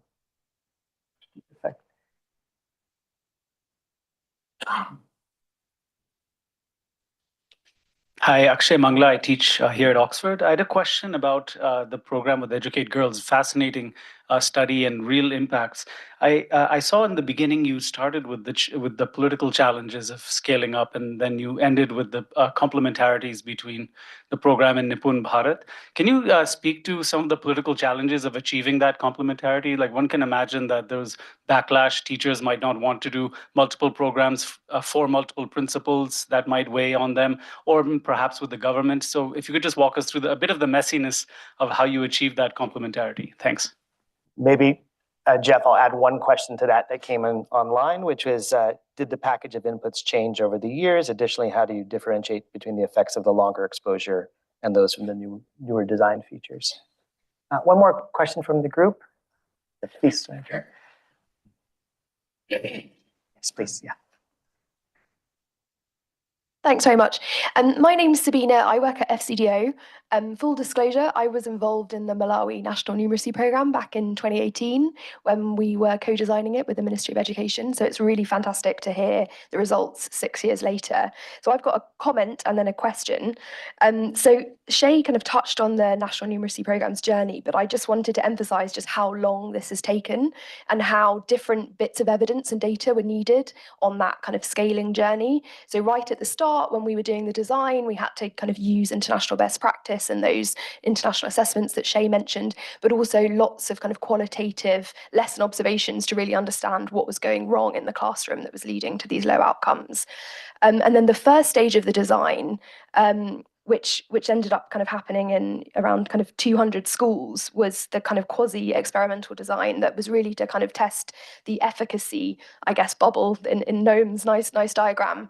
But again, that had loads of kind of qualitative data to kind of really try and figure out what was working, what wasn't. And then that first step of scale to go to 1,100 schools, which has been evaluated through the RCT, is almost, yeah, I guess like the efficacy plus on Noam's diagram. And now now, we get to the question. When you have a chance. No, sorry, but just to say, but now it's at kind of 6,000 schools as of this month. And I guess the question for all of you is, when do you do the randomized control trial? When is it right on that journey? And do you need to use other approaches? Can you save time and money if you do things in different orders? And I would love to hear thoughts from everyone on that, and also the hub, if they can kind of provide guidance to others on when to do that. Thank you. So Shay, maybe I'll turn to you first on Matthew Jukes' question related to numeracy at scale, and specifically like what the programs that you've designed and evaluated, what does effective instruction in numeracy look like in Malawi? Yeah, so in terms of specific classroom practices, I don't think I can speak to that particularly for now, but I think we did gather a lot of data because we did classroom observations, and we are looking forward to like mapping the information, the information we got from these classroom observations to the results, but also looking a bit more detailedly in the conceptual framework that we developed at the beginning of the program. We also have a lot of data that we can use to map the results to all of those. So I think we are going to do additional exploratory analysis and some of which will cover these aspects, because as I said, there are still some questions to answer. For instance, why did students from underprivileged backgrounds suffer? Why did students who are struggling generally academically not benefit the most from the program? So it's not like they suffered, but maybe they didn't benefit the most from the program. So as we unpick some of these elements, we're actually going to identify those types of things that especially classroom practices that we think work well in these settings where these particular students may have thrived better. So that kind of work is still continuing. Then on the question on the question of when it's best to conduct an impact analysis, I'm not sure I have a very good answer to that question. But what I think though is that it's really more important for us, at least what I learned from this project is that the collaboration between stakeholders, when interests align, I think everyone is interested in ensuring that's like enhancing school outcomes. Even though the evaluations are independent, researchers themselves are educators, so they understand all of this. So what I think is that if there is that sense of collaboration, and if available evidence has been leveraged to build the program to where it is at that point, I think it can be a good time for an impact evaluation. I mean, for what it's worth, I think the way you've done it in Malawi sounds fantastic. Like you had a quasi-experimental, you did an experimental for up to 1,100 schools and to inform scale to 6,000. That sounds pretty ideal. Maybe Jeff, over to you on Akshay's question related to Educate Girls. Yeah, thanks. I think there were a few questions. I think to maybe tackle them in reverse order. When to do an RCT, agree definitely with Shay. I think our typical guidance is, don't do it too early. You don't want to be measuring something when there are still a lot of implementation challenges, and then you don't really get to see what's the efficacy of the program so much as, what are the effects of some of these implementation challenges. At the same time, I think there's a lot of value in doing an RCT, not only to understand impact and have some level of accountability, but also to inform program design. And we saw this a little bit, at least in the first RCT that we did with Educate Girls, where by having annual assessments and annual data that we could share back with the Educate Girls team, they were really able to take advantage of some of that data and make changes and pivots to their program that I think led to greater effectiveness in the later years. In terms of did the design change over time? Yes, to some extent, definitely in the first RCT where the design of the learning intervention flipped from the first year to the latter years. But I think what also changed a lot over time was just in terms of implementation. I think, as I mentioned in the presentation, that first year, a lot goes towards the groundwork of recruiting recruiting volunteers and establishing relationships, and then you really start to see the impacts manifest in later years. And I feel that on the question about whether, is the impact driven by longer exposure versus changes in the design or changes in the implementation, I feel pretty confident it's the latter. And the reason is some results that I didn't get a chance to share, but essentially in the second RCT, we had this stepped wedge design where we could actually see what was the impact in the second year for schools that only got the program in the second year. And even for those schools, we see treatment effects that are comparable to the schools that got the program for the first 2 years. Similarly, we see very large effects for children who came into grade 3 in the last year and only got exposed that last year. So feel pretty confident that it's not just the longer exposure, but actually some of the change, strengthening in terms of design and implementation. For the political challenges faced with GKP and integrating that with Nippon Bharat, the one thing I would say is, that I didn't get a chance to talk much about is Educate Girls does a lot of work in terms of collaborating, at a local level and also at a state level to work closely with government. I realize that time is short, but I don't know if I could also punt this a little bit to Safina to share maybe an implementer's perspective on how you were able to accomplish some of this with government. Thank you. Akshay, the main reason that in the second one we had more complementarity with the government was because Nippon Bharat got launched between the end of the first RCT and the beginning of the second one. So that automatically led to a government alignment because Nippon Bharat was launched in 2020. So with that, it's a timing issue, nothing to do with us. Takao, could you maybe touch on what does effective numeracy programs look like inside classrooms? I know that's been a priority of JICA. And in terms of when to do an RCT, could you say a little bit about what you learned between the second and the third impact evaluation in terms of trying to improve the cost effectiveness of the model? Thank you very much. As I'm not really a pedagogical expert, but let me share my idea. So because of the time limited, I'd like to mention only 2 points. One is in the pedagogy of teaching at the right level, children manipulate concrete objects to understand and to get understanding of the number or the operations. For example, they use straws locally available, collecting straws and making up 10, and using the straws to do operation of 2-digit minus 1-digit with carrying with borrowing to understand how many straws remain. So like that kind of a manipulation process would help children get the understanding of how the operation works, rather than very much or operational, can I say, formal explanation. And also the curiosity of children is also the foundation to learn. So teaching at the right level includes various plays, number jumps, etc. So that exercise would first raise the curiosity of children on the math. Then next, second question. From the second to third impact evaluations using difference in differences.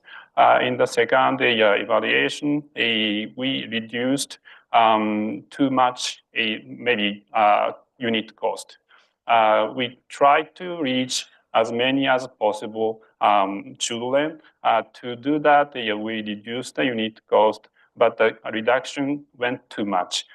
That's resulted in the attenuated impact on children. So we reviewed that, and we included the minimum essential teaching and learning materials in the third round of impact evaluations, and we got better results from that. So that's a process of learning between the interaction, research, and practice, I think. Yeah, what I heard from you this morning was exactly that in the pilot, you had something like $4 per child. And then when you went to the scale up with the difference of differences, we saw the attenuated effects, you went to 50 cents per child. And then when you kind of went to the second impact evaluation, you went kind of up to $1 per child and then saw the same increases in terms of standard deviation, maybe consistent with some of the points that Jeff mentioned. Sharon, I'm going to give you the last word for our panel. I'm a little bit familiar with the Teaching at the Right Level Africa work, or the catch-up in Zambia. And it's incredible that you interviewed 2,000 teachers. As that goes to expand to all 9,000 primary schools in the country, understanding teacher motivation is absolutely essential. So I know, not to put you on the spot, but in terms of the type of intervention to increase teacher motivation or a sense of self-efficacy, what do you find particularly exciting to test out? And then maybe if you want to pick up on any final points from your perspective as Director of Evaluation for VVOB, the right time to do an RCT or not. And you'll have the last word to close us. I think I have 13 seconds. Yeah, perfect. Yeah, so about the first point, thank you for that question. I think one thing that we saw a lot, so if we would have unlimited budget available, one thing that we saw kind of touches a little bit about your point that you made about giving that data back to the team that is actually doing the implementation. What we found out in the qualitative work as well, but would be kind of costly to design and set up, is that teachers say that, okay, we're told to do this program, and then besides some assessments, we have no idea how we are doing. So we don't know how we compare to other teachers and other schools, but also it's such a, in a way, kind of just limited data, right? It's only foundational skills. There are also other things, like in other research, we have found that a similar approach also improves students' self, for example, or it can improve their engagement. So if we had unlimited funds, it would be really cool if we could generate more data and give that back to the teachers and the schools. About the right time to do an RCT, yeah, a lot of important things have been mentioned. It's very difficult to give, like one solid piece of advice. I think, yeah, the collaborative part always needs to be there, whether you do an RCT or you do implementation research, because that whole example of like the tablets, that also happens in research, but sometimes it's not that apparent, but sometimes we're asking totally the wrong questions, or we use the wrong way to answer these questions. I think, again, giving back the data would be important. I think also, like, I sometimes feel as a community, we get so hyped about this is the golden standard. We're all going to do RCTs, or this is the golden standards. We're all going to do implementation research. And I think that's natural as humans. And that's why we have trends and fashion, etc. But it's good to look back and really reflect, like, what does this particular research need? And that can only be informed if you actually engage with the stakeholders that are involved. So that would be my advice. Wonderful note to end on. Please join me in thank you to the panel.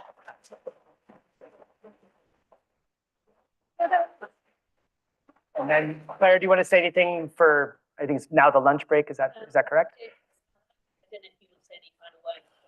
No, I don't want to keep us any further for lunch, but I really enjoyed the contributions from all of you. And I think this idea of efficacy plus and thinking about how to make these quote unquote evidence-based programs more effective and integrated in government systems is absolutely essential. And I welcome your research in these areas.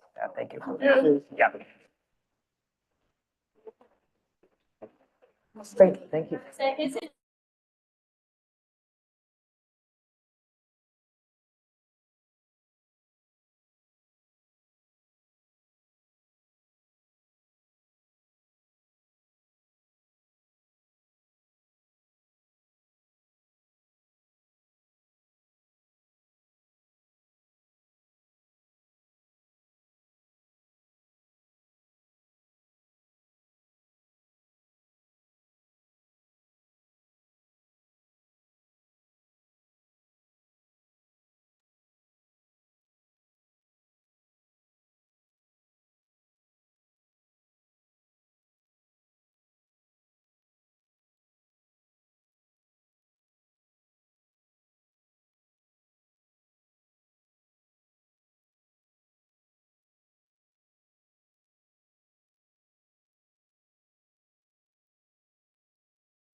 Government roles. Can you share more about your institutions and policy structures, and particularly how you've created enabling environments for evidence generation and use? So a focus on the evidence and evidence uptake piece of it.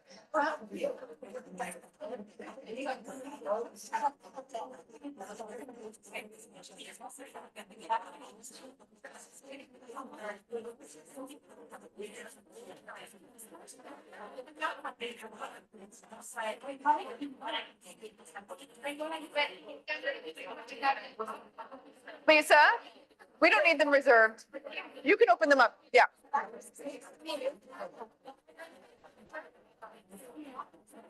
Yeah.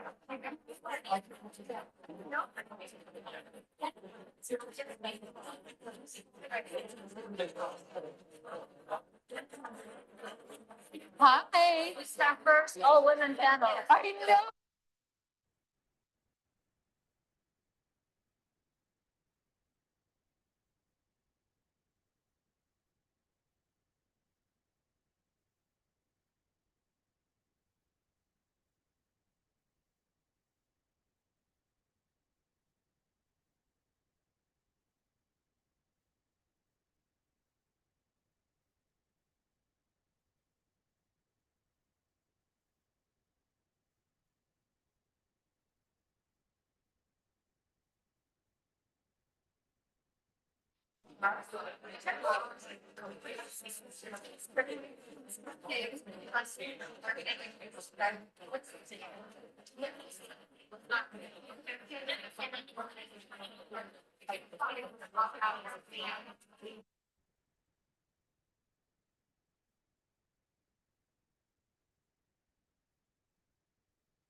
Sure, great. Thanks, Claire. Hi, everyone. Welcome back from lunch. Thanks for, I think the incentive structure to get a seat led to us being able to start on time, which is great.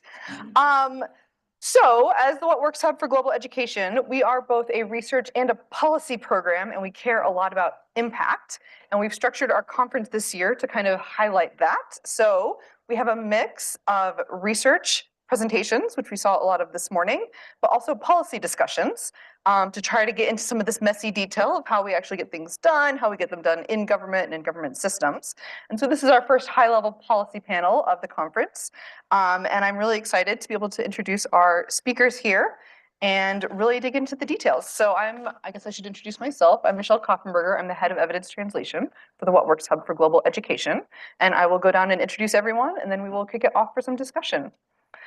So first we have Nampumelelo Mohokwane, who is an education researcher working at the National Department of Basic Education in South Africa. Her work includes systems monitoring and conducting research and evaluation of education interventions. She's part of the research team for the government-led early grade reading study. Welcome, Mpumi.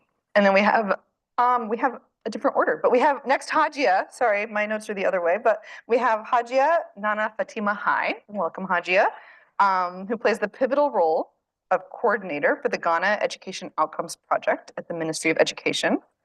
Her leadership is instrumental in overseeing interventions that reintegrate out-of-school children and enhance learning outcomes in mainstream primary schools.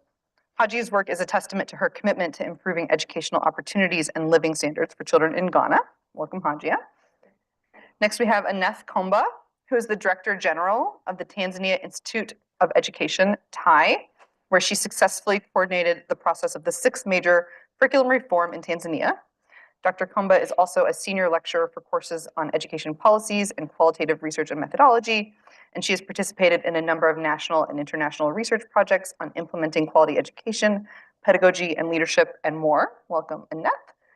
And then finally, we have Mwait Shepi, Matt Chang, who is the co-founder and managing director of Youth Impact, a youth-led movement reaching more than 200,000 young people in 10 countries. Youth Impact's mission is to scale high-impact health and education programs. She's a social innovator focused on bringing evidence-based education programs to be institutionalized in government systems, and she serves as the chairperson with the Botswana National Youth Council. So welcome to all of our esteemed panelists. We're very pleased to have you with us today for this discussion. Great. So this session is focused around policy discussions in what works up countries. So these are all these folks are also tied to studies or efforts that the What Works Hub has going on in these countries. So with that, we will go ahead and kick things off. I'm going to pose a question to everyone and we'll kind of go down and discuss it. And then I have a few follow-ups for kind of people individually. So to start with, you all sit in various government roles. Can you tell us a little bit about your institutions and policy structures, and particularly how you've created enabling environments for evidence generation and use, and particularly, of course, focused on kind of educational quality?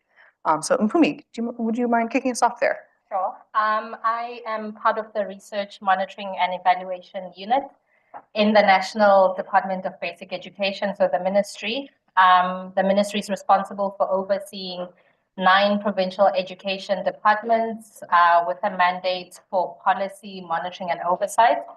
Although over time, our role has gone beyond just policy and oversight into some implementation. Our unit-specific mandate is sector monitoring.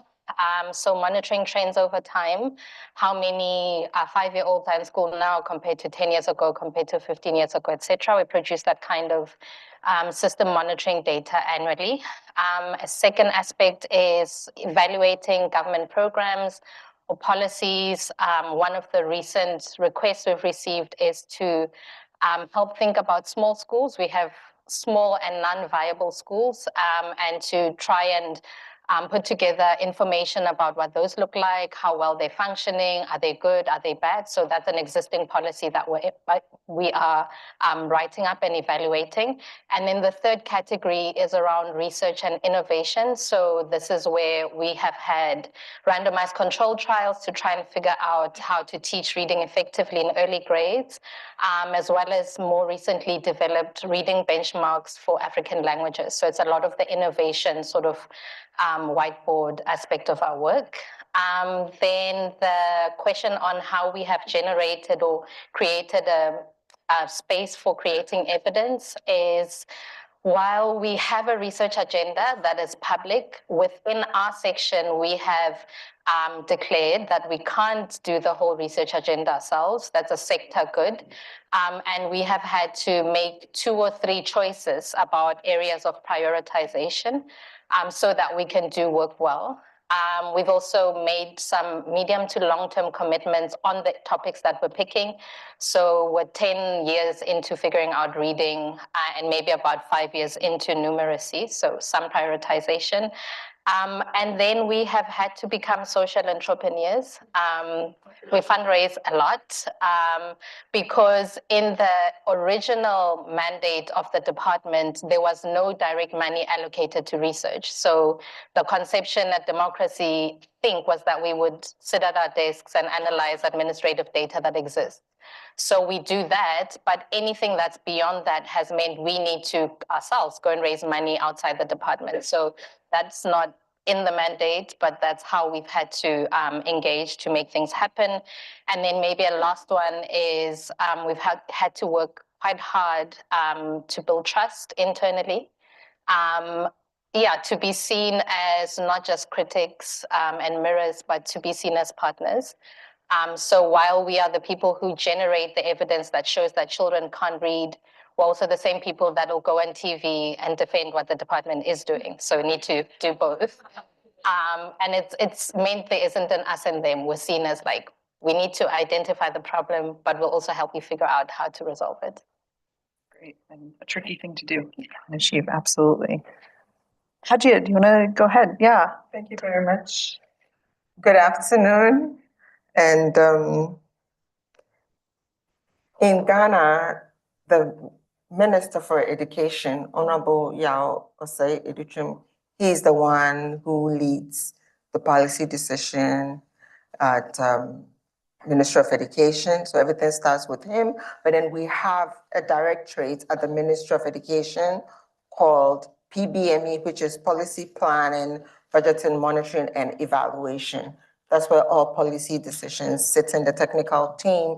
They advise him on the policies that work and that doesn't work. Now, I am in GEOP, which is Ghana Education Outcomes Project, sitting under Gallup.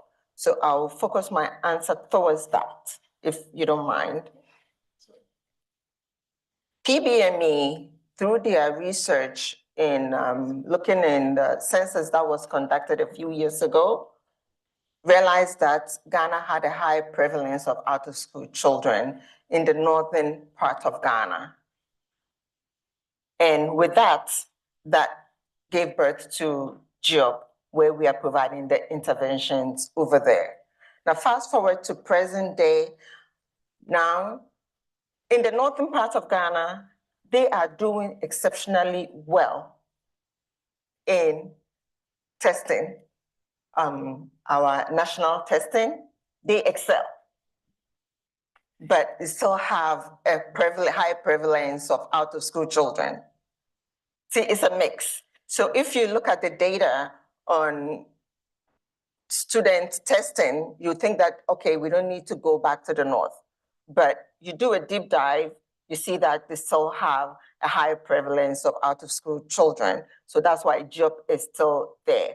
And policy-wise, the ministry looks at what is working, what is not working, and then they collaborate with NACA, which conducts the standardized testing, to ensure that the data that comes out of the standardized testing is accurate and is given a true reflection of where the government needs to focus and provide additional intervention to ensure that the children do well.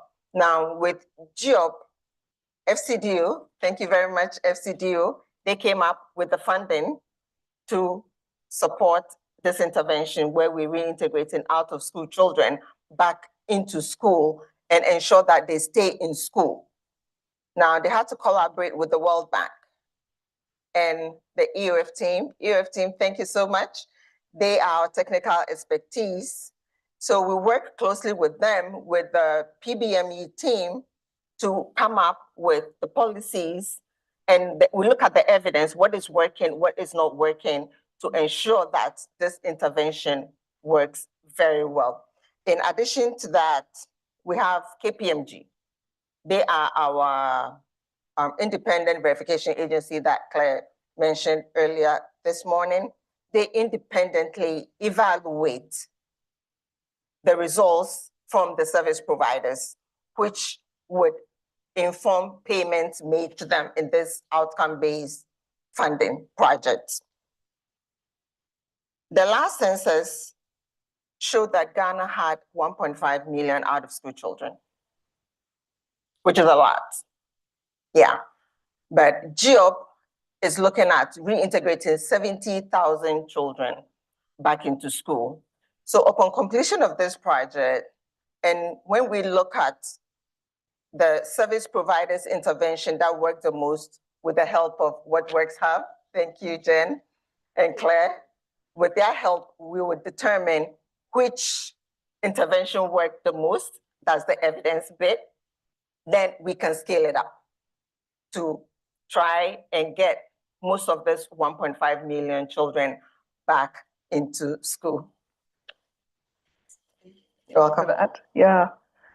Yes, do you want to go ahead? Yeah.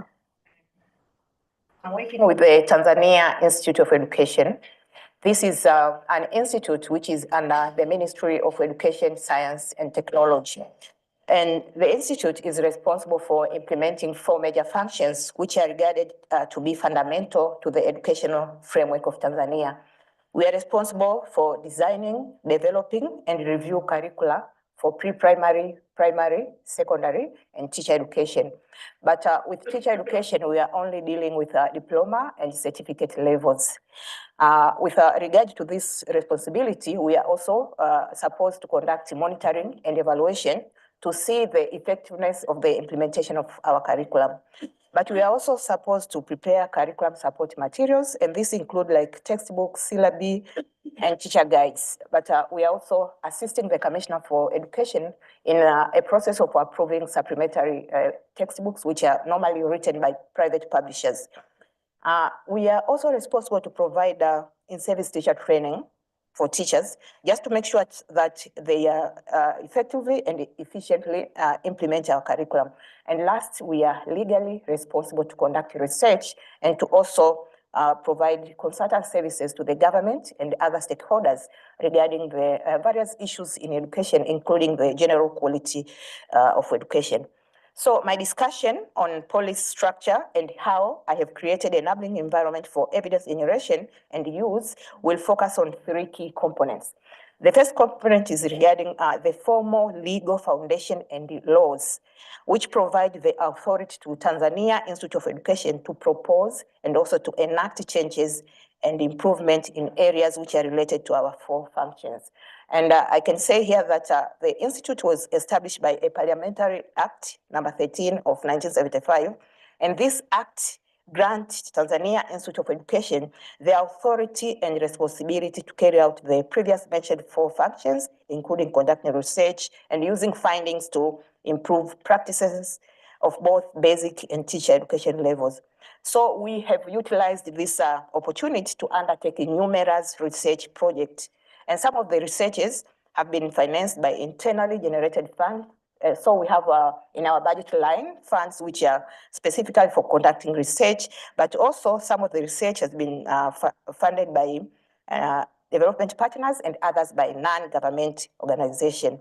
And so the institute has been able to generate and apply evidence-based practices in enhancing education provision.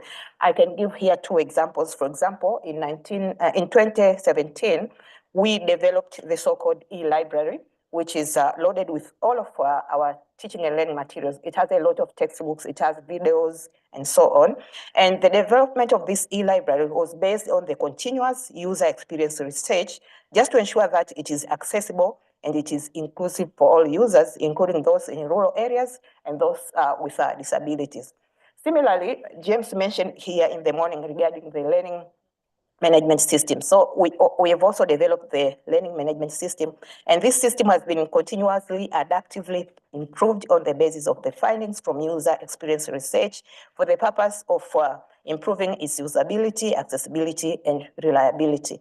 In this way, we have been able to make it more user-friendly and accessible to teachers with disability. And so we expect that the Watch Work Hub Tanzania team will also support future improvement. And maybe I wish to mention here that in Tanzania, all teachers were provided with tablets. James mentioned this in the morning. And all education platforms which are prepared by the Institute have been 0 rated. The Institute signed a memorandum of understanding with one of the mobile provider. And so teachers don't need even internet to access education platform. But funny enough, teachers are still not using this platform. So that's why Watch Work Hub is assisting us to make sure that teachers are accessing the learning management system. The second policy structure is the institutional arrangement and the organization structure. Tanzania Institute of Education is a higher learning institute, which is not a university. And so we have a number of departments which are academic departments. And one of the departments is known as Research Consultants and Publication Department. One of the roles of this department is to carry out research in the field of education with a view of establishing research-based facts and solutions for improving the quality of education for early grade, primary, secondary, and teacher education. So having this department at Tanzania Institute of Education is an opportunity for us to conduct various research, to collect evidence, to formulate and enforce innovations and initiatives to strengthen our education system and the quality of education in general.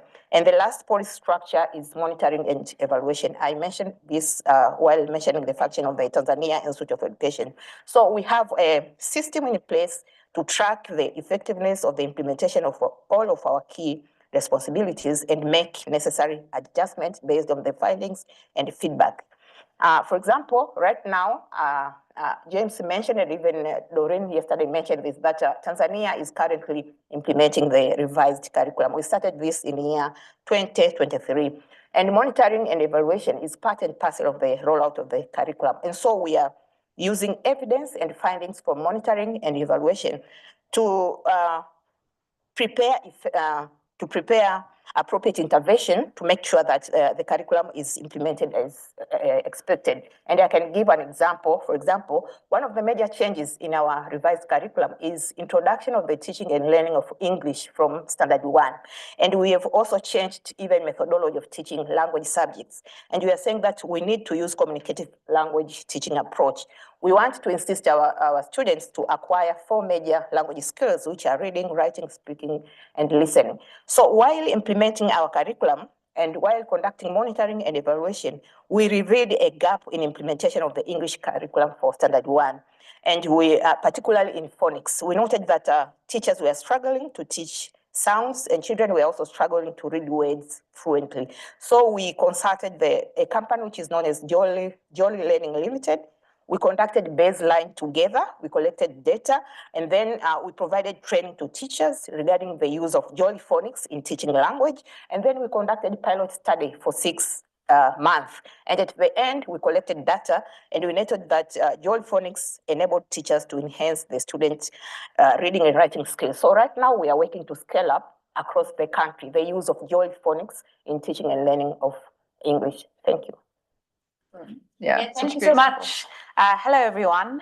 I'm Mwitepi from Youth Impact. I wear very different hats. And also part of my role really is to sit with government and to understand a lot of their work as well as their priorities in terms of programming, but also in terms of the questions that they think about and they care about. And I think as our role as Youth Impact, we sit in a position where we can be able to generate evidence to support programming, which relates to education outcomes in schools. So I think we play quite a unique role in that sense of connecting evidence with action. And I think that's always so important in understanding ways in which we should prioritize some of the learnings, but also to understand better what does government want and what does government need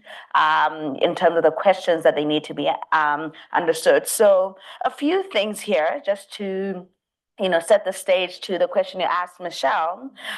The first one, as Nompu Melelo shared in the beginning, is around prioritization. And I think, creating an enabling environment for data use is truly understanding what are the priorities and questions that are a central concern to decision makers in their various levels, right? That align to their policy priorities.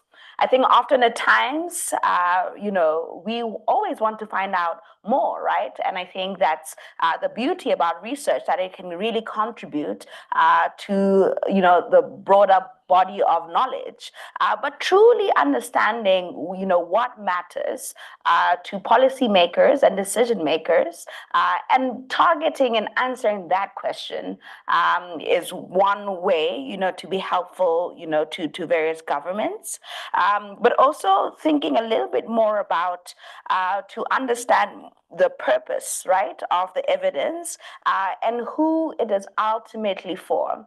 I think most of us in this room here are involved in implementation at some capacity. And we need to think that the data ultimately has to reach and be beneficial to the learner or even the teaching practices. So really, truly understanding the purpose of why we're collecting the evidence and who it's ultimately for is super important.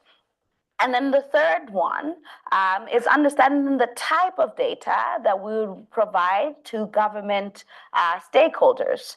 This is so important because, we can produce all the nice graphs and show all the linear, trends, but really understanding what type and in what frequency do government stakeholders collect the data is so important. So an example I can give is when we were presenting, the data from the Teaching at the Right Level work, we brought out these really beautiful graphs.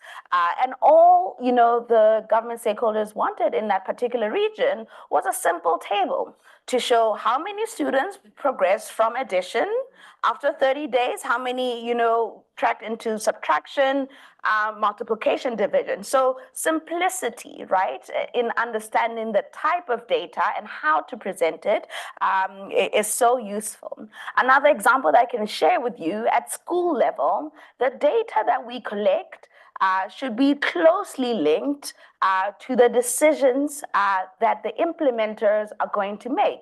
So for example, when you enter a Teaching at the Right Level school, in Botswana, for example, you find a leveling chart. This is Manila, and it's color-coded to track, the students that move from addition, and after end line, what was the progression from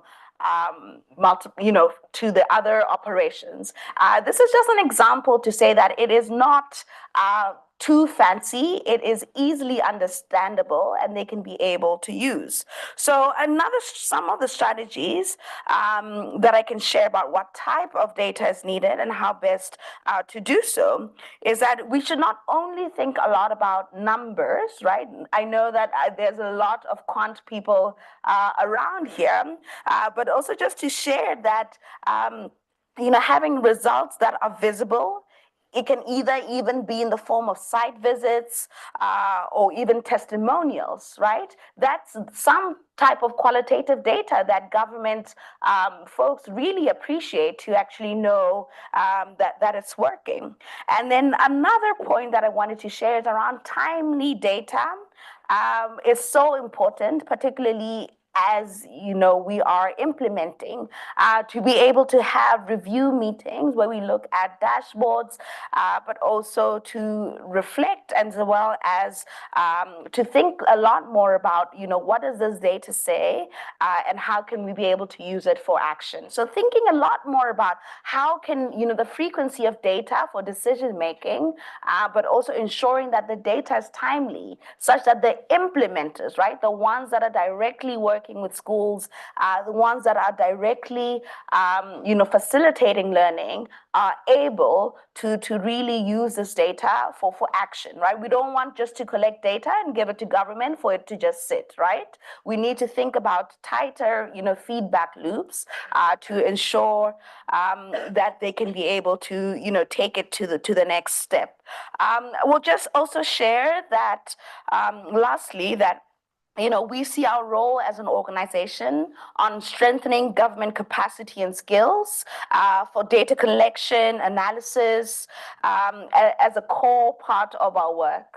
I'm sure folks around this room can appreciate how many meetings we've been in, and various government folks have said, we need M&E, right? That's their version of saying we need, data in understanding our programs and understanding them better. But at some points, they can only go to the extent. So you need other social actors such as Youth Impact and many other local NGOs who have the expertise to work with them, right? To work with them to understanding the data on how we're collecting it, but also how we're analyzing it, and really, taking it to the next step. So I think seeing our role and playing an important role in that is also quite important. So all is to share that the enabling environment is to actually be enabling. to governments, right?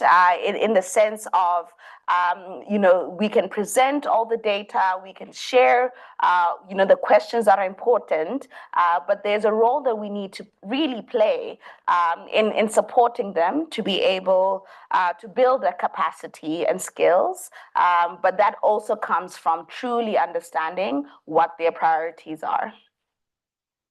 Great, thanks for that, and thanks to all of you. So I think we've laid a really solid foundation and a few themes that I've picked up on. So one is like quite a variety of, say, institutional setups that we've already heard from, but some commonalities. So some of the commonalities I picked up on were kind of this role of embedded research and conducting new research, but maybe it's not fully embedded in the mandate, so it requires some outside effort, but getting some new research.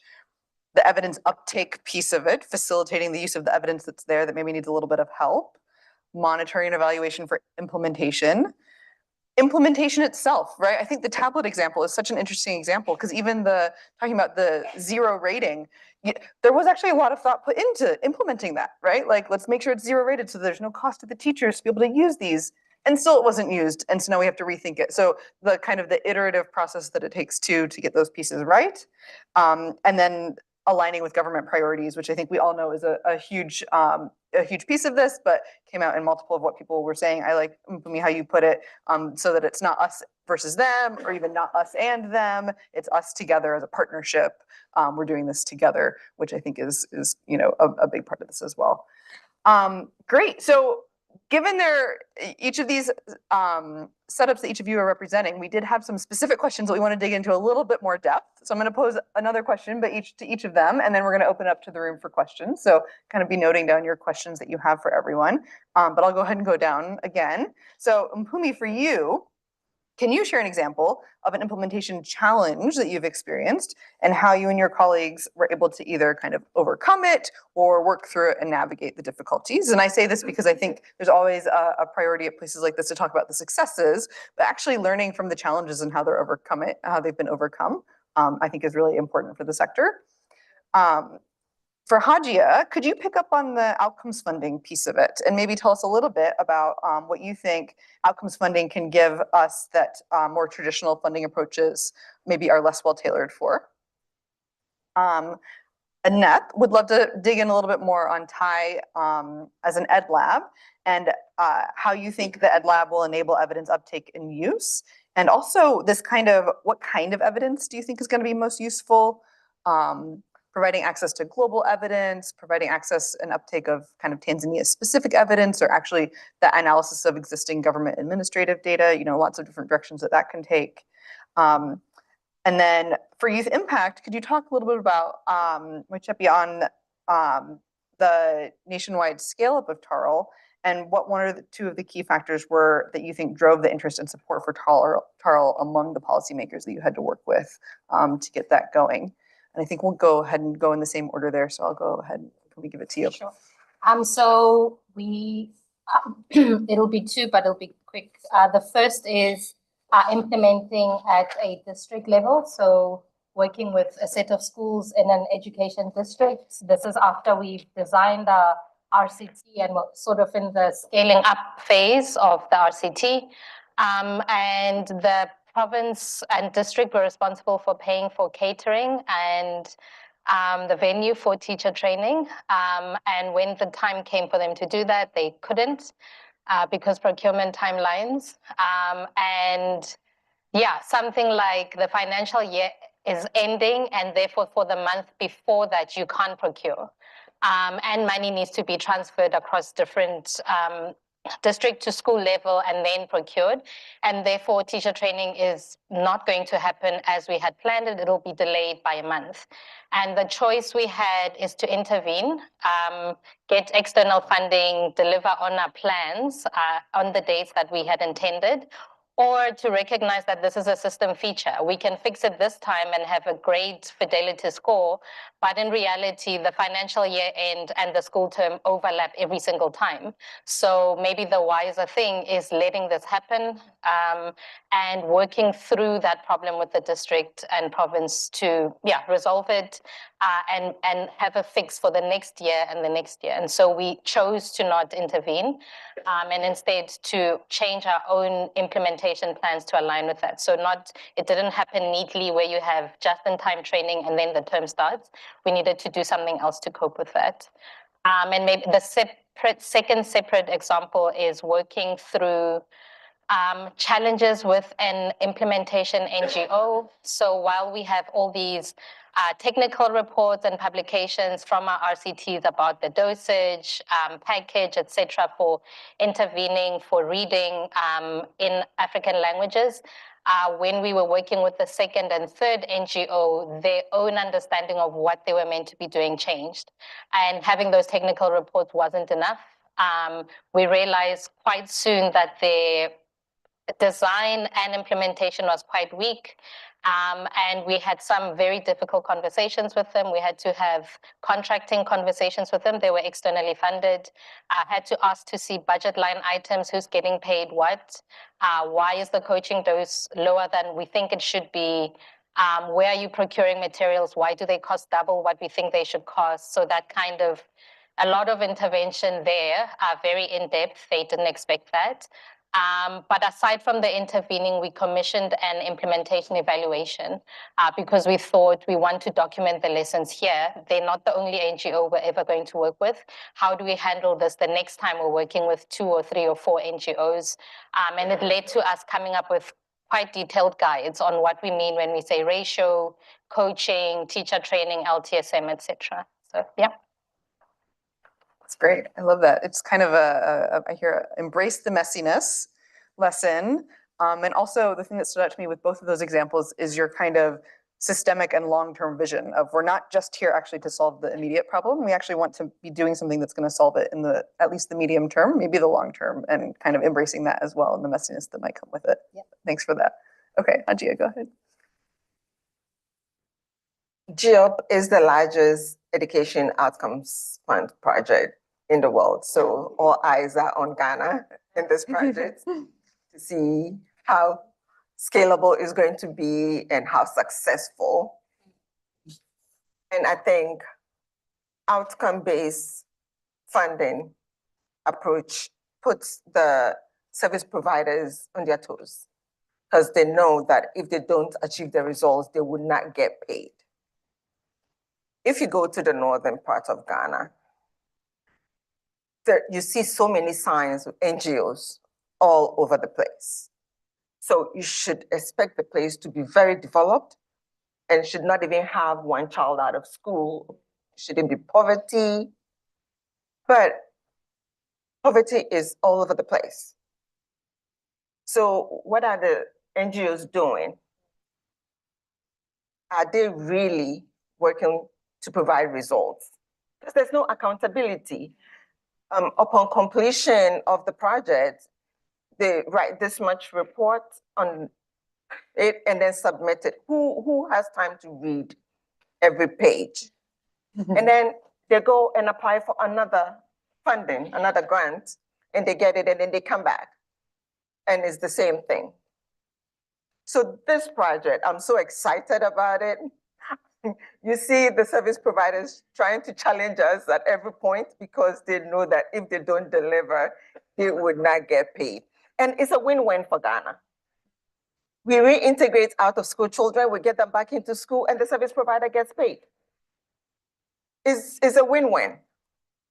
And as a coordinator, I just don't sit in the office. I'm in the field constantly. I go on monitoring. And when we are doing baseline assessment, I'm there to observe. So should in case the service providers come back saying that they saw some deficiencies or whatever in the process, I'm there, I'm observing it so I can challenge them. And if I see inconsistencies, I point it out myself for it to be corrected, so they can't challenge me. And this is the best way, value for money. I would recommend outcome-based funding approach to every government. you keep everybody until there's an incentive. There's no results, you won't get paid. Without that accountability, some may not even go to work. And you're not there to see them. They'll just write reports and tell you, yeah, this is what happened.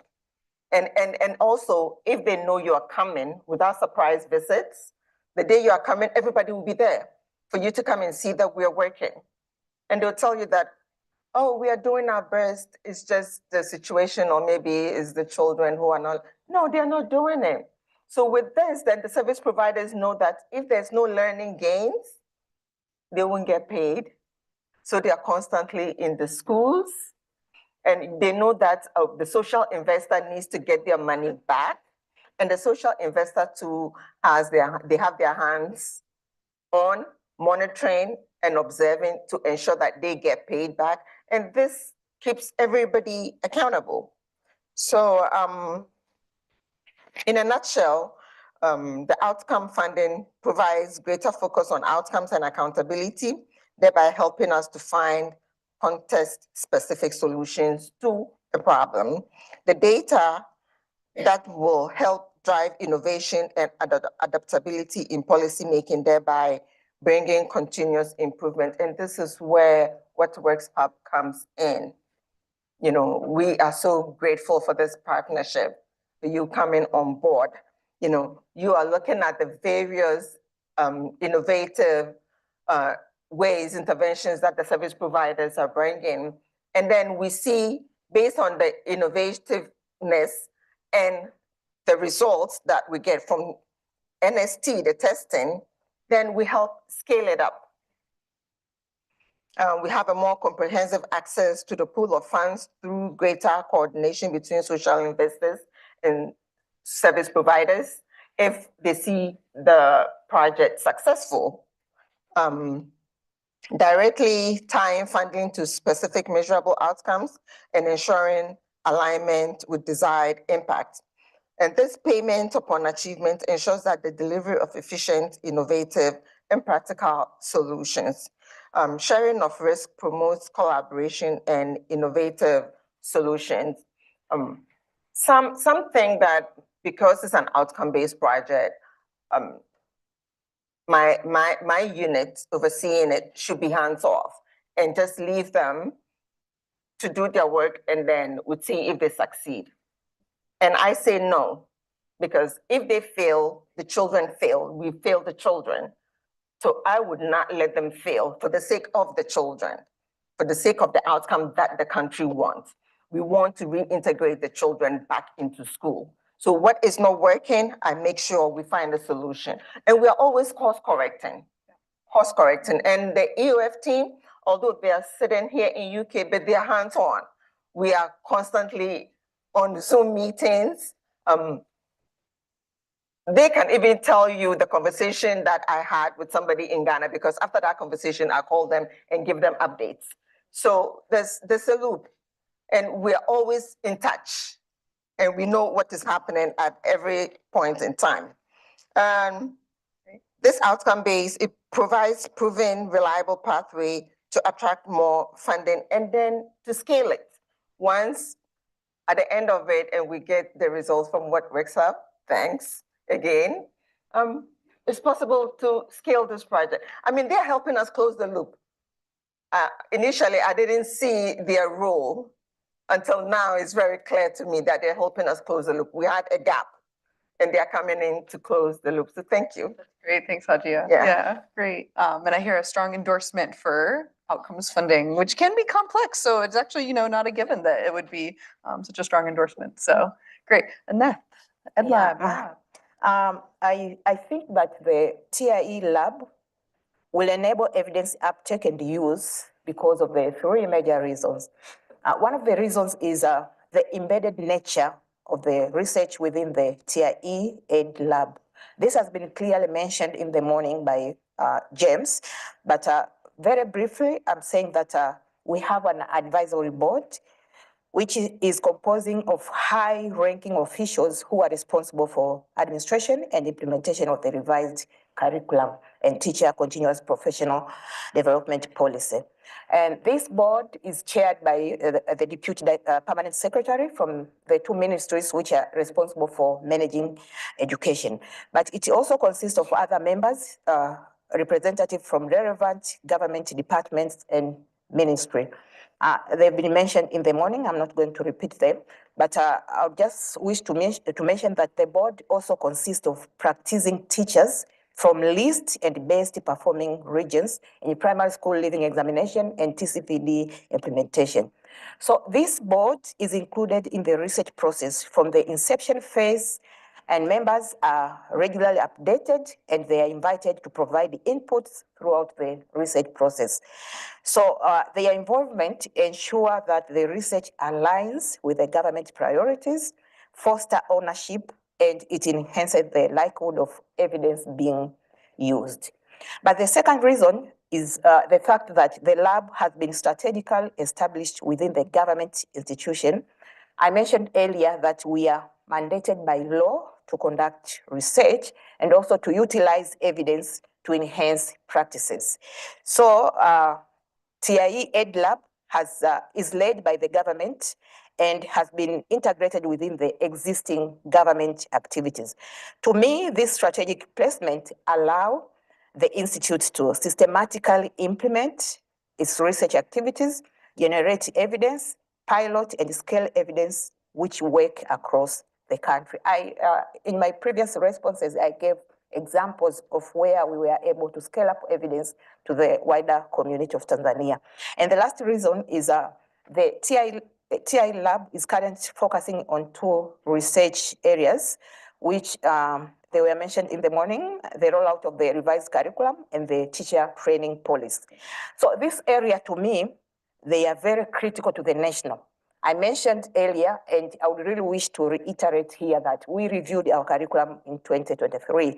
So right now, I mean, all citizens in Tanzania, politicians, all leaders, they hope that the curriculum changes will lead to improvement of our education outcomes in Tanzania. And maybe I also wish to mention that the major purpose of reviewing our education was because we noted that our education system was producing graduates who were unable to compete in the labor market. So we thought that we need to review our education system and make sure that we have graduates who are graduating with the skills to enable them compete in the local, national, and global market, graduates who are self-reliant, and graduates who can either employ themselves or employ others. So really the government is very keen to make sure that we are tracking the progress of the rollout of the curriculum. And I wish again to repeat that monitoring and evaluation of the curriculum rollout is one of the key mandates of the Tanzania Institute of Education. So to me, I see the TIE lab activities as yet another tool to enable TIE to collect evidence on whether the curriculum rollout is working as planned, and if not, what needs to be done to make sure that we are reaching the intended goal. And with regard to teacher training policy, we are saying that we want to make sure that our teachers are participating in teacher continuous professional development and are equipped with the skills to enable them implement the rollout of the curriculum. So again, the TIE Ed Lab will help us to provide with evidence whether teachers are really participating and what are the factors which hinder their participation, what factors resist them to participate in the learning management system, and what needs to be done to make sure that teachers are participating. So for sure, the evidence that will be generated by the TIE Ed Lab will be implemented to make sure that we are achieving the intended goal of curriculum rollout and the introduction of the TCPD policy. So generally, I can say that these two research agendas, which are conducted by the TIE Ed Lab, are both timely and relevant, and that the insights gained from this research are expected to play a key role in enhancing the quality of education delivery across the country. And we are in a position to implement them so that to make sure that the curriculum is being implemented as planned. The second part of the question is regarding the kind of evidence which will be most useful, global evidence, Tanzania-specific evidence, and the new data generation. So again, I think because we are implementing the revised curriculum, Then the kind of evidence which are most useful globally and for Tanzania are evidence related to progress with regard to implementation of the revised curriculum. By the way, we have reformed our education system, our education policy, and education and curriculum. And so I think that Tanzania and even other countries will be interested to learn on the progress regarding implementation of the revised curriculum. And I think one of the most important questions here is, are the revised curricula implemented as planned? And also, within the revised curriculum, we have introduced a number of changes. Actually, it is a major curriculum reform. For example, we have revised our education system by reducing number of years for pre-primary. In the previous curriculum, it was 2 years for pre-primary, but right now it is only 1 year. And also the duration for primary school has also been reduced. In the previous curriculum, it was 7 years. Right now it is 7 years.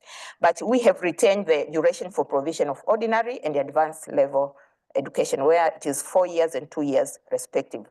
But again, we have introduced 10 years of compulsory education. So we want our children to stay in schools for 10 years. And we have introduced 2 streams at the end of class 6. So some of the students will be joining general education stream, while others will be joining vocational education. So the question here is, are we achieving, are there any improvement in terms of student learning outcome?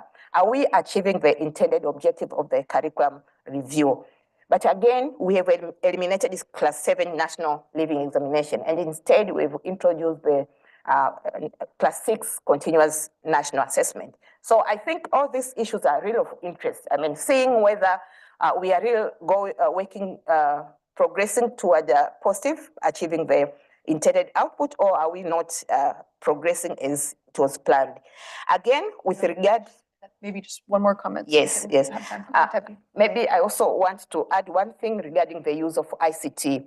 In the revised curriculum, we are saying that we want our teachers to use ICT and the other technologies in the teaching and learning of all subjects. So I think that some of the interesting evidence would be, how are the teachers using ICT, especially considering on the diverse geographical condition in Tanzania. We have teachers who are located in rural areas, while others are located in urban areas. So evidence regarding which kind of technology is cost effective for teachers who are living in rural areas, I mean, could be very useful to countries which are surrounding Tanzania and even global evidence. Thank you. Great, thank you. And I'll just say, yeah, implementation, rollout of the curriculum, lots of things near and dear to the hub. So yeah, glad to hear all that. absolutely. I don't want to take a lot of the audience time to ask questions but I would say that youth impact is now almost at scale in Botswana. We are 9 out of 10 regions, and we have signed a memorandum of understanding with the Ministry of Education to reach all primary schools by the year 2025. So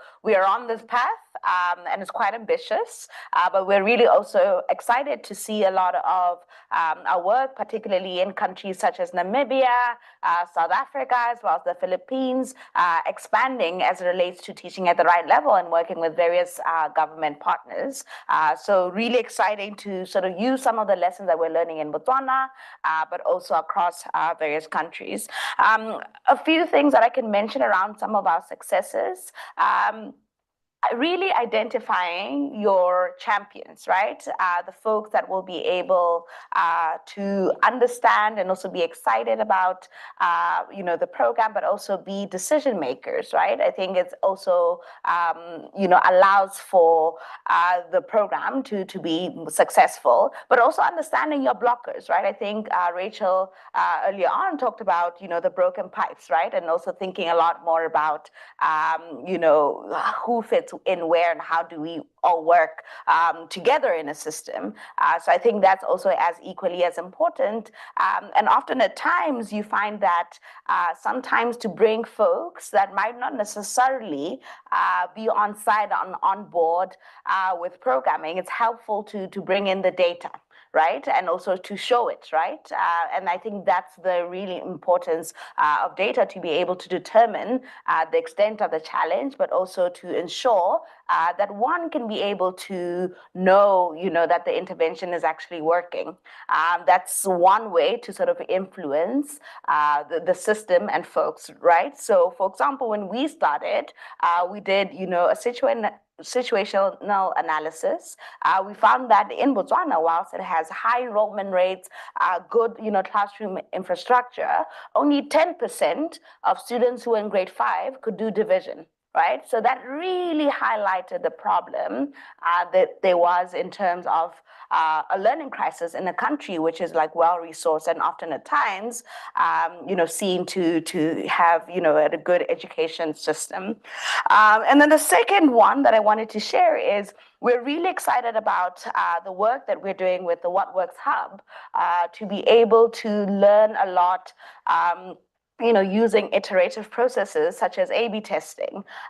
A lot of our work as an organization is to think about how can we use A/B testing so that it can be able to inform a lot of our decisions around how do we optimize the program to make it as simple for government take-up.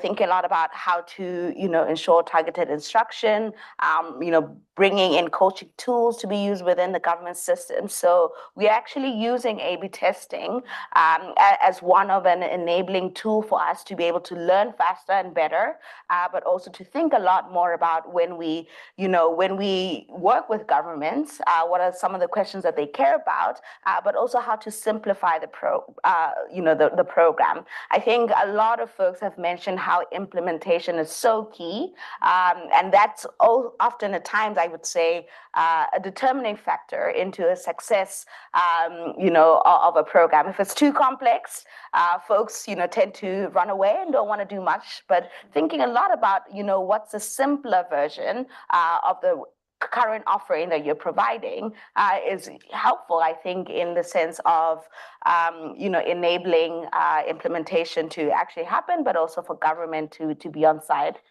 Thank you. Great, thanks for that. Yeah, so themes of champions, decision makers, keeping an eye out for the blockers, and also I think picking up on the this role that data can play, and like the comment that you made earlier, in the right form. Maybe it's not graphs, maybe it's tables, so finding it out, but it can speak and it can be very persuasive. Yeah. Great, well, thanks. And with that, we have some time for, that's not our timer for questions, that's our timer for this part. No, you're fine.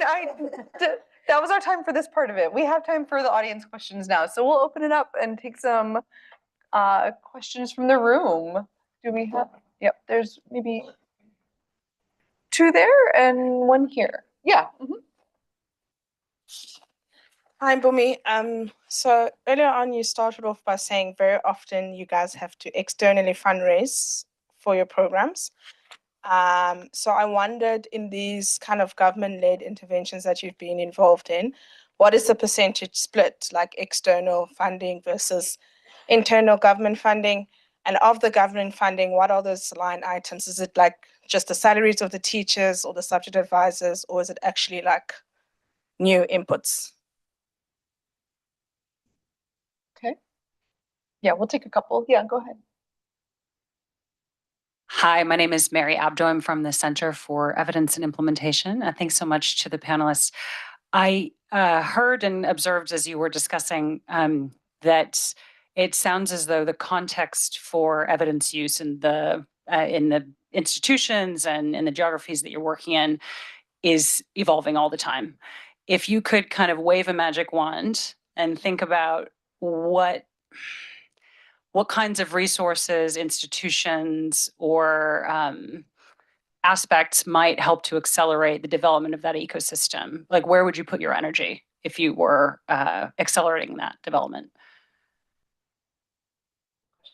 Okay, and we'll do 1 more here, and then we'll give it to the... Thanks so much. Emily Gray, FCDO. Adjia, you did a really impassioned and inspiring pitch for outcomes funding. It would also be incredibly interesting to know the risks and challenges that you face with it.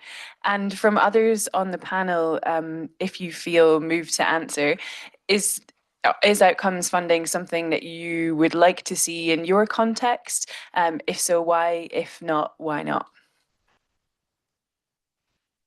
Great. Okay, well, 3 great questions, and they're all kind of applied to all of you. So I might just go in the opposite order, give me a little bit of a break this time. Tepi, if that's okay, and start with you. Yeah, so the first one, I'll take it. I need Hajia to come and meet our Minister of Botswana immediately, because I do think a lot of, thinking about outcomes funding is results based. And as you think about, what can push, government systems to move, right? And also to invest in organizations or programs that can actually bring results and impact, right? Outcomes-based funding can be one of the ways to do so. So, Ma'am Hajia, from Ghana, you come to Botswana, and then let's continue the conversation. And then also just to your question, I'll just share that if I was to one of the things that I've noticed as quite important is government stakeholders do have the interest and the appetite to want to understand a lot around evidence and data, but they don't necessarily have often, the tools as well as the training to do so. So I think, there's a lot of, organizations such as IPA, such as Youth Impact, that does a lot of work around really supporting governments to be able to understand and train, and to train them up on data collection, analysis, as well as monitoring. So I do think there's a piece that, a lot of players can play to be able to support, government to fully absorb. I think there's a lot of interest. I don't think they know how to get there. But again, I think it's a long-term bet, and it's possible. But I do think, there are other players that can really focus a lot on training up government on the take-up and use of evidence. Yeah. Thank you. Regarding the government extra funds, I think from the Tanzania Institute of Education, I mentioned earlier that we do have some funds which are specifically located for research, and these are clearly indicated in our budget line. And the amount which is being allocated yearly depends on what we've been generated, because this is coming from our own sources of funds. So, we keep on increasing the amount year after year to make sure that all of our activities are really informed by evidences from research. And as you can see, the functions of the institutes are real key in terms of explaining the quality of education in Tanzania. So we keep on increasing the budget for conducting research to make sure that all of our activities are really informed by evidence from research. And regarding kind of resources needed, I think for now, we really need evidence from research. We really need systematically conducted research, which give us evidence on what to work to enable us improve our education system. So to me, if you ask me about what kind of resource would really prioritize, I think we need evidence from research which tell us on what to work in order to improve our performance. Thank you. Thanks. Tackle a couple of those. I was trying to avoid the tough question which FCDO themselves posed to me. The challenges, risk, and then I also want to add the success. You didn't ask me for the success. So let me start with the success. Hold you to coming back though to challenges. I'll come back to it. I'll come back. Or maybe let me do the challenges and then end on a good note. Okay, let me go the other way. Yeah. Okay, yeah. So GEOP, our concept is slightly different. And Claire mentioned that What Works Hub is only dealing with the in-school bit. So for GEOP, it's the out-of-school children who have never been to school or have dropped out of school 1 year or more between the ages of 8 and 16 qualify to be in the program. And these children have to be in the rural areas in the 27 lots for GEOP. No, 27 districts. It's 6 lots, 27 districts. Now, These children will have to be taught in their local language. They're taught numeracy and literacy in their local language by the service provider for 9 months. Upon completion of the 9 months, then they're transitioned into mainstream schools, where the service provider will be paid for retention in school for year 1 and year 2, before the service provider gets a full payment on one child. From the time they identify that child who has never been to school or dropped out, take that child through the 9 months accelerated learning program, transition them into school year 1 and year 2. So they get paid in phases. Now the challenge is, why is that child out of school? The child is out of school because that child is an extra farmhand, or the child, goes to the market. The child is an income earner for the family, or the family doesn't see the value of a child going to school. I went to a community and I asked the elderly, opinion leader in the community, to encourage the children to go to school. Then he told me that I should see that child sitting there. He has finished university and he's unemployed. So what is the incentive for him to take children who are extra farm hands, let them leave the farm and then go to school? And I told them that these children, how much of an output are they providing on the farm? They're young. It's best if you send them to school and encourage them to study agriculture. They finish university with that knowledge. They can apply for grants, get a loan, come back home and do large-scale farming. You have the vast land, which you will get more money than immediately getting this small income that they are generating. He thought about it for a second. He said, I have a point. Then he would encourage the community to send their children to school. So these children go to the ALP. It's held in the afternoon.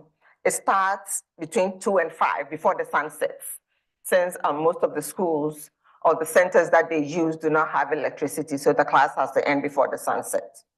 And the child can go to the farm in the morning and continue whatever they are doing, earn income for the family. And upon 9 months, the child is transitioned into school. Now that's where the risk is. The child goes to school in the morning now. The child is not able to go to the farm. So the family is losing. Then they'll take that child out. Now this service provider needs that child to be in school to get paid. So that's where the risk is. And now there's the challenge. So the service provider will have to go and sensitize the community about the need to keep the children in school. And the family too are saying the child has to go and earn income. And then during market days, the child leaves school and go to the market to sell their products. The child is losing contact hours. When that child loses contact hours, when they sit for the national standardized test, they would not do well, and the service provider would not get paid because they have not met their targets. So now the service providers find themselves constantly being in the school, monitoring the children who are absent and then following up at home to make sure that the children come back into school. And an additional issue that some parents raised to us was that when the children are home, when the children are home, they don't give them money for lunch. But now if they have to go to school, they have to give them money to eat in school. But when they were working on the farm, they never paid. So why should they? And all these are factors that may end up affecting the service provider, at the end of the project, getting their money. So now success, quickly. The Honorable Minister provided the children who have never been to school with school uniforms. We asked the service providers that school uniform is a critical component of the children feeling inclusive when they go to school. And they said that due to the project design and funding, they did not capture that in their budget, so they can't. So the Honorable Minister, to ensure that the children stay in school, made provision for the school uniforms for the children. And the service providers got certification from the National Teaching Council that each time they train a teacher, the teacher gets a CPD points, continuous professional development points, which made it easier for the teachers to be willing to go for the training because they know they know that will help them professionally. And some service providers provided furniture to the schools and in the form of dual desk and cupboards for the school. So those are the successes. Thank you. Great, thanks. Thanks. So on the outcome funding, we tried a small experiment that didn't go anywhere. Yeah. That's what we're here to discuss. I think it was just contracting and things like how are we going to measure outcomes? Where's the system? Does it exist? Do we have administrative data that does this? Can you trust it? How do you strengthen it, etc.? And so that was never really, it never went anywhere. Another component is the demand for measuring outcomes, particularly in early grades. I think we could implement something like that if it was for school leaving, so the end of our schooling. Those results are very well known, and even if you don't call it an outcome-based fund, currently schools see changes in their enrollment depending on their pass rate and quality. So people understand that and are voting with their feet. And voting with their feet means the schools get more or less money because of how they perform at school leaving age. So if we were to implement it, that's the highest chance of success. Primary schooling has very weak measurement of outcomes. And so we would need to work a lot to develop an understanding of what you should learn in early grades, a system to actually measure it before we would get to outcome-based funding. So that would be a whole 10-year thing. And South Africa has very strong unions who have preempt this kind of thing and oppose it from inception, from like they hear you say it, it gets shut down, it won't get to later stages. And a further component of that is how the education budget is set up. 80% of it is salaries of teachers already. So you only have 20% for everything else you're doing in the system. Any outcome funding you are creating either means even more money is going to go to people's salaries, so no more anything else, consumables, books, etc., in classrooms, or you're taking teacher increases and using them for outcome funding, which again, union opposition. So I think our context isn't ripe for this. Then on the funding, funding ratios between government and external funding, I think we fund, government funds a lot of, it's quite a lot of capacity, but it's capacity. So it's our design, project management, oversight at the national office, the same at provincial office, same at district office.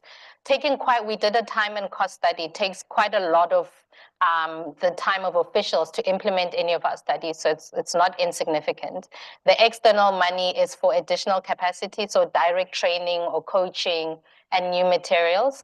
But I think where we want to go to next is getting existing money currently allocated for learning materials to actually be used for program materials. It's still the same thing. So instead of buying the textbook, the other textbook, buy this program's textbook. I think that's where we're going. Great, thanks. Well, we have 5 minutes left, so we can do maybe 2 more quick questions, but keep them quick, and we'll have to do quick answers also. But let's make use of our last 5 minutes. One here, and then we will go to Paul in the back. Yeah. Hi, good afternoon. My name is Adia Umulisa. I'm from IPA Rwanda. My question is for Hajia. When you first described the Education Outcomes Fund program, it kind of seemed complicated. And when we tried to link it to the policy initiatives, I wanted to ask, so in terms of student retention especially, and given that these are service providers who are working and you've described the complicated ways that they're working to kind of retain students, what's the sustainability plan? Because after the project has ended, how will what kind of government resources will be deployed to also kind of go through this complexity of keeping the children in school, especially after what you described with the elderly's reluctance and the household bit about it. What kind of existing government resources will you leverage to make sure the students are retained? Thank you. Thanks. And Paul, quick question. I'm Paul Glovey. I think this is a very simple question. I'm wondering the extent to which the people in the forum there think that the research for other African countries or for other countries that are not from Africa is relevant for your policy decisions, or do do you think you need to try it out in your countries, even if it looks good in other countries, because your situation may be different? I'm asking this because talking to people in Morocco, and some people on our team think we need to tell them they need to try everything in Morocco. Doesn't matter what happened in other countries. Great question on relevance of evidence. So with that, Hajia, I'll go to you first to do that one, and then everyone will get like 30 seconds to touch on relevance of evidence from elsewhere. Hajia, you first. Sustainability, that's a great question, and everybody's asking about that. What we are doing in GEOP is actually mandated by complementary education agency in Ghana and Ghana Education Service. Both are agencies under the Ministry of Education. Now, GES, which is handling the mainstream schools, they are mandated to ensure that no child is left behind. So if a child stops coming to school, they're supposed to go and follow up. And sometimes they do, and sometimes when they go, they tell the child is going to the farm, there's nothing the teacher or the head teacher can do, and they come back. Now, through this project, at the end of it, the impact evaluation, we see what worked, what didn't work, then we will scale it up. It doesn't necessarily have to do with funding. It's the methodology. What did they do to encourage the parents to let their children come back to school? What did they do? How did they do it? We learn it and then we scale it up. So it's not all about money at all. And in GEOP, the service providers and my team, whenever we go out in the field, we follow up. Why did you take the child out of school? Please bring the child back. Once you spend that one-on-one with them, they listen to you, it makes sense, they come back. So it's not necessarily about money, but we can make it work. We just need to know the right formula and scale it up. Thanks. Okay, Tepi, 20 seconds, relevance. Absolutely. I think one of the great things about being part of the What Works Hub and also working with folks that care a lot about implementation science is for us to be able, to ensure measurement across various countries and also think about how we can use these learnings in our various contexts. So very much pro learning from a lot of research across various countries and then contextualizing it in your own countries to adapt your program. No? Yeah, thank you. I think in Tanzania, I can say that right now we are really working to make sure that we make informed decision making, decisions which are really based on the evidence from research. So we are really ready to work with What Works Hub to make sure that we also learn from other countries and we find what is really working in our context. And if you allow me, please let me mention that in Tanzania right now, for the past 20 years, the president has been appointed ministers who have been used to work as academicians. And because of this, I mean, we are really serious to make sure that each and every decision is really based on the basis of findings. So we are really happy to have What Works Hub, and we are ready to implement decisions which really tell us what really work. Thank you.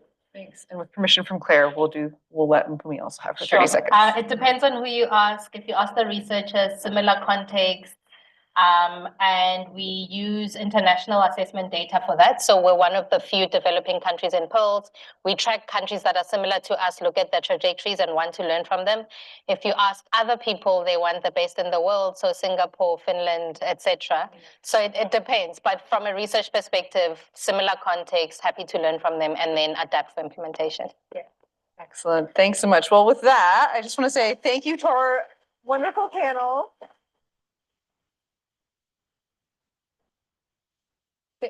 Thank you for getting into the messiness, the challenges, and the successes. Stay, just have another announcement. And we will hand over to Claire for announcements. So we've got half an hour for coffee, but could you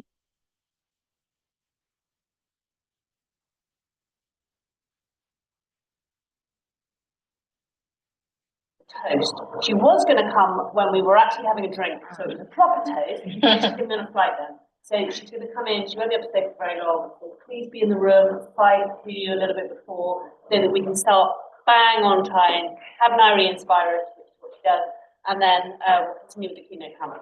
Thank you. Okay. Thank you all. Thank you. Thank you very much.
Well, good afternoon and a belated further welcome to the Blavatnik School of Government. I'm Nairi Woods, the founding dean of the Blavatnik School.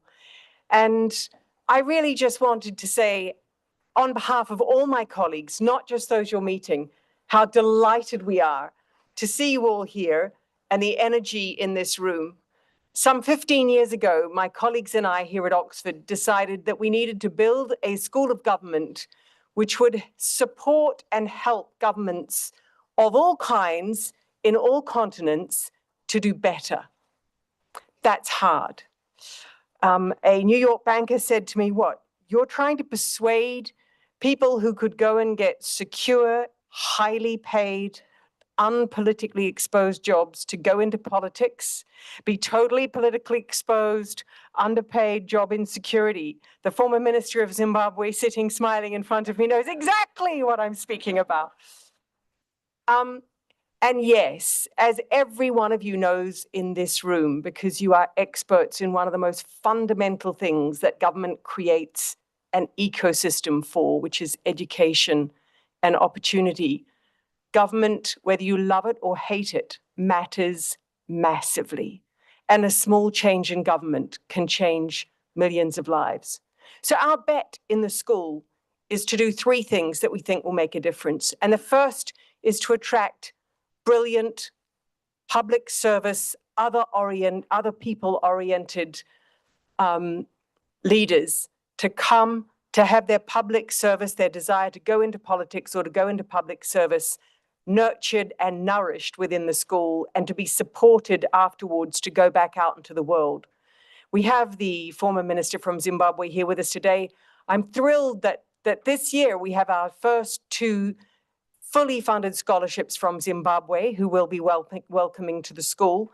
And they are two of 123 students who will join us on full scholarships in this coming year, age 30 to 48, to come and to embark on their journey, either to continue their public service or to begin it. That's our first bet. Our second bet, and this comes to all of you, is to do the kind of research that helps people on the front line do better, to do an engaged kind of research that instead of problem observing from 30,000 miles up and helpfully pointing out 20 years after the fact that the government got it thoroughly wrong, that we could do a kind of engaged research that gives people practical lessons, but from this rigorous and independent standpoint, which is a different one to consultants and to the public servants themselves.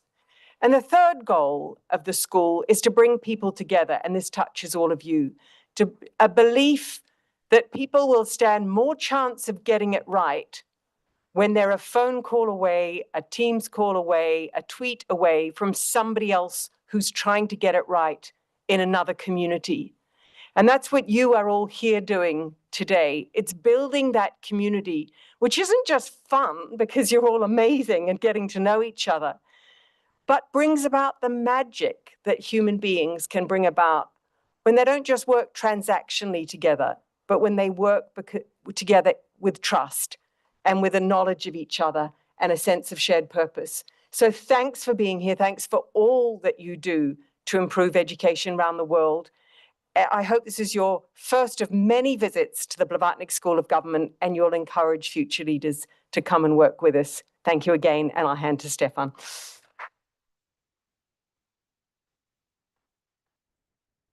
Well, thank you very much, Nairi. I know you have other engagements now. I'm not sure I can follow this with the same spirit and energy, but I fortunately have 4 people here, 4 stars, who will be sparkling here in a keynote panel. You know, they could be sparkling. Maybe it will be a bit of Star Wars. I don't know what it can be. But let's hope so. So we have actually 4 people, and I'm not going to spend a lot of time to introduce, you know, I think they're actually all very well known. Their bios and a bit of detail is also up there and in all the documentation. But these are people that have been one way or another, or are one way or another, at the front line of, you know, finding that link between science, between research and implementation. That are not just focusing on the what to do, but actually have been forced, given the way they have to work, to think more about the how to get it done. And that's a little bit what we want to get there. This is not a session that's going to talk about what we should be doing, but actually how it can be done, how can science and research and implementation science actually help us maybe understand a bit more. Now they're going to talk about their experiences, hopefully inspire and get you some stories here and there. And then hopefully we'll have a lot of Q&A time for them. So let me just start maybe with Rukmini. You know, you've been as well leading Pradam. It's most appropriate that she comes first because it means first, it means primary, it means first in the thing, so she has to come here first. But, you know, it's of course a very well-known organization, but, you know, I don't need to say an awful lot about it beyond like, how do I, if I were to suddenly, without any preparation, say something, is say, look, this is quite an interesting organization because it is always been trying to implement at scale, but it's also really trying very early on to be very research-oriented. Now, and I just wonder whether you could tell us a little bit about, you know, how do you maneuver in that space? You know, what are the challenges, the opportunities you see from that, and get a bit of a sense, a bit of, you know, to go to the title of this panel, you know, the potential and pitfalls of actually doing implementation in a scientific, rigorous way. Okay. So first of all, I want to welcome everyone to the most colorful panel of this conference.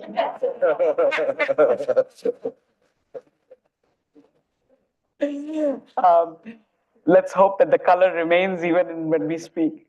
I have to say that I don't know about the other panels, but I was waiting for some questions or guidelines or something from our leader, which I don't know if you sent it, but I didn't read it. And I've been very worried about the words here, you know, because I don't know about many of you are very young, but when we were in school, we were told, look at the title and, you know, be to the point. So potential and pitfalls, I haven't thought of any pitfalls. Is that okay? Do I still qualify to be here? No, jokes apart, I think this is a very important,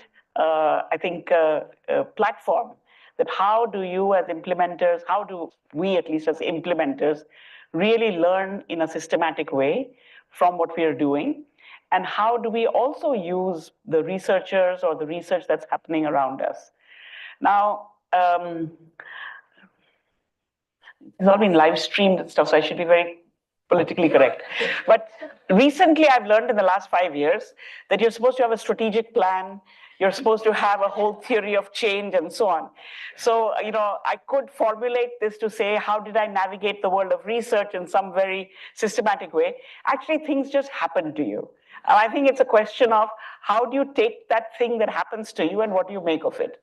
So a couple of things happened to Pratham. One is that the founders, we have two founders who happen to be university people. And they're therefore brought into the whole business, probably some systematic way of thinking, some view on enquiry, although they came from very different disciplines. Another thing that happened to Pratham was, you know, I don't know when it was, Dean may remember, 2000 or something. some researchers from MIT walked into our office. I was, for one, very suspicious. Why are these guys in our office? And our office was very small, so some people had to get out to let these people come in. But then, there too, a friendship developed, and I think it has gone a long way. So you could have very rigorous work happening, but happening very close to the ground. And at the same time, I think we had a lot of internal curiosity as well. And I think the internal curiosity often, and I'm sure we are not the only people, if you have a lot of ambition and you have very limited resources, the only way to balance, and limited capability, the only way to balance it out is to figure out what actually works, and what is it that you can make happen. And the resources and the needs, I think, are often thought about. But I think we've thought quite a bit from the beginning about what are we capable of doing. So we are very capable of doing things like USR or teaching at the right level. We are not capable, and I have some colleagues in the room, I hope they'll agree, of teaching trigonometry or algebra or things like that. So what is it that you're capable of? What is it that people like us are capable of? I think that has been a factor through this. But these different layers happening together, I think have been very interesting for us. So I will move on because you don't want to hear my whole autobiography, but there was one RCT that was happening in rural Bihar, which is my state. And our teams were, obviously, the intervention teams were very involved. And this is a statement that one of our very young field workers said. There were 3 treatment arms, and of course a control group. And so we were going down and she said, this is treatment A, this is treatment B, this is treatment C, this is control. And then she pointed to school and said, and this one is out of control. But I think that just this systematic way of thinking, some of it was happening internally, but some of it also, what is it that you're trying to test? And I do think that in terms of learning from implementation, there has to be a healthy dose of curiosity. There has to be a healthy dose of skepticism. I always think some amount of productive arguing is a very good thing, because there should be within any program some tension about should we do this or should we do that, because there's always many things to do. So how do you keep that, productive tension and curiosity and argumentation up? And how do you share what you're learning? I think these are the 2 things that I would say come into how do you learn a little systematically from the implementation. It's excellent. I mean, you clearly are a true professional, because it's exactly in line with the concept note that I sent you. So Lewis, see when you can pull that off as well.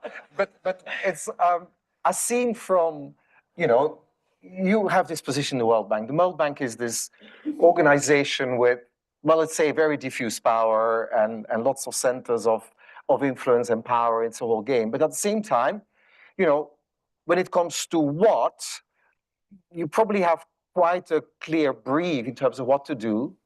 But how it gets done, you then become dependent on a partner in country. And so just tell me a little bit about, this whole issue about how to do this systematically and actually how to learn from it. How do you see that within the context of the World Bank, and maybe any broader reflection in line with the concept note you could then give that you feel like? Sure. I've been at the World Bank for almost 25 years now. So in that sense, I'm a lifer in that. And I had the opportunity just to see how things have also evolved over time. The great chance is that we work at scale. And that's a great opportunity. But also it's challenging in the sense that oftentimes we just have to go all in, and it's hard to just scale things up progressively, because it's a lot of pressure. We'd also, in terms of building knowledge into our programs, it's complex in the sense that we work in political times, not in academic cycles. And so in that sense, I think time is of essence. And I think that given the dimension of the learning crisis, time is of essence. We need to act, and we need to act now. I think that oftentimes as we try to marry programs with a knowledge agenda, and I think that again, I've been lucky that as I was starting out in my career, I was working in a program that sought to provide conditional cash transfer to kids, to trying to promote to families to send their kids to school. And at the time, sort of the conventional wisdom was that the minimum sort of acceptable transfer would be of about $90 per child, and that was like, you know, almost as much as GDP per capita. Just it was a very large amount for this country. And you know, we put into place an RCT where we sort of, you know, we looked at sort of different types of you know, transfer sizes and conditions for the transfer and so on. And, you know, sort of, you know, the government was very reluctant to do this. But at the end of the day, you know, so we were able to show that a transfer of only $30 was sufficient to bring sort of these big effects. And that allowed the program to expand very quickly. You know, so it reached 3 times the number of beneficiaries that we thought initially we'll be able to reach, again, in a short amount of time. So that, I think that's an example of how knowledge can bring sort of real change in real time in fairly sort of, you know, and sort of helped for government to see the power and the value that this type of work, this, you know, sort of this type of research can bring about. Now, I think that what we'd also need to do more is about, you know, to come clean when things fall apart, and think as researchers, as, you know, just to be able to also being able to publish and share sort of the ways in which all of these great ideas sometimes sort of, you know, run into roadblocks, and then trying to sort of draw lessons from those roadblocks. Again, I think that it's something that we need to do, and we need to do more. And if I could follow up, so how open would in an organization like the World Bank, can you do that latter thing? You know, you could say the research can do it, but how easy is it to learn from implementation, including from failure, that, you know, a null result on the what in a research setting is already hard to take. The how within an implementation organization must be pretty hard to take. Look, we just finished a retrospective of the impact evaluations that the World Bank has financed over the past decade in education. And it's about, you know, like, there were about 150, and then we picked sort of 90, so that had strong counterfactuals. And so, you know, we you know, brought them all together. You know, there's a short piece that sort of looks at the types of things that we finance and why. And amongst this body of work, I was actually quite pleased to see that there are, you know, a significant number where things did not, you know, have significant results, where things fell apart. And actually, we're putting out a blog in the coming weeks about sort of, again, those specific cases where, you know, we didn't get the types of results or the types of impact that we're hoping for, and why that is important to call attention to. Very, very good. Dean, if I may turn to you, you know, you moved after, well, you're still, of course, very active research, but you moved into a bilateral aid delivery organization, aid organization in the US, you know, and, you know, having worked in a bilateral before, you know, there can be quite political organizations. They're even more scared sometimes of reporting failures of things, you know. So how can you bring research around, you know, implementation and quality of implementation, and maybe in general also just research better into it? You know, tell me a bit about your experiences in bringing all these things in. Sure, although I do want to say clearly that I'm not here representing USAID. But I'm happy to reflect on life in a bilateral and thinking about this. So actually something Rukmini said or alluded to that you left out, I think, is a nice segue on a point, which is, and now I'm going to bring this back to USAID, but or bilaterals. Sorry. You know, there's something weird to me, I've always felt, about being a professor, particularly when I engage in outside non-academic audiences, because you get asked questions as if you're supposed to know stuff. And yet, I chose to do what I do because I had questions without answers, and wanted to learn, not for the sake of learning, but for the sake of policy.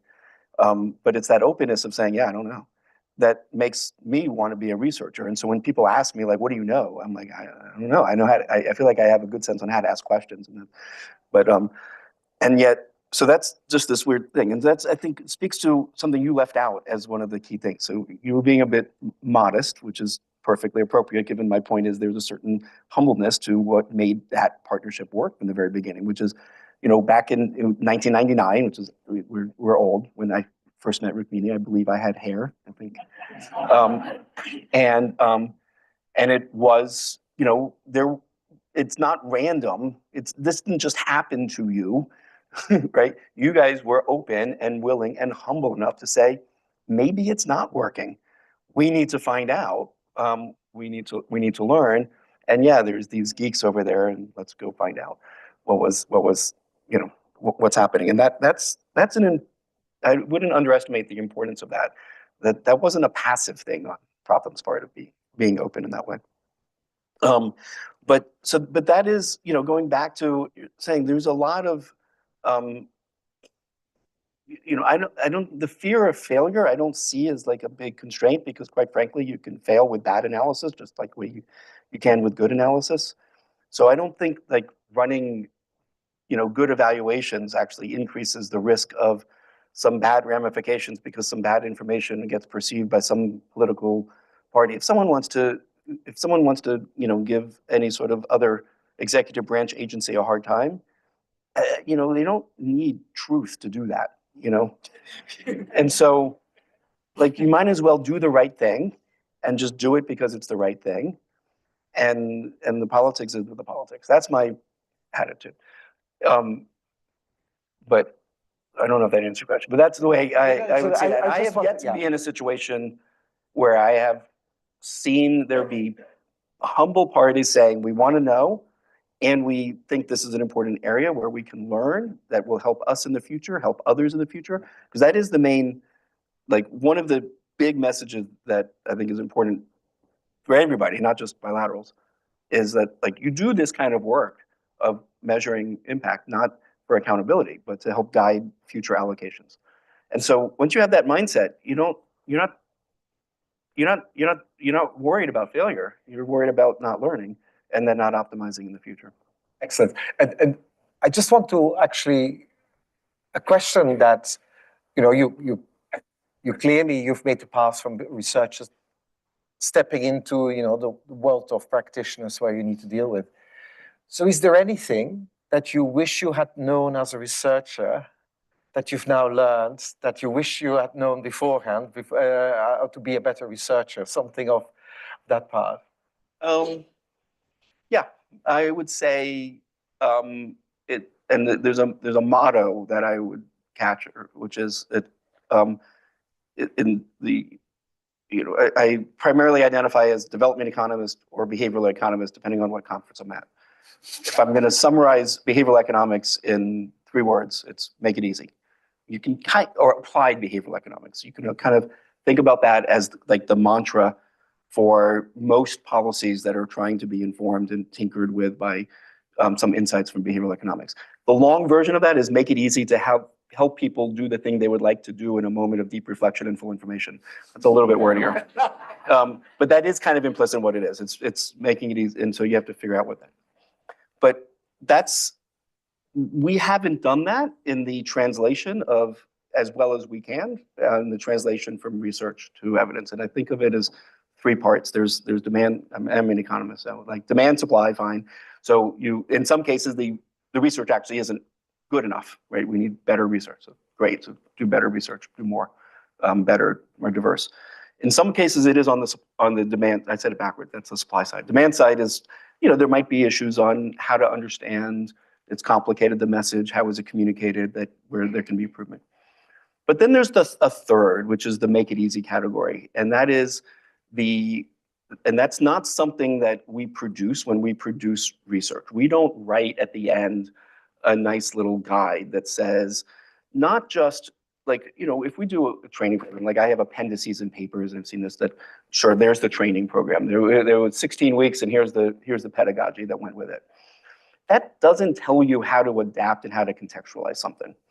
which is the problem that a policymaker faces. And so, if there's, let's take teaching at the right level or targeted instruction, or if you're going to go into a new country and you're going to do that, it's not like just take the list from Protham and go do it. But it is possible to say, here's the 10 contextual factors that you need to know about the institutions. You need to know something about the teachers. Are they showing up? Are they not? Is that an issue? Are they going to be on board? Are they going to be contentious? Like, where's the unions? How are you going to factor in that? What are the background levels? I'm not going to list through all the questions. The point is, someone who knows that space could list those questions, and that's not an output of the research the way it could be. And so that's a bottleneck for adopting, because it's not as simple as just saying, well, there's a good paper, it's published well. That doesn't actually tell someone, like, this is how you're going to apply it in this context. These are the morphs that you need to make. These might be the operational. This goes back to the implementation science. This is the implementation science questions you need to ask in order to figure out what to do and how to optimize it over in this other context. And that's that kind of making that easy is something that we need to do better at. Excellent. Tsangai, you've worked basically you've been in quite a few worlds, isn't it? Being a minister, being in the political world, sitting in the World Bank, doing a lot of advisory work also around it. So any reflections you have in terms of from either what you heard or also your experience on these challenges around implementation and systematically learning from it? Thank you very much. First of all, let me thank the organizers for inviting us to this meeting. Many of you might not know that this arises from the project RISE, which did an extraordinary amount of work in terms of research all over the place. So I'm very happy that the results of RISE are now manifesting themselves in the challenge of implementation. Why? Because we all know that often people who are very good at research are not necessarily good at implementation. That's factual information, actually. There may be some people who are double, but there are exceptions.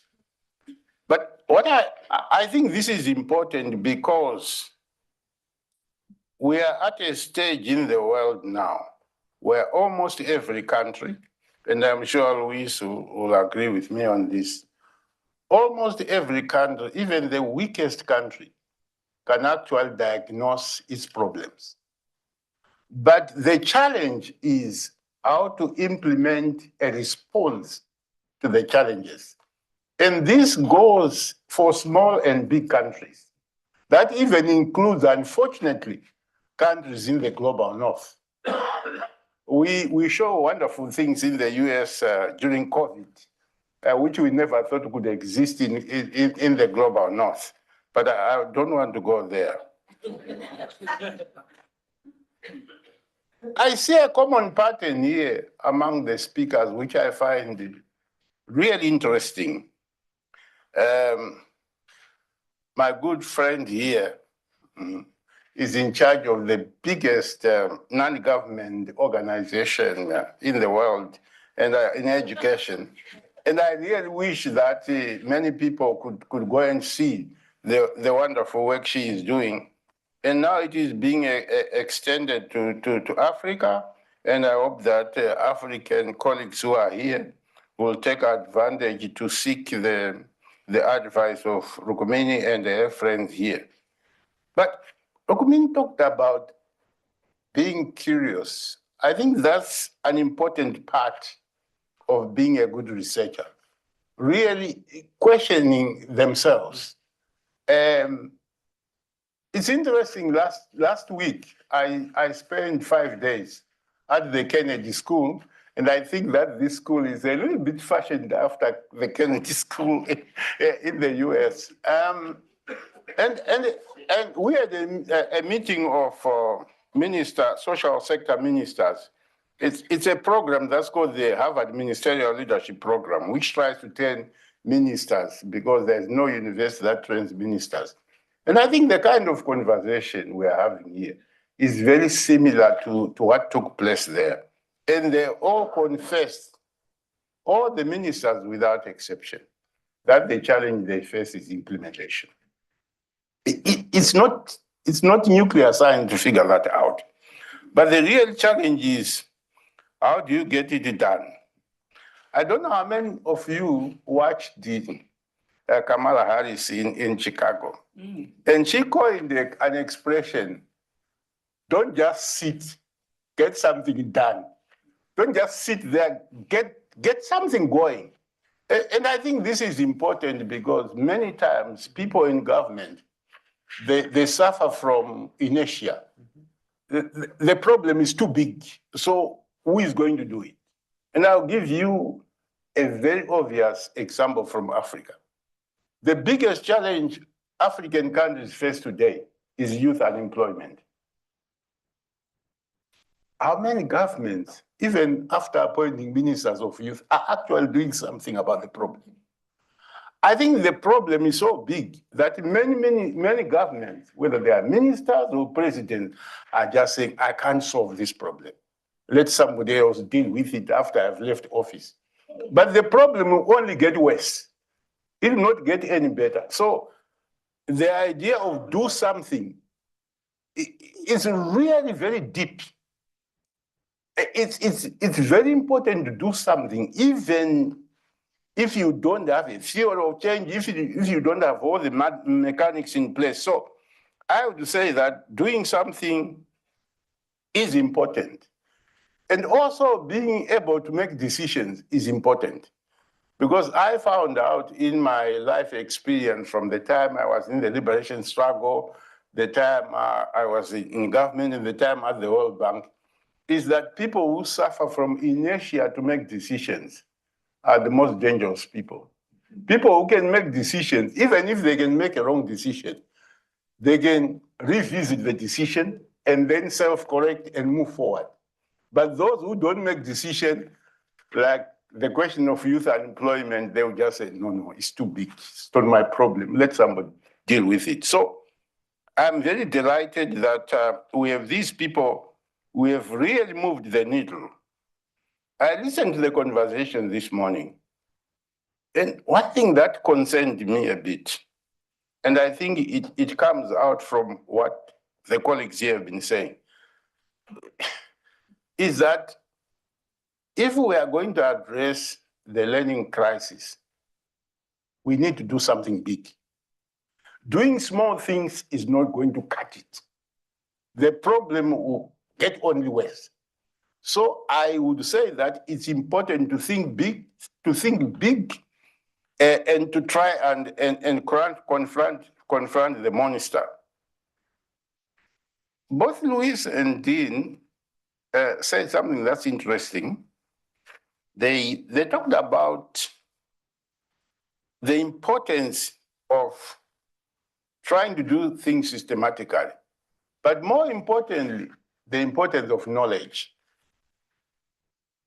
I think that many people fear or revere the World Bank because they think it has got a lot of money. But the 18 years I spent at the World Bank taught me that the real powerful thing about the World Bank is the knowledge it has got. And the World Bank probably has more knowledge about some countries than the people in the countries themselves know about their own countries. So that is real power. And that's where they derive their power from. And I think that being able also, like Luisa said, to be able to say, look, let's review these 130 or 120 projects and see where we went wrong is very important. Because as Mao Zedong once said, only those people who do not do anything do not make any mistakes. Because if you don't do anything, how can you make mistakes? Because you don't do anything and you don't matter. So I think that people from government who are here should really pay attention to what the three speakers have been saying, that it is very important. I don't want you to go wild and just implement without thinking. But I think the risk of delaying until you have a perfect solution means that you never start anything. So I think that it's interesting also what Dean said about knowledge. Today, knowledge is available almost anywhere. There's a lot of global knowledge on almost any problem that confronts people.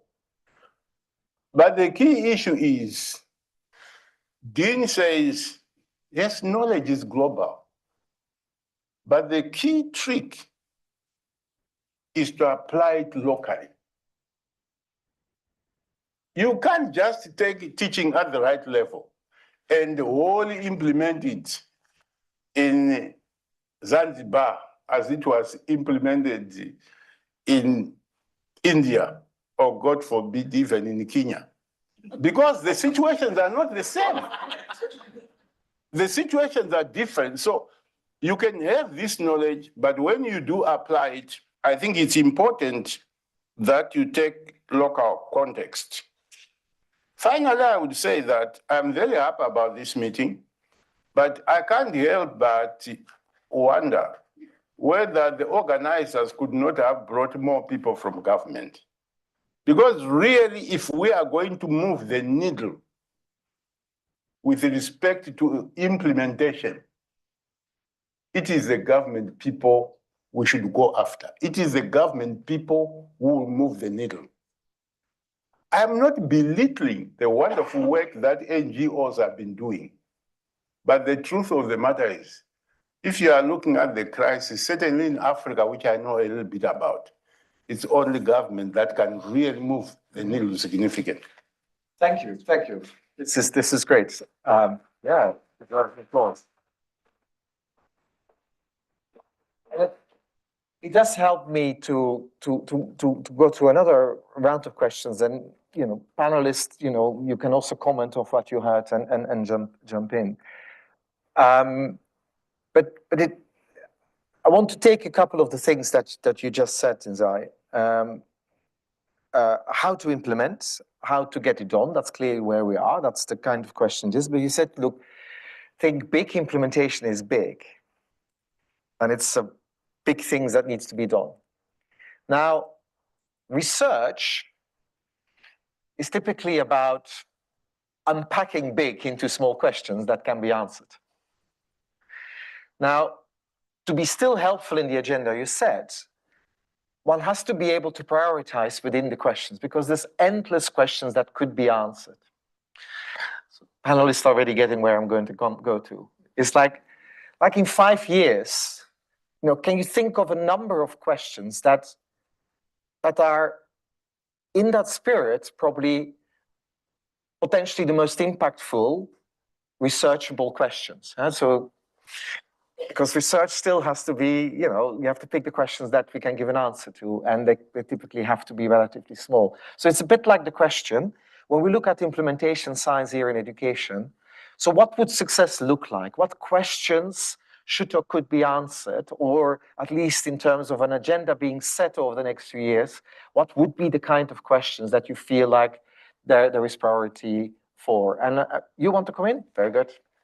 I think, many things that have been said, I think, lead to this. How can the research help the implementation to be better?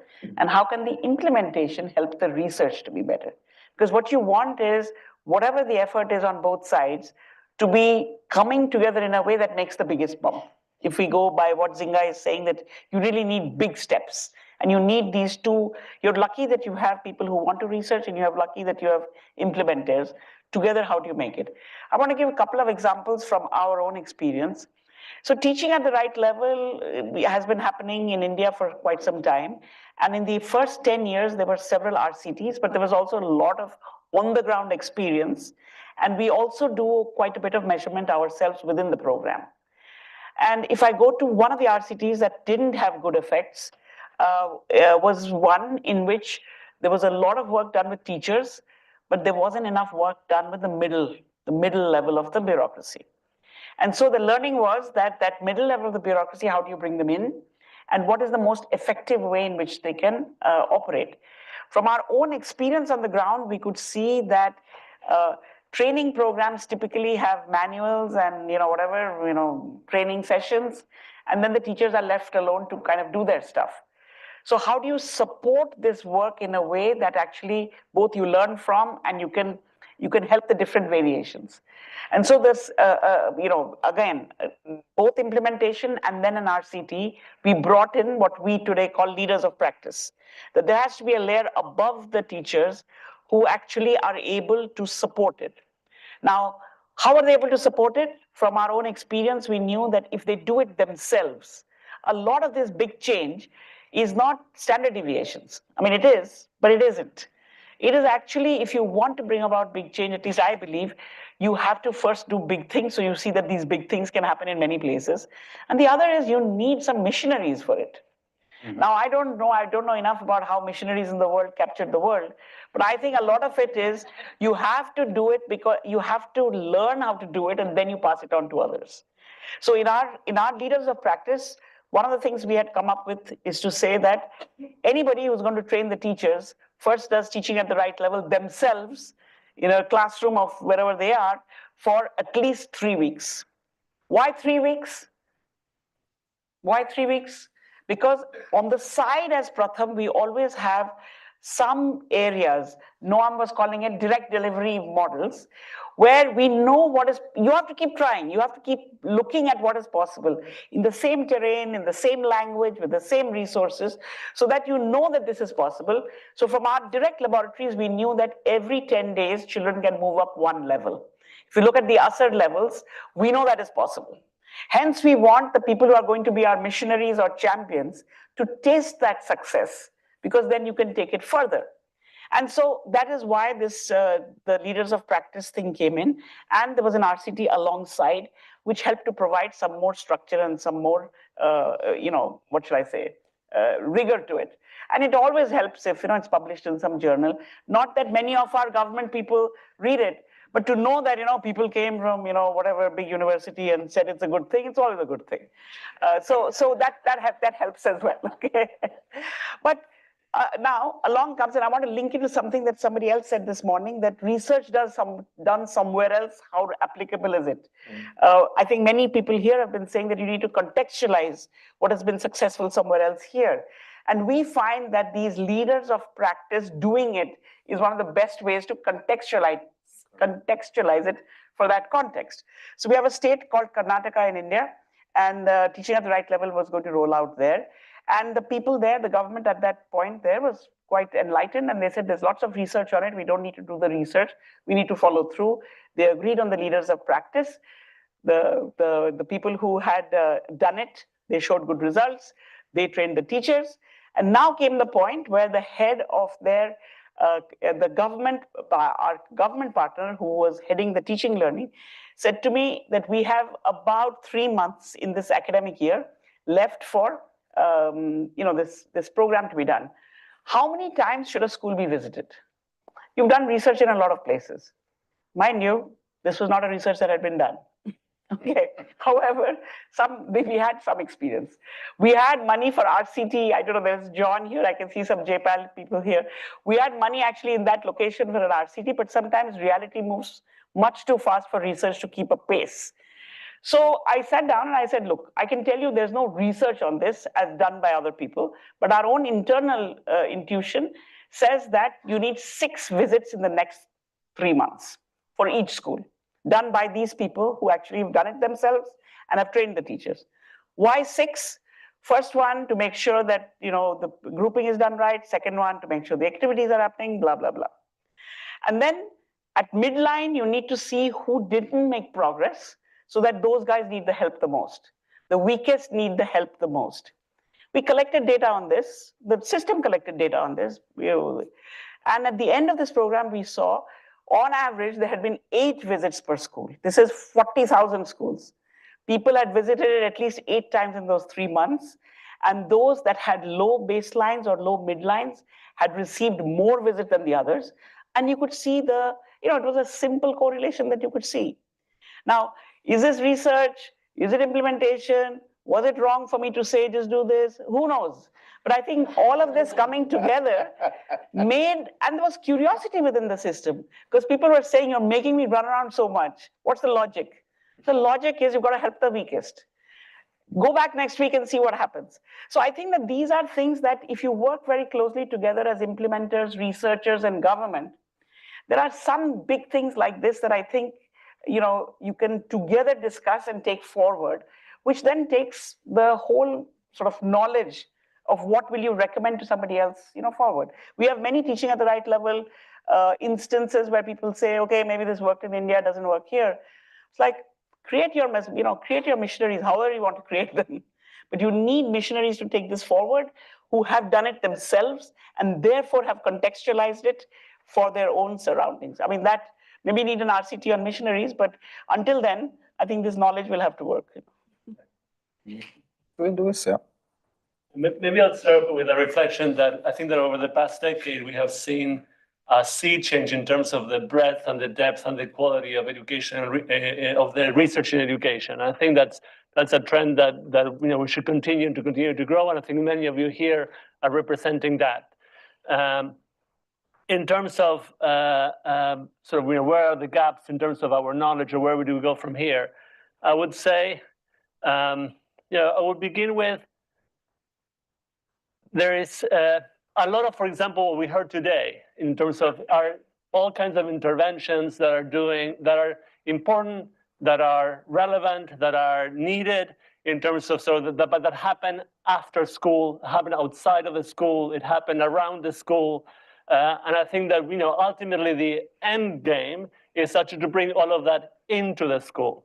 It shouldn't be happening, it shouldn't be necessary for it to happen outside the school. So how do we, and the conditions by which these interventions happen outside of the school are also need to be contextualized, because they're different and the incentives are different, and the reasons why both providers and students come are different. So again, I think that we need to get our head around that. How do we bring all of that? Actually, how do we make all of this ecosystem less needed, and actually this school the center of the teaching and learning process?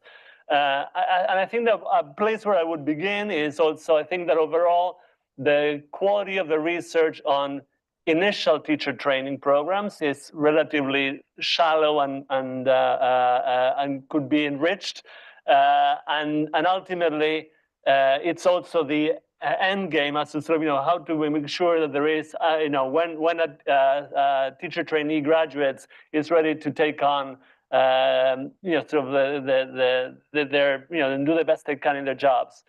Another piece that I think that I sort of been sort of harping around is, we say time and time again, so 7 out of 10 children in the developing world cannot read a paragraph that is age appropriate with comprehension by the age of 10.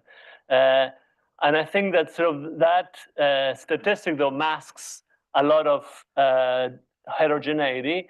And I think that part of it is, how do we tackle the fact that sort of, a significant share of the students out there, 10 to 20% on the few places where we have data, it relates to children that have learning challenges, dyslexia type of challenges, and that were like a vast number of languages. We don't have any estimates whatsoever. And that, if we think that that's 10 to 20% of kids, that's a lot of kids. And then how do we use at least, even if we don't know exactly what's going on, how do we use that filter so that all of these interventions that we are testing out are not just appropriate for the average child, but also, I'm convinced that if we target this, if we ensure that these are appropriate for that population, they would be appropriate for all children. So again, I think that that's an area where I put an emphasis. And then, I would say sort of, how to look at that middle level and the education system. You know, we oftentimes, you know, sort of espouse that we have a systems approach, but we do know relatively little as to sort of how that, you know, district, municipal, provincial level system, how it shapes it, how it affects, how it steers, what happens in the classroom, and so it's just a black box. Very good, very useful. Dean. So I guess I've had enough time to think I should have a better formed answer for you, but I'm gonna invoke two American philosophers in my answer for you. The first is the first in terms of the first thing I want to say is I don't think I know enough to answer your question. So you need to be a bit further up there. So this is here's where I'm going to invoke Donald Rumsfeld. There's known knowns, known unknowns, and unknown unknowns. And I would say I'm in the unknown unknown space on that. Now, the way I would think about trying to tackle that, though, is to break down the title of our talk today, implementation science. I've usually heard that term implementation science meant for two very different things. Yeah, they're related, but they are different. And I think that is a guidance to how I would think about trying to understand the answer to your question. The first implementation science context that I hear that phrase used is about the adoption of evidence, and just like, okay, there's evidence out there. Someone is designing a policy and a program. What is the obstacle from them using that evidence? Maybe the evidence isn't good enough. It goes back to what I was saying before, the demand and supply kind of that process. Maybe they don't have the training because they didn't come here to and so they're just not they just need to get more technical knowledge about how to read these dorky papers and things like this, right? Or maybe it's made easy. The other side, though, is on the actual implementation of programs. I mean, that's examples like Rukmini was giving, where it's like, okay, you have this broad concept, and the evidence is strong for this concept of a program, but you're going to have all these like little minutia decisions about what to do. The example that I often use on this actually is from my work. I mean, that's an overstatement of my involvement. I was the research assistant on the ground when I first met Rukmini and helping to set up the Teaching at the Right Level experiment. And it was something from there that was very much the motivation for starting Innovations for Poverty Action, was saying, okay, let's say this thing works. Who's going to do the follow-on study, and how is that going to inform policy when we need to find out whether the ratio of Balsaki to students should be 4-to-1, 6-to-1, 8-to-1? That's probably not going to be publishable in the American Economic Review, but yet that's the kind of work you need, and it's probably not a universal answer to that question either. And so how are you going to go about that? And and so putting those two together, the way I would, now I'm going to go back and give you kind of a tighter answer, which is like, you need both wide, and so you need like multi-site analysis that covers lots of different, similar programs across lots of parts of the world, that it's been properly synthesized. And then if there's a gap, you'll know it because that's not being adopted, right? In a moment where people can really engage and they say, this just doesn't apply to the problem that we're facing. And so no, I don't have guidance. Well, there's a gap if that's not useful. But it also might be a gap on the implementations, the actual implementation side. They might say, great, I'm totally convinced that is a program that has strong enough evidence from lots of contexts that are similar enough to what we're facing, that's what we should do. But now here's the 10 questions I don't know about how to actually do it and how to optimize, right? And so this is where, you have kind of, I think of it as multi-site. You can go wide or you can go deep, right? So the first is going wide across the world. What is the evidence on a preponderance on a particular topic? You can also go deep in a particular context. So here I think about organizations that really build into their DNA the idea of repeated iteration, repeated testing, tinkering, learning. And some of those tests are thoroughly uninteresting, but this is the nature of the beast. It is the equivalent of testing the color of the envelope on a direct marketing. But when you build that into the culture, and you just do repeated testing, you can then continuously improve and learn how to adopt. And some of those things might actually have external validity, so you can learn from elsewhere. And so those should be documented and learned, and some of that can be. There is an intersection of these two. Things like communicating with parents about what's happening in schools, I think of as an area that I've seen some work on. You could be really systematic about learning across many different contexts, how to do such communication to really improve the, improve educational outcomes. And you might be able to learn a lot more by having that both deep in a particular area, testing out different ways of doing it, at the same time seeing it done across 20 places and having that dual iteration. But ultimately, the questions on what the gaps are have to be formed by literally saying, well, the people implementing are not using the evidence, why not? That tells you where the gap is. Great. So we're going to get Zingai again on this question, but I just want to warn you, then we'll come to you. So if you have your questions, and the people online can also still put in the questions, and then we can get there. But please. I'll be very brief. I'll focus on two words: urgency and agent. They are both important in this context. Agency, because teachers are the most important component of any education system. If you look at budgets of systems of education, teacher compensation in Africa ranges from 80% in the best case scenario up to 97%. So if you are really going to implement effective programs, you have to look at teachers and be very creative in the way you use the teachers, because that's the only wiggle room you have got. You cannot add too many things. You cannot even talk about technology unless you are saying, I'm using technology to make the teachers more efficient. I think it's important to appreciate that if you are talking about a typical system of education in Africa, teachers are your agents of change. And unless teachers can change their behavior, you're not going to implement anything.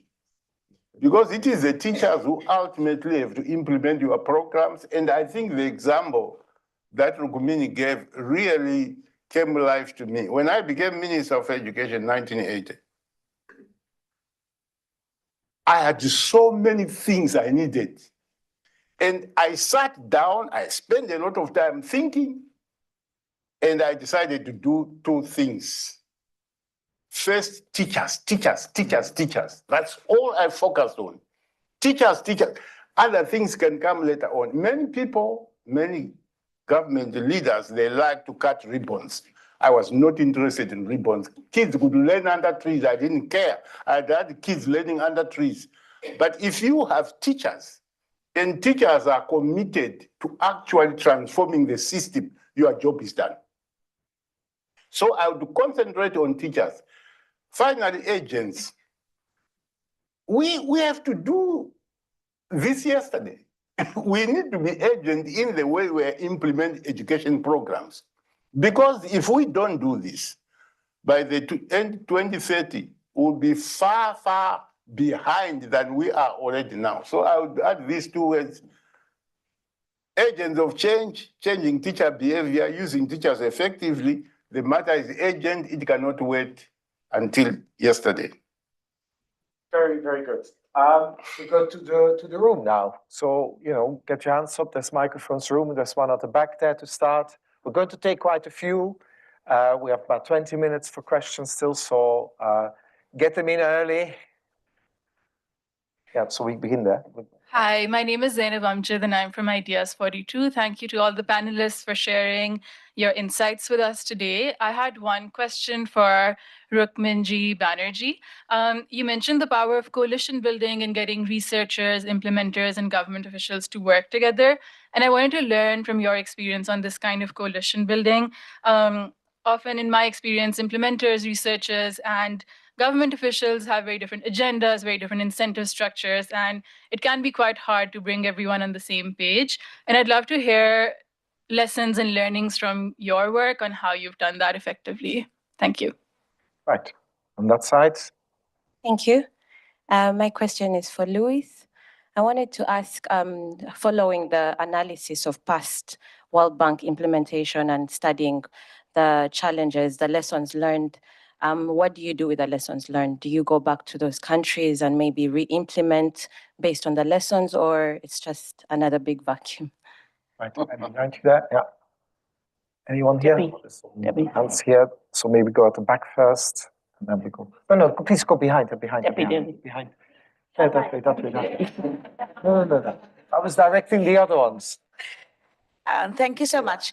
My question is for our former minister. I think it's quite often rare to get, government, especially at the highest level, to be interested in, programming that will actually make impact. So my question to you is, what's an advice that you can share with implementers to keep the momentum and try to work at all levels within government, over a sustained period of time, even though they're challenging actors in government. Hello, hi. Sorry, Elif Kubilay from University of Essex. So I have one question about, we test programs and we implement programs, and this often involves people who are on the front line, like teachers and headmasters, to be heavily involved. So we convince them to implement a program or test a program. And sometimes, as you also commented, things fall apart or we don't find any effects. So what I feel as a research committee, I think we are kind of letting down those people who are on the front line, because we are not really going back and explaining them, look, we did this like for, I don't know, like a year, and we tested and it didn't work out. So this is what we learned. So I was wondering what you would recommend us researchers or policymakers, what should we do so that we are really engaging them and we are letting them know what happened as an outcome. So we go over here, and then we go with the other microphone on this side.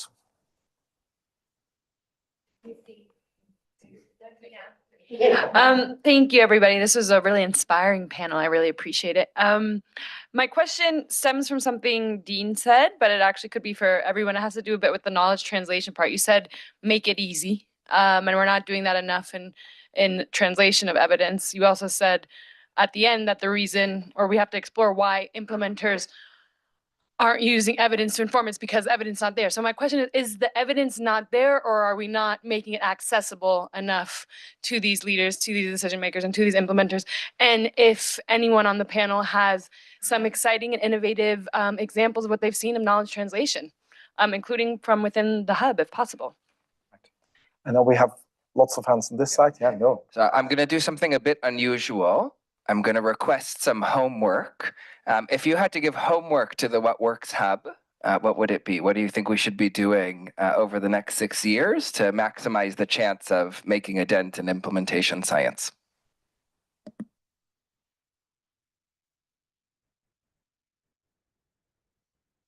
So there's some more hands. We can add a few more. Does anybody remember the questions? But it's, they all spread out a little bit, and there's so many hands that I rather want to keep them going.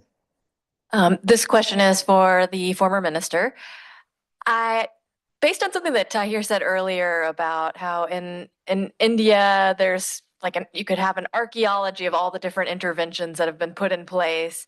And then we also heard from various presenters today about having advisory boards where we're engaging ministers and government in the whole research process. I'm just curious about, from your perspective, how researchers and donors could be more effectively and efficiently engaging ministries of education, given the number of interventions that are being carried out and the large amount of research that's being carried out in each of these contexts. How can we work better together? So I think enough questions for now, but please don't try to answer all of them, each of you. So just pick and choose a little bit. And if you feel like, a few can be left hanging, and I will try to do another round as well. Yeah. Shall we start with you? So the first question was to me. Some anecdotes. Recently, about a year ago, there was some consortium being put together for, taking education reform forward at the government level. And we were invited to the meeting. My colleagues went and they came back and they said, not sure what they were trying to do, because we were asked to say, are you a knowledge partner or you are a doer? And these were two different buckets. You could not have knowledge if you did, and if you did, you couldn't have knowledge. And I think my colleagues did the right thing by saying that was not a place for us, because we think that when you do, you think, and etc. I think that these are long-run relationships. I mean, in my experience, I would say that one of the reasons we have our direct work laboratories in different places is because there's ongoing work.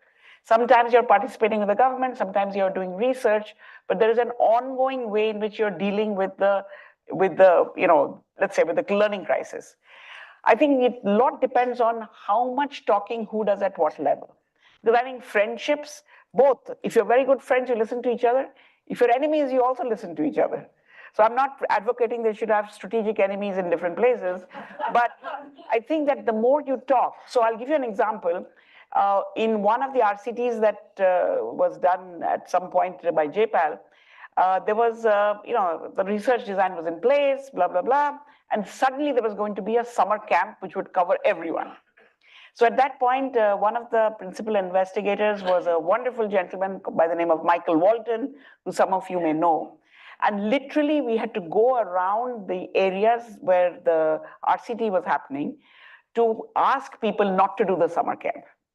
I think that, firstly, an Englishman in June in India, in the heat, making the effort to come to you to explain why you should not do something was so unique. Because all the teachers said, we're constantly being told to work. And here is someone who's come from abroad to tell us, don't work.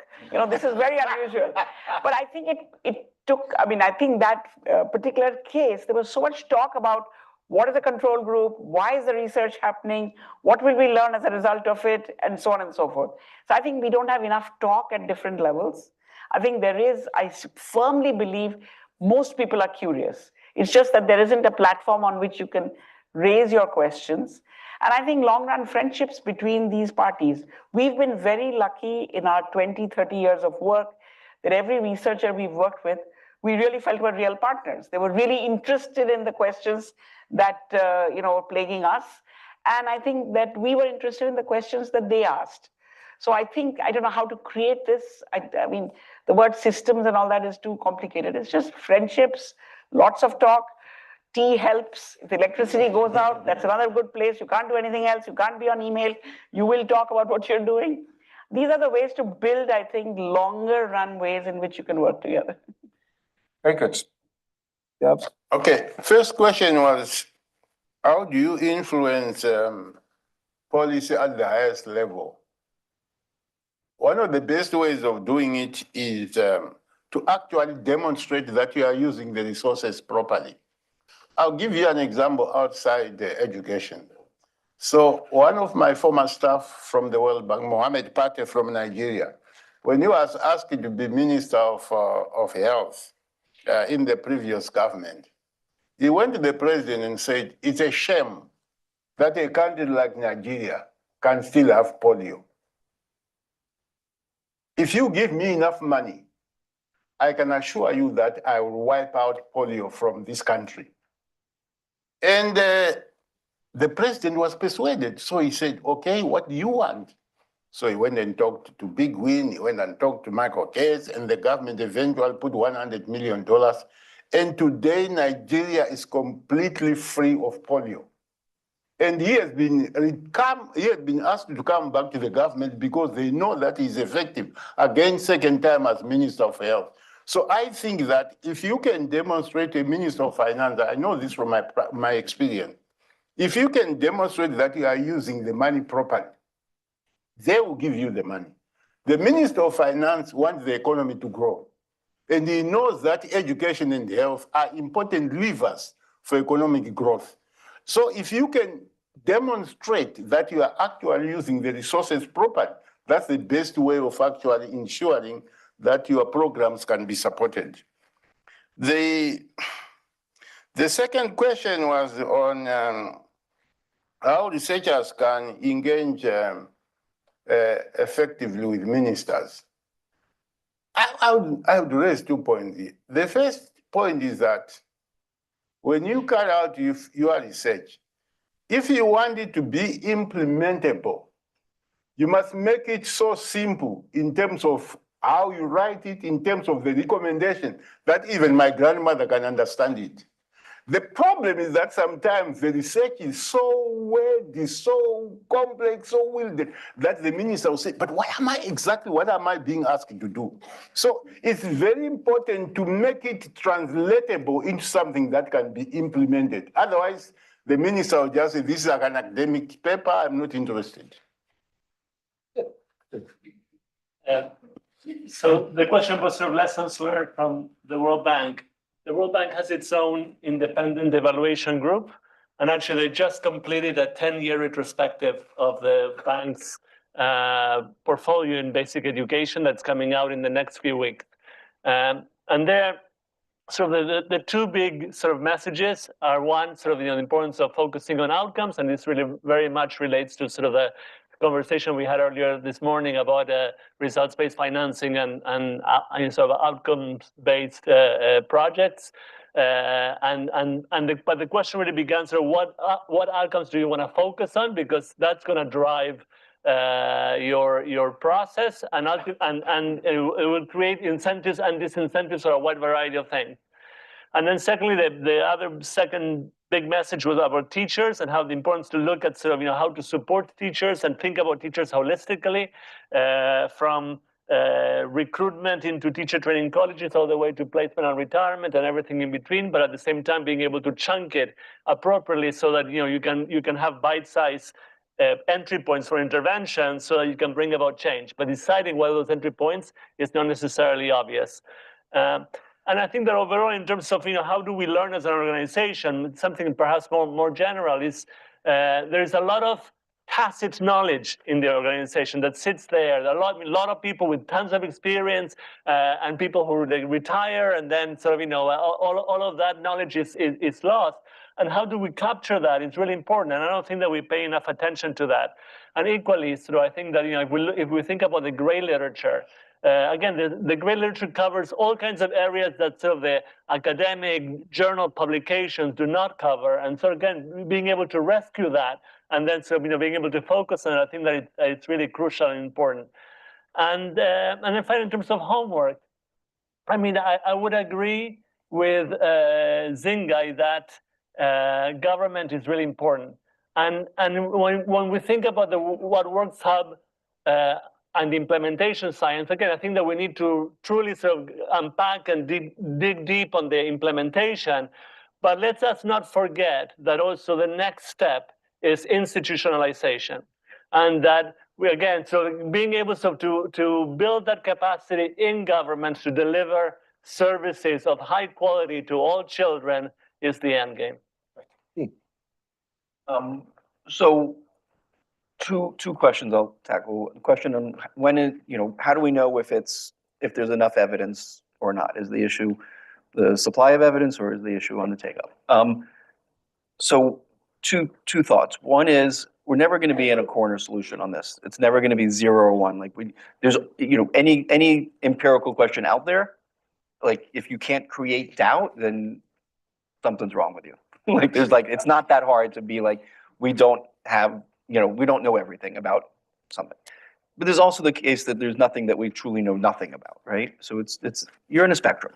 And that's another way of saying this is going to requires judgment, and people will disagree about how much you know and things like this. Ultimately, I think the test is two things. It is about what are the decisions that the decision makers need to be making, and do they actually is there enough information for them to make that decision? So, and that's basically an extrapolation story. Like if there's enough evidence out there that you can extrapolate to the new context and make a good prediction that with a good review of that evidence, people feel comfortable that that's a good prediction, then that means you're on the closer to one side of that spectrum, that you're fully there, right? And the second thing you have to realize is at the end of the day, knowledge generation and research is a scarce, there's only so many researchers, only so much budget for that. And so just because there's a knowledge gap doesn't mean go fill it. There's a trade-off of filling some other knowledge gap, and you have to allocate accordingly. And we all have to think that way as researchers and also as funders as we're funding research. We have to figure out like what is the gaps, and ultimately it's just a matter of extrapolation. How confidently can you extrapolate to the new context? The trap that needs to be avoided is the trap of, oh, it's been tested over there, but I don't know if it'll work here. And like stated that in that like deeply agnostic, atheoretical way is not the right way of phrasing it. You got to be able to say something about the theory of why it's working, which then embeds into it the contextual factors that may influence whether it works, and then you look at the new context and you ask what are the contextual factors there to help guide on what I should do. This is one of the reasons why at USAID, for instance, when we're putting out soon a review and a kind of a Best Buy guide on primary school educational outcomes, and very deliberately they're not ranked. There's a few things that fall into Best Buy. There's also a few that fall into promising buy, and our jargon for those two mean is exactly on this point. They might have the same exact point estimate for what we expect each to generate, but if it's a Best Buy, it means we have a very tight posterior, so to speak, to put it in Bayesian terms of like we really feel comfortable that it's going to generate X, and we feel really comfortable about knowing that it's going to generate X in these contexts. A promising buy might also generate X. We might actually have the same exact expectation, but we're like, yeah, but we're less confident of that extrapolation. And so that's an area that needs more research. So that's my answer for you too. No, that we need more of that kind of multi-site element. So things like the example I gave on how do you have parents engaged? Like that can be the type of thing that a convener like what you've built. I mean, you've built, there's two things here. So I'll put the two together in your head. I'm sure you're thinking about this. You have youth impact, which is basically built into a DNA in the culture of that place is just iterative testing and learning.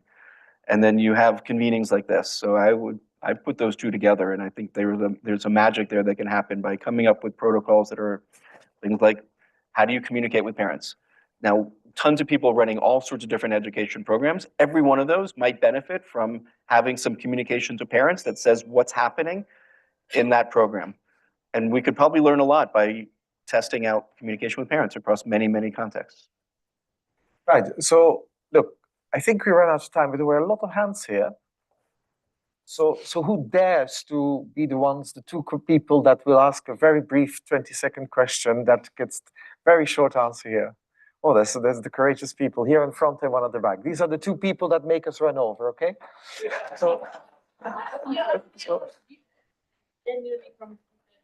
Yeah, very short, very short. So my question is about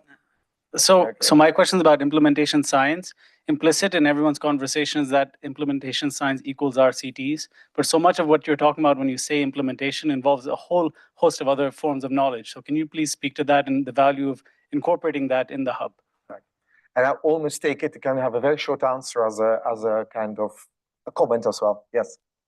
Okay, so my question is for Luis. It's why do you think that we've largely neglected initial teacher training as a site for research and implementation? And don't you think that we need to be focusing on that? Because I think that we could perhaps bring about system change in a shorter period of time if we did do that. Thank you. So I'm going to get Luis, and I think Rukmini, you're going to answer that other question. Very good. Luis. The reason I'm not sure, but I think it's hard. And it's been a black hole. There's a lot more research about sort of in-service training, continuous professional development. And so I would say we just need more models of good pre-service training. And then in terms of your question, I would say we need more process evaluations for sure. I would just turn Akshay's question to Norm to say, obviously, there's lots of different ways. There are organizations, governments learning inside and so on. But it's important because I think the regular research has a whole community. There's, who's consuming it, how it's delivered. Who is this for? Are they in the room? Are you making it for some fictitious audience? All of that, I think, are questions that the WhatWorks Hub will tackle. That, is there a whole other place where this needs to be discussed? and not at a university. Very good. That is, I would propose that we end here. This is a very nice open question. Are we in the right room? But it's true. Are we in the right room? And I heard all kinds of comments. I'm not going to try to summarize it, but I think, I think it's time to close this day. It was an exciting day, an intense day. Lots of people still here. Thank you very much. Thank you to all the panel. It's easy.